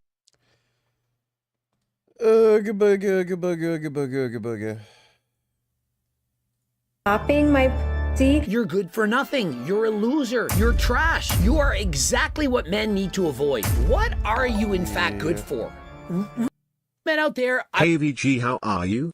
You don't look like you're enjoying yourself today or any days recently. I'm not a doctor, but I can tell when someone isn't making use of a good life. Have you ever thought of killing yourself? Maybe consider it. Take care, buddy. End it. Yeah, that's what a doctor would tell me here, apparently. Thanks for the donation, less is more. I want you to point to a channel if you want to learn to be a better man. The channel's called Mediocre Tutorials and Reviews. Bro knows what he's talking about. He's found tons of information. Oh my god, what are you, retarded? What's the best country to live in besides the US? Is it Germany or Japan? Do you want to be poor? Do you like not having freedom of speech? Like, what the fuck? Who the fuck would want to live in Germany or Japan? And I highly suggest you go and give him a follow. Men being sick. Apparently you like being broke. I hate men being sick. It's the worst genre of man. Yeah, get your fucking shit together. We gotta go to Mew Mew on Sunday. Yeah, we have plans, Sundays are for Mew Mew. For the House of Mew Mew. The House of God. The House of Gods. Oh, the man is depressed. I don't care that my husband is depressed, that he's sick, that he's essentially in hiding. He needs to be a real man and get on with his life.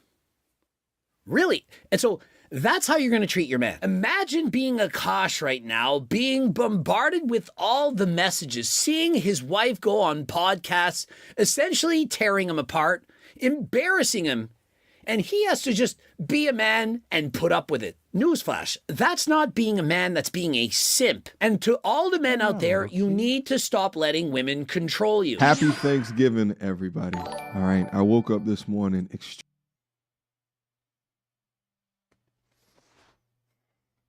Kid Boo donated $2. Let me see.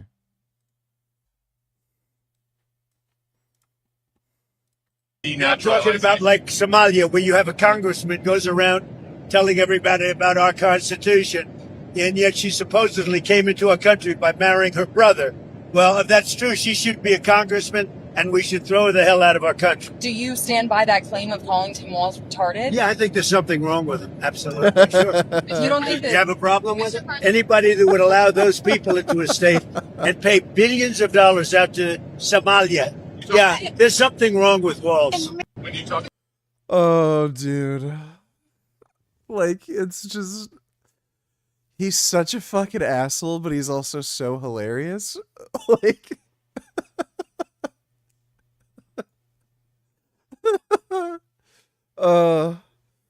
Nowhere else are you gonna get politicians that are as entertaining. Like, the one exception was Toronto's crack-smoking mayor. Rob Ford was great. Thanks for the donation, Kid Boo. Extremely thankful. Thankful for the day. Thankful for you as my audience. So many.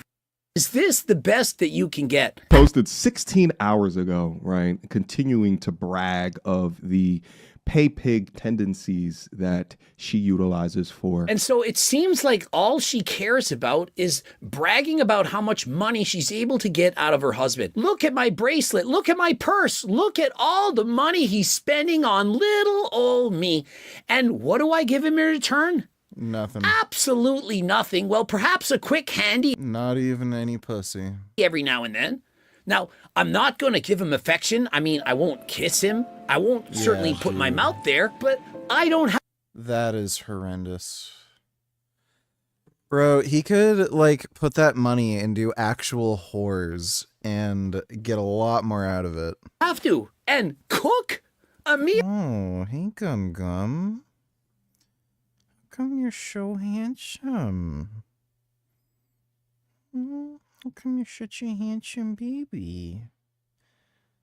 My God, you're beautiful. Are you kidding me? If I don't even have enough discipline to work a 9-to-5 job, what makes you think I have enough discipline to get all the groceries, get all the ingredients, prep all the ingredients? I couldn't even keep a regular job. And last I checked, marriage certificate doesn't involve me doing anything for my husband. But remember, if the roles were reversed and she were making all the money and he wasn't, she would have forced him to sign a prenup. She don't give a ish what y'all say or how much she is embarrassing him. $20,000, $30,000 purses, bracelet, that's like nothing. I expect this every single month. And Akash not only has publicly addressed everybody on the internet calling his wife a gold digger. Akash, he addresses the hate. People saying your wife's a gold digger, that you could do better. He doesn't believe it. He gives a sob story saying, this isn't true. I know that there's no woman on earth that could possibly love me as much as her. Really. You could pay a prostitute in Thailand to love you more than your wife. She thinks you're disgusting. If that's the most love you can get, I'd stay single. All the while, she continues to despair. Yeah, the one thing Greg is based on is relationships. Belittle her husband on other podcasts. And so it's not as if she saw the error of her ways and perhaps said, you know, I got carried away on the podcast. I thought if I said these things that people would like me, that I would be famous. But since that time, I've reflected and I'm not going to do this again. No. She doubles down, making things worse. We had to talk about something that happened to Akash, you know, this week. I was bullied. You were bullied, bro. I was bullied, yo. You were bullied. You were disrespected. Was he to his defense? My personal opinion is we're not bullying a... Dude, it's fucking crazy how these dudes can't just wake up when, like, especially when it's that blatant. Like, she is literally the, like, cartoon caricature of the fucking bitch who just wants you for your money, you know? And then, like, this idiot can't fucking see it. It's nuts. Makes no sense. Akash, we're bullying his wife. We're saying, Akash, this is not okay. She's mistreating you. She's disrespecting you. And you need to do something about it. That isn't bullying. Bullying is your wife. She's bullying. I don't know why people don't just get cats and then jerk off to hentai. Like, it's the perfect system. You want love and cuddles, there's your cat. And then when you want to, like, whack off, you just watch hentai. And then you don't have to worry about whining and complaining, except from the cat. And then all you have to do is give him food. Isn't that right, Gum Gum? Yeah, you whine and meow for food, but that's it. That's the only complaining he does. Yeah, cats will complain for food, but that's it. As long as they get their num-num, they're okay. As long as you get your num-num. Oh, this is a sleepy kitty. getting a little sleepy. It's getting close to Gum Gum's bedtime. It's almost time for Gum Gum's bedtime. Almost that time. Not quite yet, though. I love you, Gum Gum. It's a good baby. Oh my goodness, it's a good baby. He's so soft. Oh my goodness, he has such soft fur. Oh. So soft and pillowy. Oh my goodness. Why is Japan bad to live in? Because they'll steal all your money and you'll be broke. Houses and food are cheap. They're not cheap when you look at the average income in Japan. So, everyone's getting old and they're going to steal all your money so that they can give social benefits to the elderly. So, if you want to get all your money stolen through taxes, Japan's a great place to live. They're also massively overregulated. If you hate bureaucracy and red tape and filling out forms and laws and regulations, Japan is one of the most craziest, insane countries for that sort of shit. And same with Germany. Like, all of Europe is pretty much cucked and pretty shitty, but again, they just steal all your money through taxes and then give it to immigrants. Sengoku, donate $2. Let me see. Oh, this fucking dipshit. Being able to lift all of this weight, not being able to do this. Bodybuilding strength, man, is not real strength.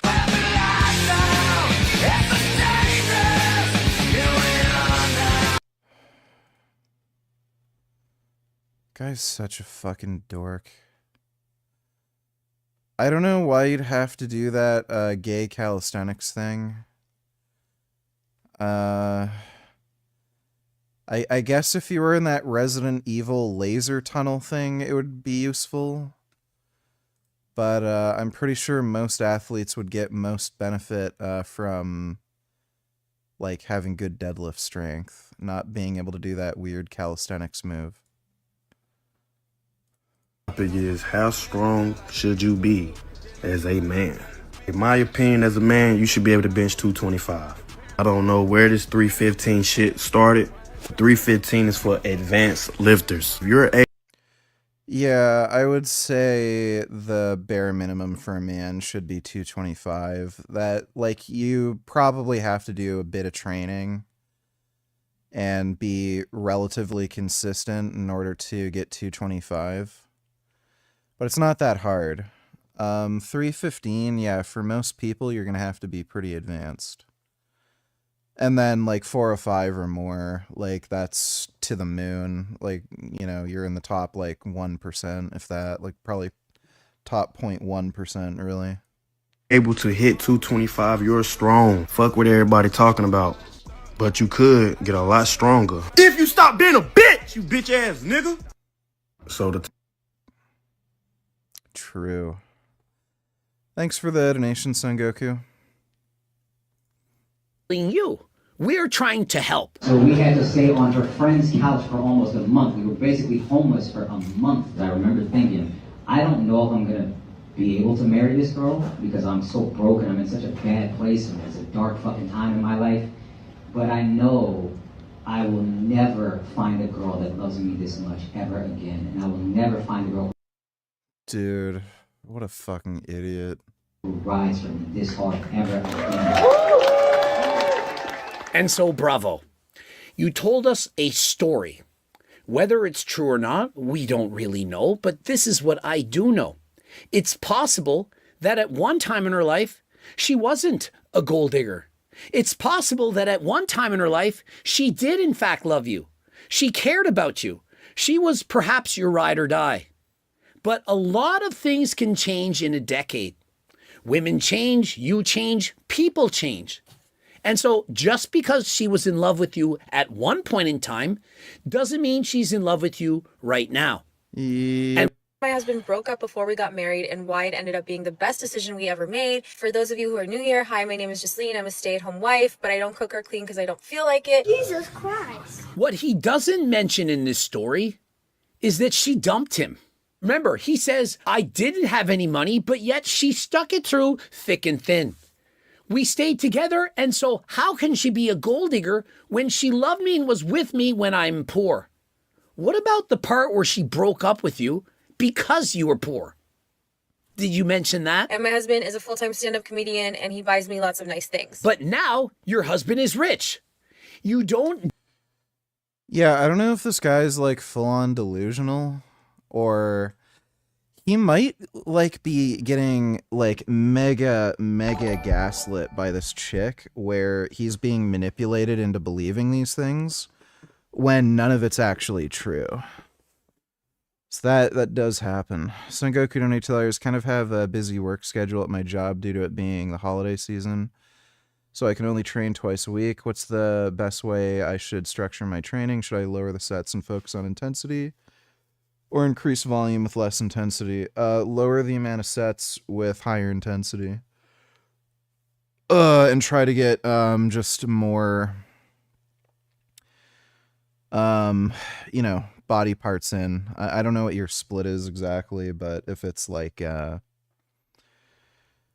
know, full body split, yeah, just lower the sets to maybe one or two per exercise or per body part, and try to just hammer the intensity as hard as you possibly can, and just fit whatever amount of training you can into each session. Hope that helps. Thanks for the donation, Sengoku. Oh, there goes Gum Gum. What's Gum Gum up to? Oh, there he goes. Do anything for him, and he buys you lots of gifts. You won't cook, you won't clean, you won't give him physical affection, and so does that not look like a gold digger to you? Yeah, she's a bitch. Perhaps you were not a bag. Perhaps I would. Like, dude, she's such a bitch.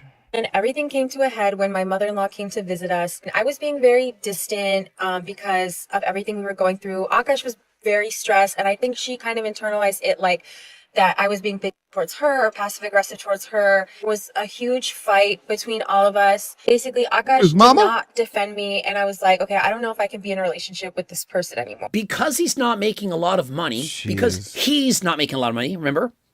Her and her mom are fighting. So because he was not making a lot of money, she was upset at him and acting like a bitch. And then her mom got pissed off at her and started fighting. And then he wouldn't defend her for acting bitchy. And then she was thinking of breaking up with him because of that. Like this, bro, she uploads this on the internet. Like, how is this guy still with her? Because he isn't making a lot of money. And so because her and her mom are fighting, This is like she breaks up Gigasim. with him. You're making. Or does it sound like a gold digger to you? So the man was literally at the He's literally the LeBron James of fucking simps. lowest portion of his wife, and you were being, quote unquote, you said it, not me, bitchy. And so you became bitchy. And what did you then do? And then I'll get back with you. I can only think that Akash, who has called himself ugly previously, wanted to show off his wife because her aesthetics to him would demonstrate him winning in life. Sort of like him walking around with a trophy or a badge of honor. And so what you may or may not know is that Akash encouraged his wife to go to social media, but I'm certain he didn't expect her to belittle him.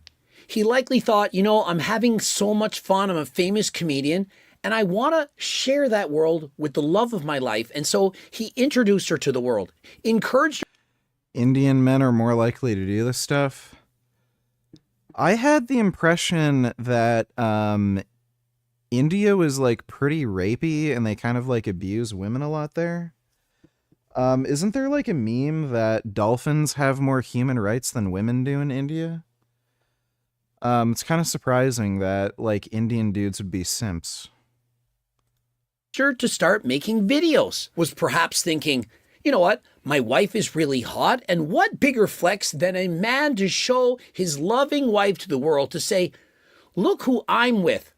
The woman you're with is a reflection of yourself. He was proud of her and wanted to show her to the world. The problem is, you give someone an inch and they take a mile. And so by giving her this rope, by helping her, she then exploited him and took advantage of him yet again. Akash's wife, wanting to be a social media personality, gave Akash haters, in my opinion. And so he brags to the world, here's my wife. She's a virgin, as was I when I got married. She was not a virgin. This is a win. I mean, what? Her best friend's husband, and then he has a 10-incher. So Akash hasn't been doing shit for Happy this week because he's been sick. So Dude, fucking retarded. It's crazy how you can be that much of a fucking simp. Okay, we're gonna play Marvel Cosmic Invasion in just a minute. I just have to take another poop. My tummy is filled with used food, and I have to poop it out. So I will be right back, ejecting the used food from my ass.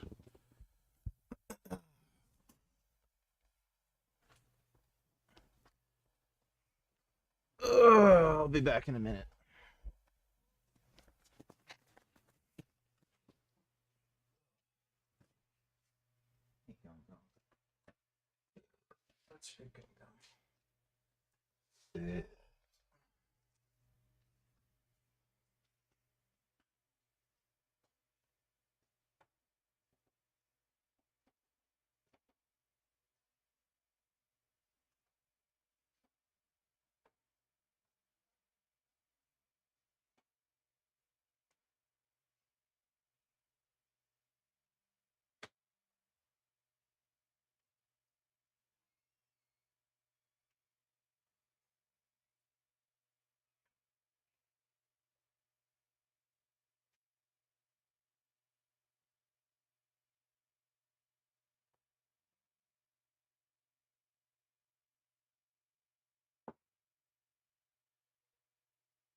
I did a poopy doopy.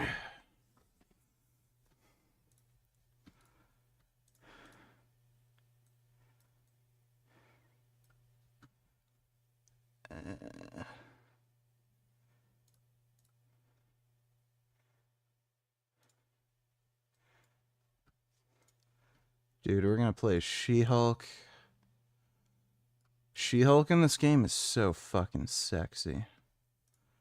She's got a nice, thick, muscular derriere. Hell yeah, dude.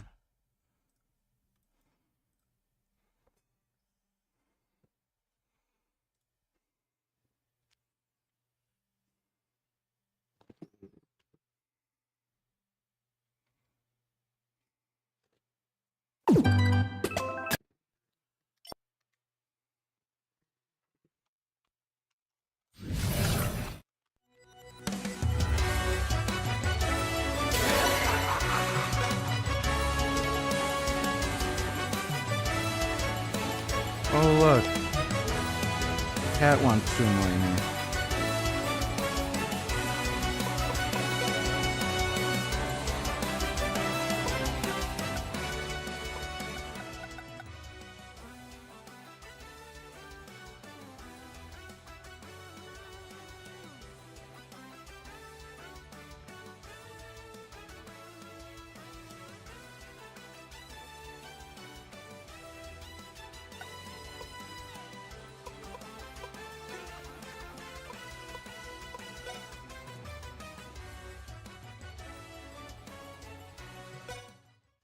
How can Guess a we'll guy start have a with the prologue. spaceship, brand new Nova Force powers, but can't hold on a job? Attention, Richard Ryder. It is critical that you pay attention at this time. Training simulation starts now. Let's go, World Mind! Double tap left or right to sprint in that direction. Richard Ryder, this guy, he moves kind of like a girl. I don't know, there's something feminine about his, like, stance, posture. Press the attack button multiple times to combine your attacks. When getting hit, fight back to recover part of your health points. If your hero is able to fly, double tap the jump button to take flight.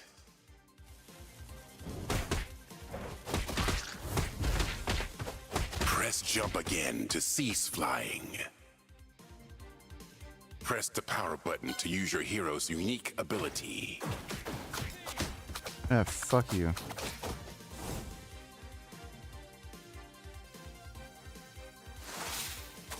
Tap the swap button to change heroes. What's the swap button? Oh. Swap to break an enemy's hold or chain impressive combinations. Let's go, Phyla! Okay, that's neat. Hold It's the got like a swap tag button team. and tap any other action buttons to summon your teammate for an assist attack.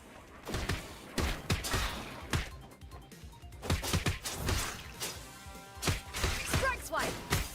Press and release the special attack button to perform your special move. Energy's low.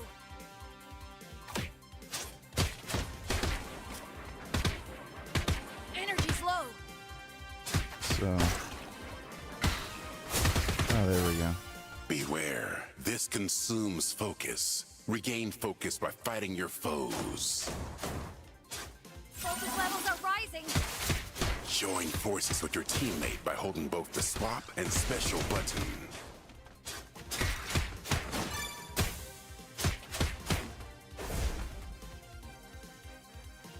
Press the defense button to block or dodge. Blocking heroes can parry What's if the they defense block before button? an adversary strikes them. What it... Oh. Wait, how'd that not, Double block! Oh, I see. Rocket So it's like something that you have to time.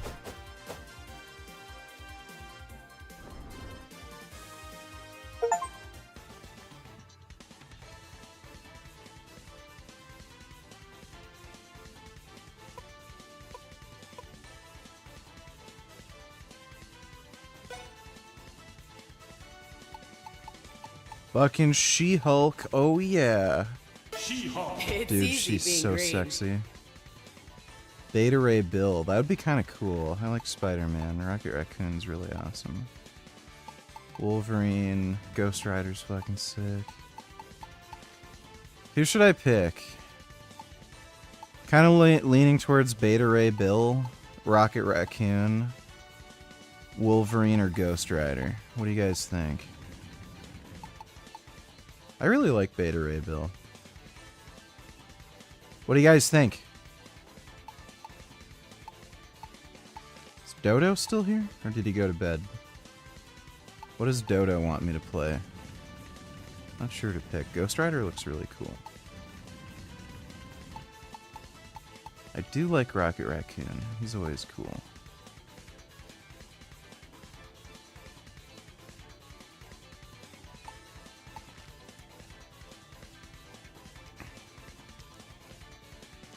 Beta Ray Bill or Ghost Rider, Beta Ray, Alien Pecker Bill. Seeing more Beta Ray Bill. I think I'll go with Beta Ray Bill. Yeah, I do like Wolverine. I don't know.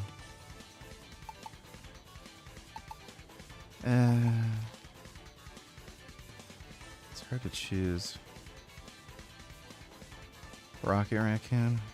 Seeing more Rocket Raccoons now.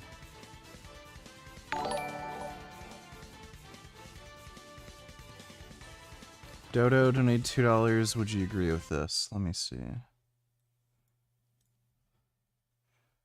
At 54, I can confirm every age feels too late until you get to the next one and you realize you were a child. 22, thought I was behind. 30, I thought I'd missed everything. 40, I panicked. Now I'm just getting started. Time is a scam. Nobody knows what they're doing. Yeah, pretty much. I have some idea what I'm doing, and I don't really worry about it too much. I don't feel like I'm too old or anything. So I think I'm good. Thanks for the donation, though, Dodo. Maybe I should just put in a poll in chat. Let's see. Fuck.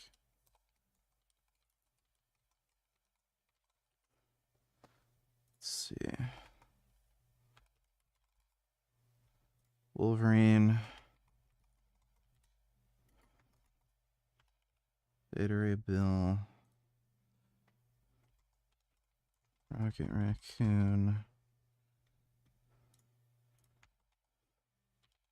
Ghost Rider. There we go. I'll let you guys decide.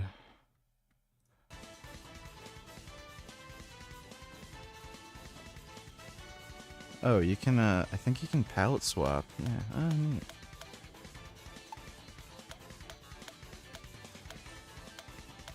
It's kind of weird they don't give you, option for, like, the classic cut. Well, I guess that's close.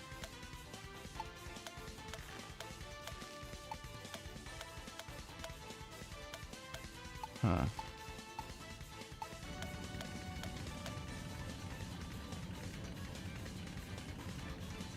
Why not Black Panther? Well, I'm not gay. It looks like Beta Ray Bill's winning by a fucking mile. Alright, we'll go with Beta Ray.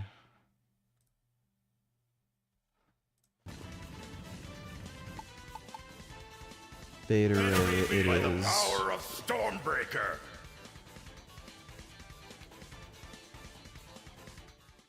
A mighty evil is waging war across the cosmos. Annihilus has emerged from the depths of the negative zone to claim the entire universe as his own. Chaos and destruction reign. Now his sights fall onto Earth itself.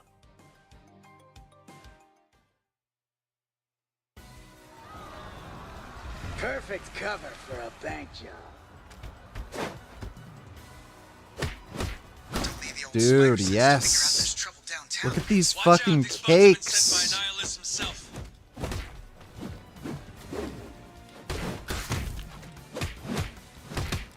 Dude, She-Hulk is so sexy. Wish I could lick her fucking asshole after she beats the shit out of the fucking aliens.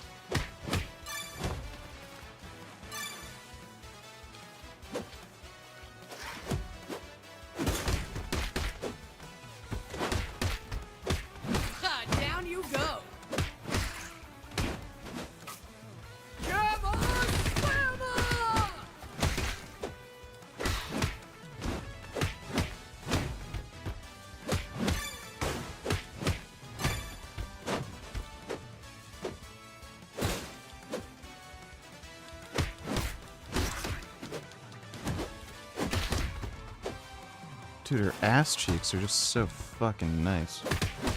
Denied. Oh, my focus bar's not full enough. So let's see. Let's try Beta Ray. Fuck. Hammer slash.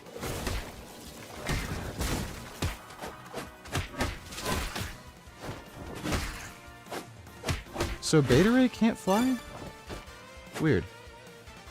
I would have figured he could fly.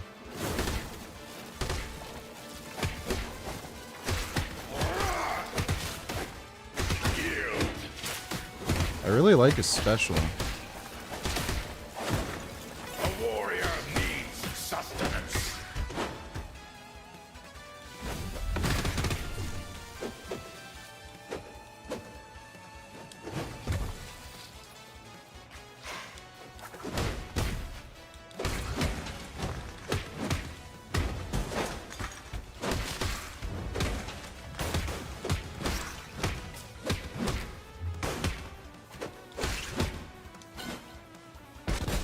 Fuck. Ah, shit. Forgot about that, Fuck.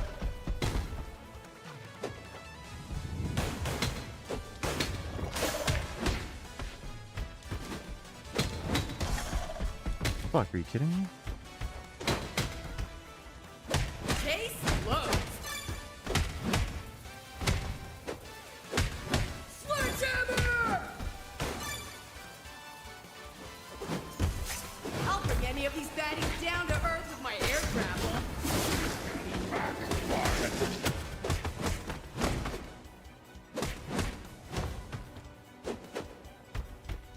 I love the design of She-Hulk.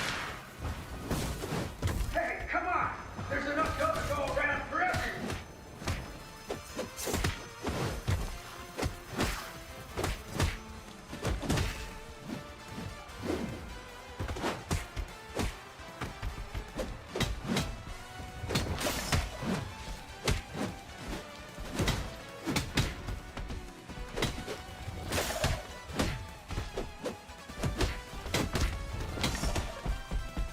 Fuck.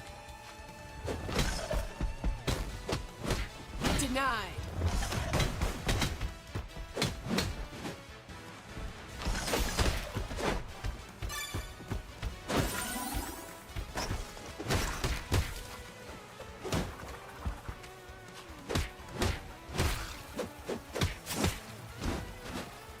You can play this online.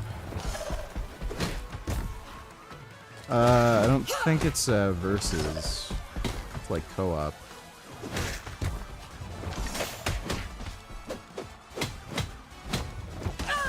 Oh, come on. I timed that.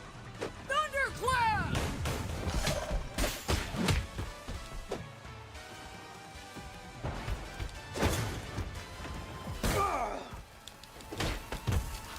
I gotta get away from these freaks. Fuck. Why are they chasing Beetle? They want the name of his tailor? The troopers think he's one of them, betraying the hive mind. Oh no. Beetle's a crook. We have to help him.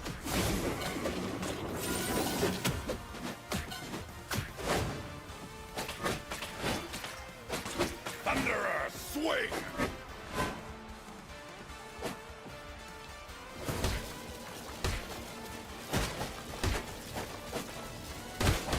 A warrior needs sustenance.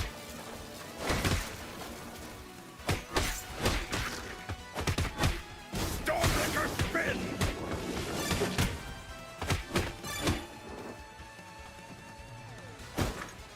A warrior Pizza. needs sustenance. Fuck. Fuck.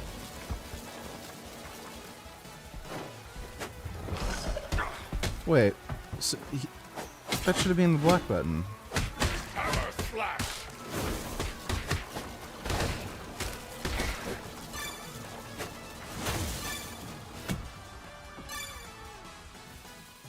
Thunderburst!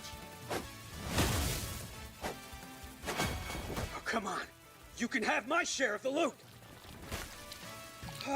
No, don't! Please! Life threatens. All will fall for a nihilist.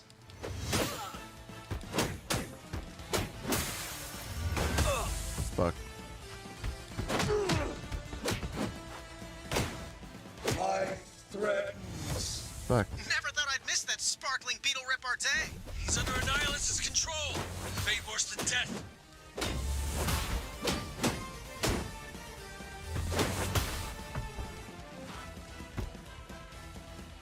Swing it, big guy.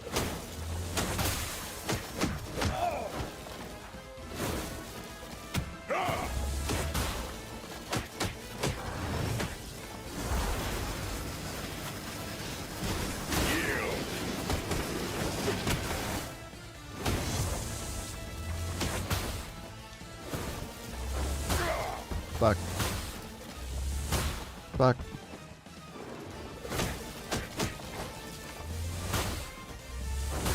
Fuck.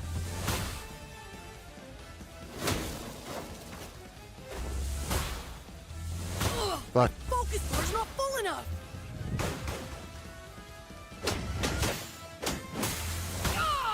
Okay, like how she can,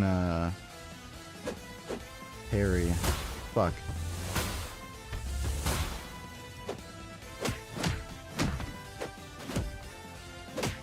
Check these hands. Fuck you.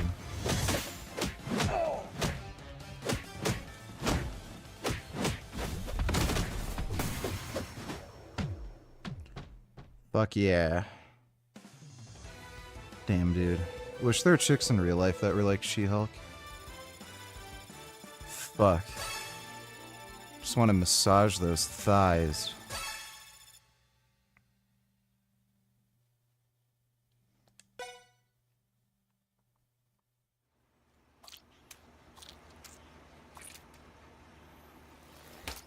I gotta change my costume.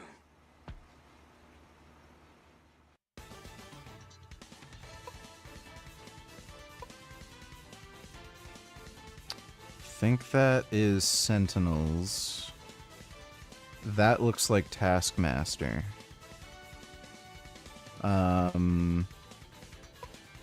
Think we'll, yeah, Genosha. That's the Sentinel thing with the X-Men.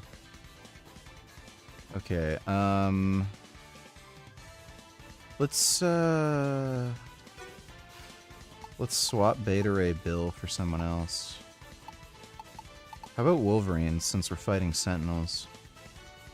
I think that'd probably make the most amount of sense. Wolverine. That's what I do, bub. Hey, they got the guy who does the voice. Strange activity was detected at the old Sentinel complex. Please, be careful. Don't worry, Chuck. I got my can openers right here. We must leave no stone unturned in our search for the missing mutants.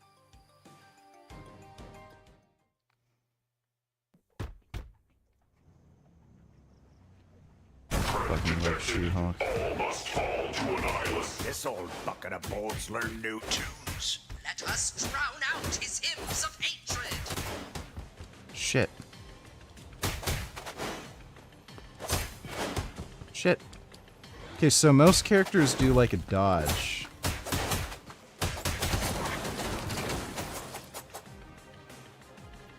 Got Trapper Tin Cans don't like me grabbing him up close. How do you run? System failure. Zero fury. I can sense mutants here. Make sure to check the cells. Weird, so they're like infected, the thing?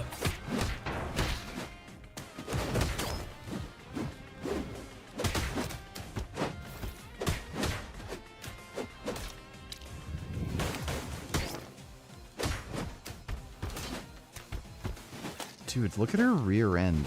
Damn, dude. I like girls' butts a lot. Especially big, muscular, toned butts.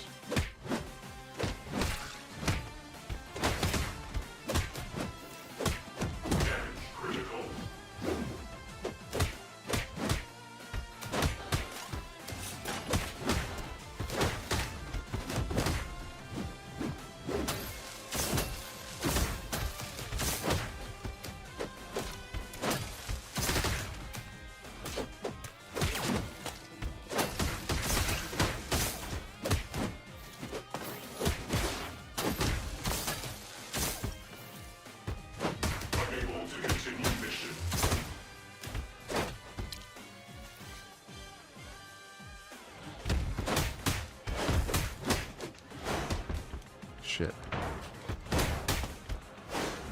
No,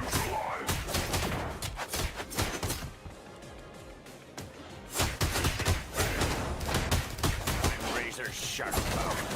Since when do sentinels have pilots? A mystery indeed.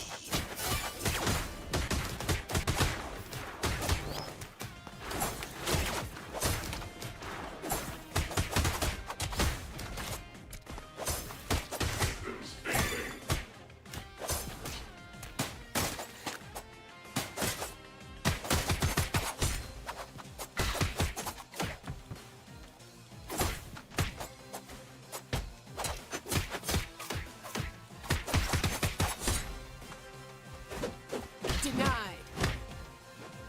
Ground food. The prisoners are now safe. They've mentioned other mutants being kidnapped by sentinels to some other location. These bugs don't have the brains for this type of outfit. Whatever it is, they'll have to face the wrath of the elements. 25 hit combo string? Neat.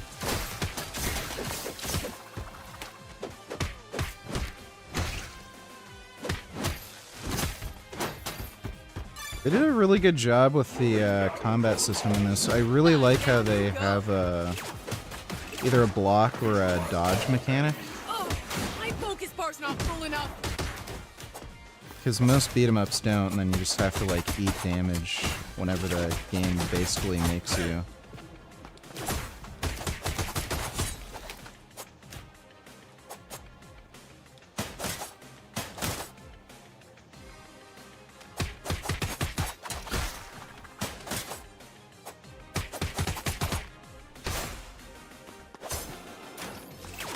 Fuck.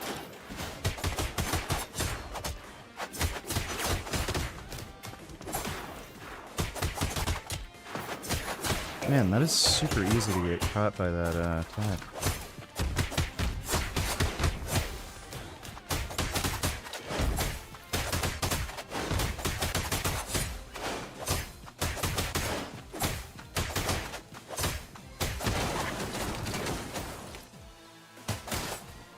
It don't taste There we go. bad. It's one of these aim bucket heads.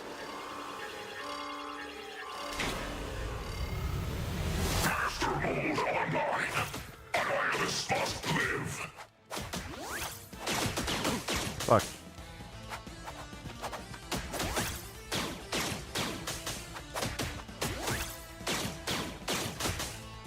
X-slash.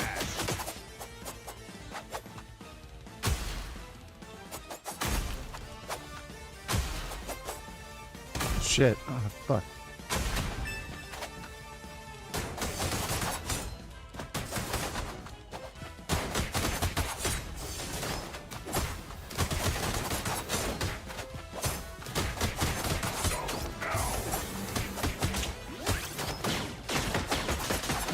Try harder next time. Fuck.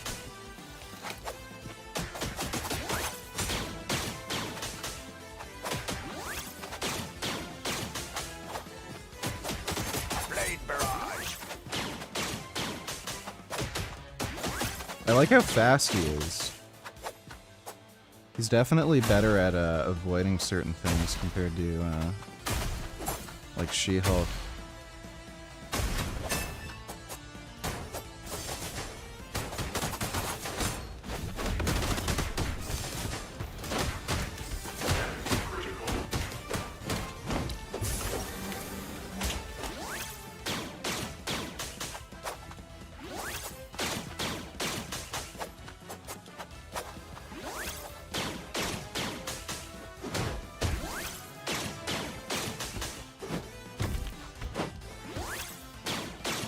Fuck.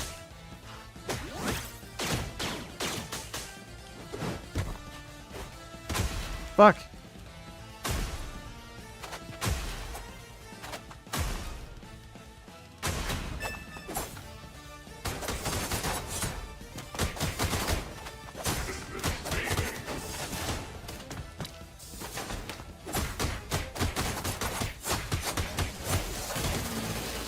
Damn.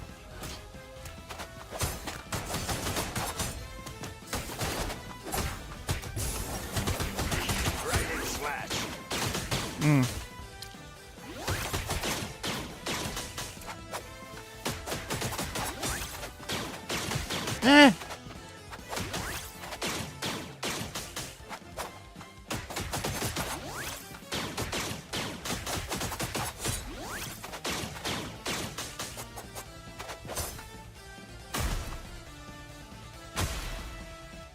Ah, shit.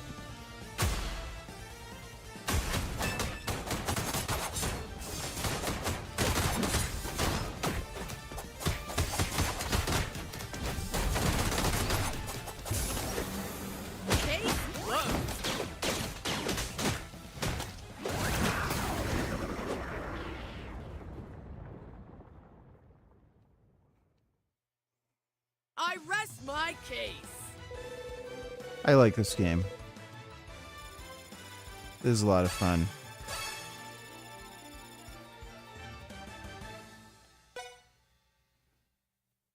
Forge has tracked Sentinel flight patterns. They're all over the globe, even going into space. But many of them are heading to the Savage Land. Then They're that's probably gonna where have, we'll be. if they don't have Psylocke in the game already, they'll probably have her. So it's a pretty good roster, though. Like most of the characters that I care about. All right, so we beat Genosha,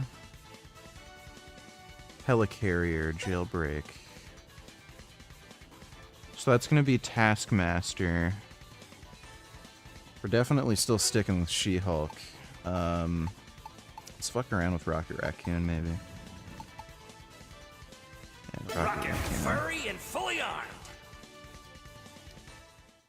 Caging the greatest intellect the world has ever seen, Shield shall rule the day. Imparticles, who dares shrink MODOK? Nonsense! Unhand me, masters! Get it, pipsqueak.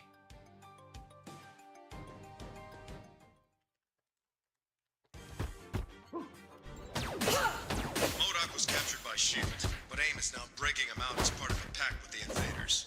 Even the powers from beyond the stars recognize the size of MODOK's intellect. Yeah, so speaking of size, do you now go by mental organism designed only for carrying?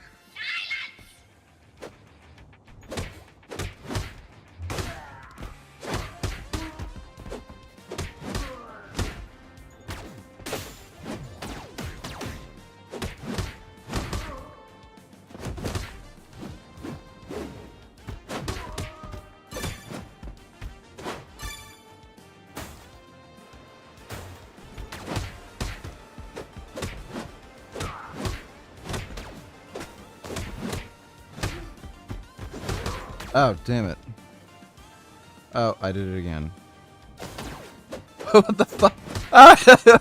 Dude, that is way too easy. That looked stupid, but it's actually, like, really easy to do.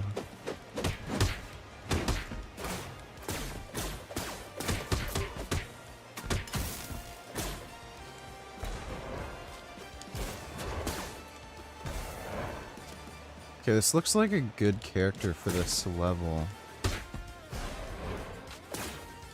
So he does, like, use a gun by default.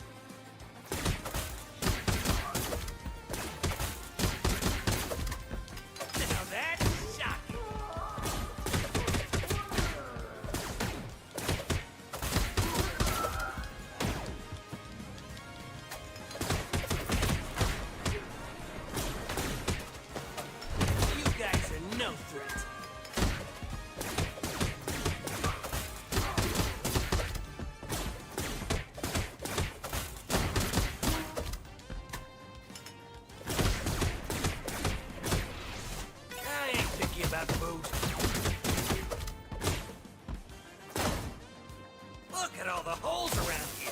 What is this thing made of? I gotta find the next grenade.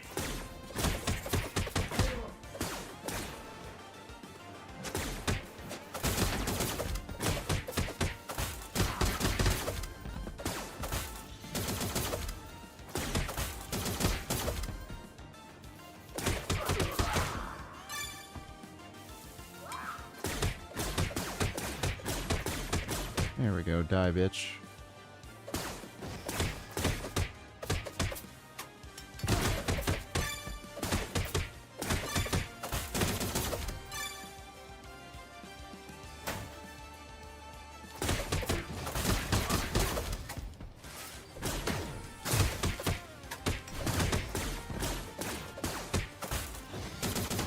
Oh, what the fuck?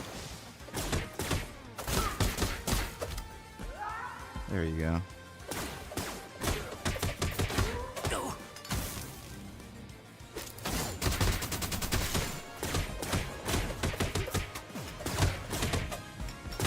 Modok must have reached the helicarrier's deck by now. We have to catch him before he can join up with the bugs. You're gonna be seeing stars!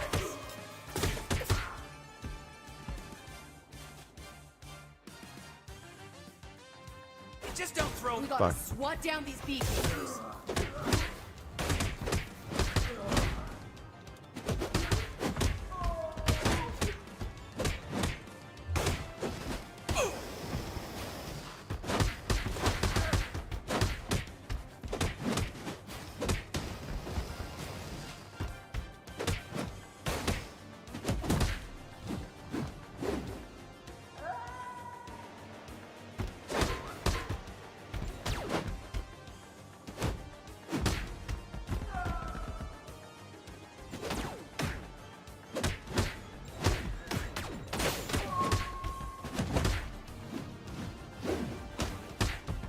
Shit.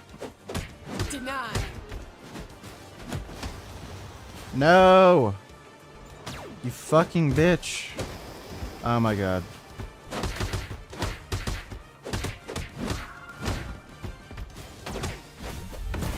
You're dismissed.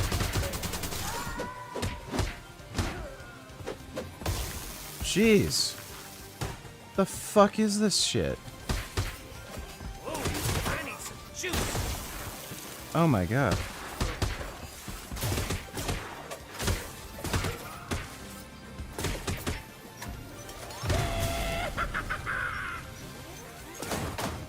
I guess size does matter.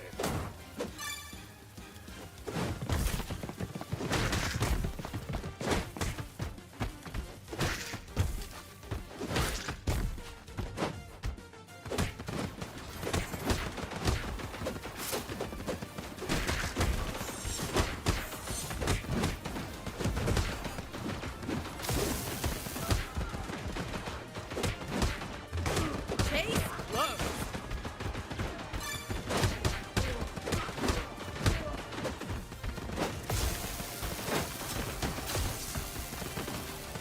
She holds back.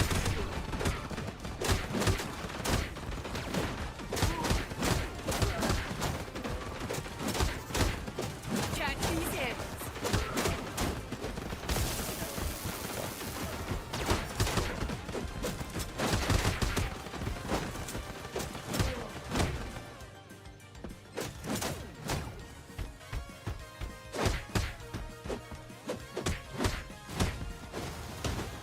Shit.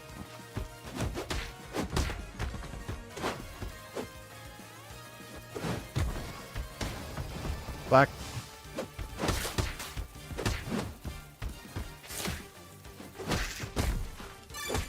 Fucking hate bugs. Ground food. A classic.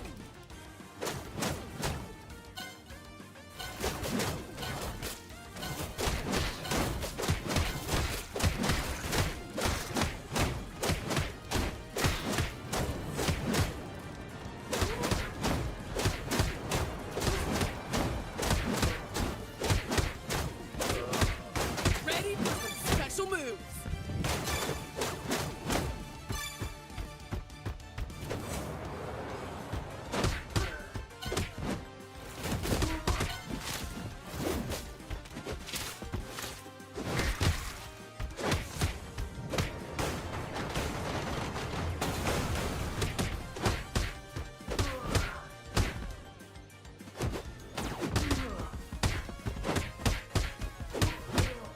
Denied.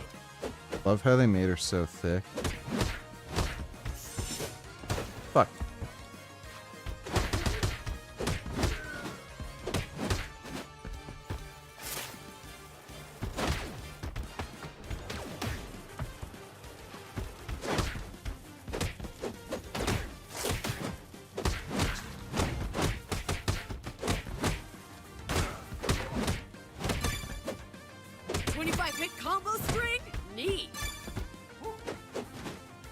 Ground blasting.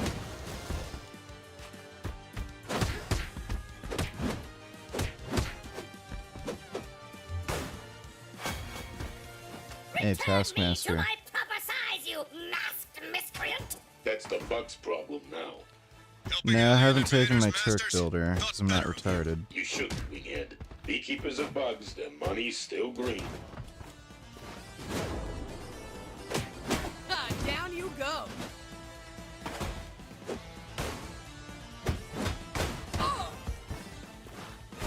What's your price, Tasky? Maybe Tony Stark can match it. I ain't interested in your boss's money, lackey.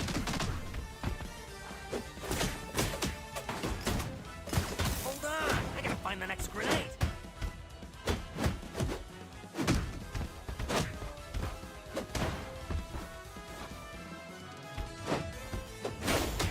It's hard seeing the tell for any of his attacks.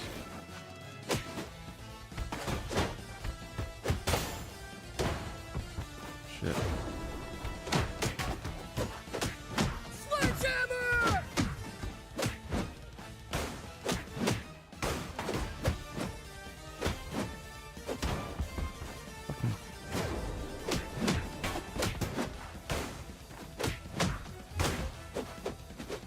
Ugh, my focus bar's not full enough. Gotcha. Fuck, come on. I swear I keep timing it. Right. Come on. How was that not a...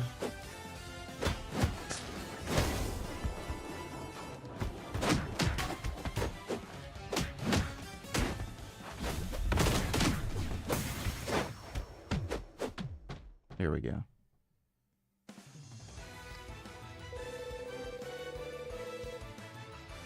Hell yeah.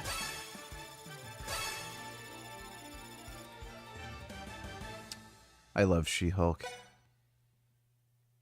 Thanks for the workout. Now that the job's done, I can get out of here.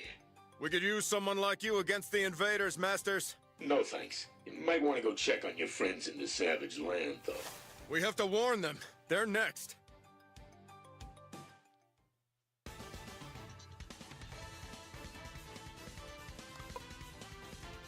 Wakanda.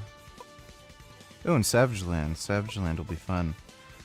We'll play that next time. This is a lot of fun. I highly recommend it. And it's not $1 billion either. I think it's like 35 Canadian right now. Which isn't too bad.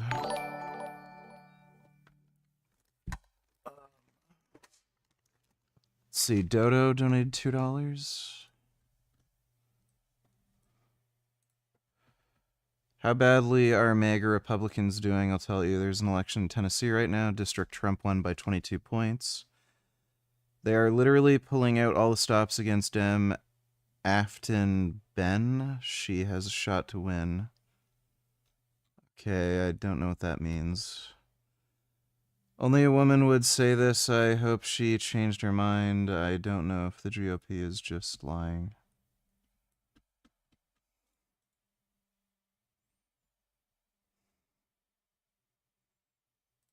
Well, I'm currently involved in a transformative justice seminar, and so it's how to imagine a world without police and what that looks like and what community mechanisms look like, how people can not police themselves, but what, for example, if you experience sexual assault, like what is the reconciliation process and what does transformative justice look like? Because as we know, like you can't take those things to court. Like, you know, our legal system is terrible when it comes to retribution. So anyways, all that to say is that like, I hope all of you, so one, I'll have a podcast on it, and I highly recommend, like, if it's been difficult for all of you to imagine a world without police, please tune in to maybe not this episode, but the next.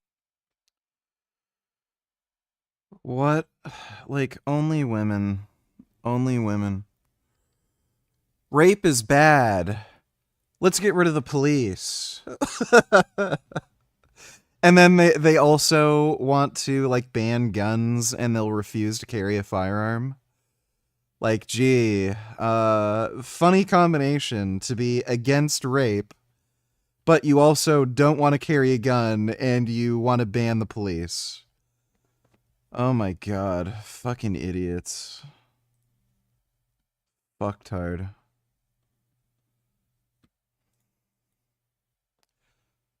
Mile-long social media history of attacking the police. Like, this is a white woman. What the fuck? Maine also has a mile-long social media history of attacking the police. Like, by the way, this is all insane brain rot that she learned in her fucking... that she learned in fucking college and TikTok. Here's a post, quote, "Good morning, especially to the 54% of Americans that believe burning down a police station is justified." Those are her words. Oh my god. She also asked, "Where is the proposal to dissolve the Nashville police?" and called on Tennessee teachers unions to keep schools closed until a number of demands were met. Oh, so shut the government down locally and keep the kids? Where are you going to put the kids? She included police defunding and a wealth tax. In a 2020 interview, I asked a chick, why don't you carry a gun if you're so scared living alone? Why are you talking to me like you're my dad, was her response. Yeah, so she's not afraid. She's just saying that for attention. Bain encouraged other young people to talk to their parents about abolishing the police. If it's been... This chick is a dumb bitch.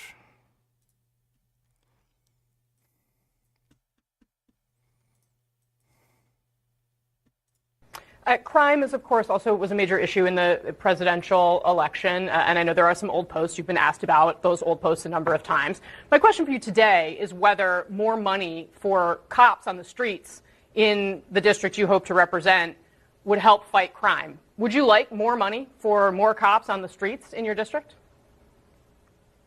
So those past comments were at a time when I was a private citizen, as an activist and organizer, and now as a Tennessee lawmaker, I represent 40,000 individual opinions and political thought. Right, and so what do you think now? Would more money for cops be good or bad? I think it depends on what the community wants. And so I've worked with communities, at least my constituents, want to ensure that there is investment in their community for community safety, community protection, mental health services. And that's what I'm hearing from at least my constituents. All right, fair enough. Crime is, of course, also was a major issue in the... So she is out of her mind, fucking crazy. Yeah. And Democrats wonder why people don't want to vote for them. Fuck-tarded, dude.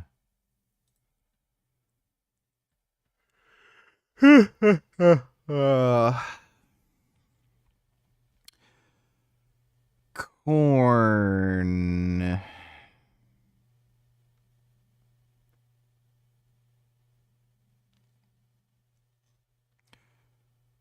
Corn is good. Corn is corn.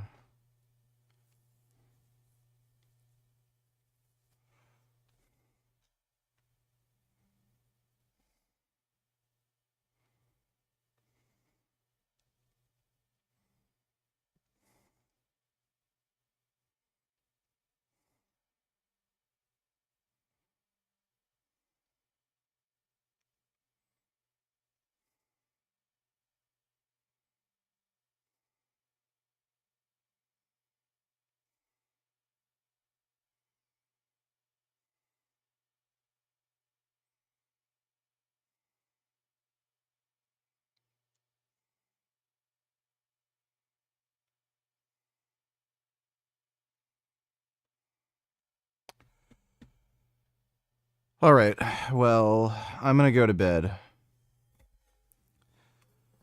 Hope you guys had fun. Should be on tomorrow again at the usual time. And we'll probably play more of that Marvel game. I really like She-Hulk a lot.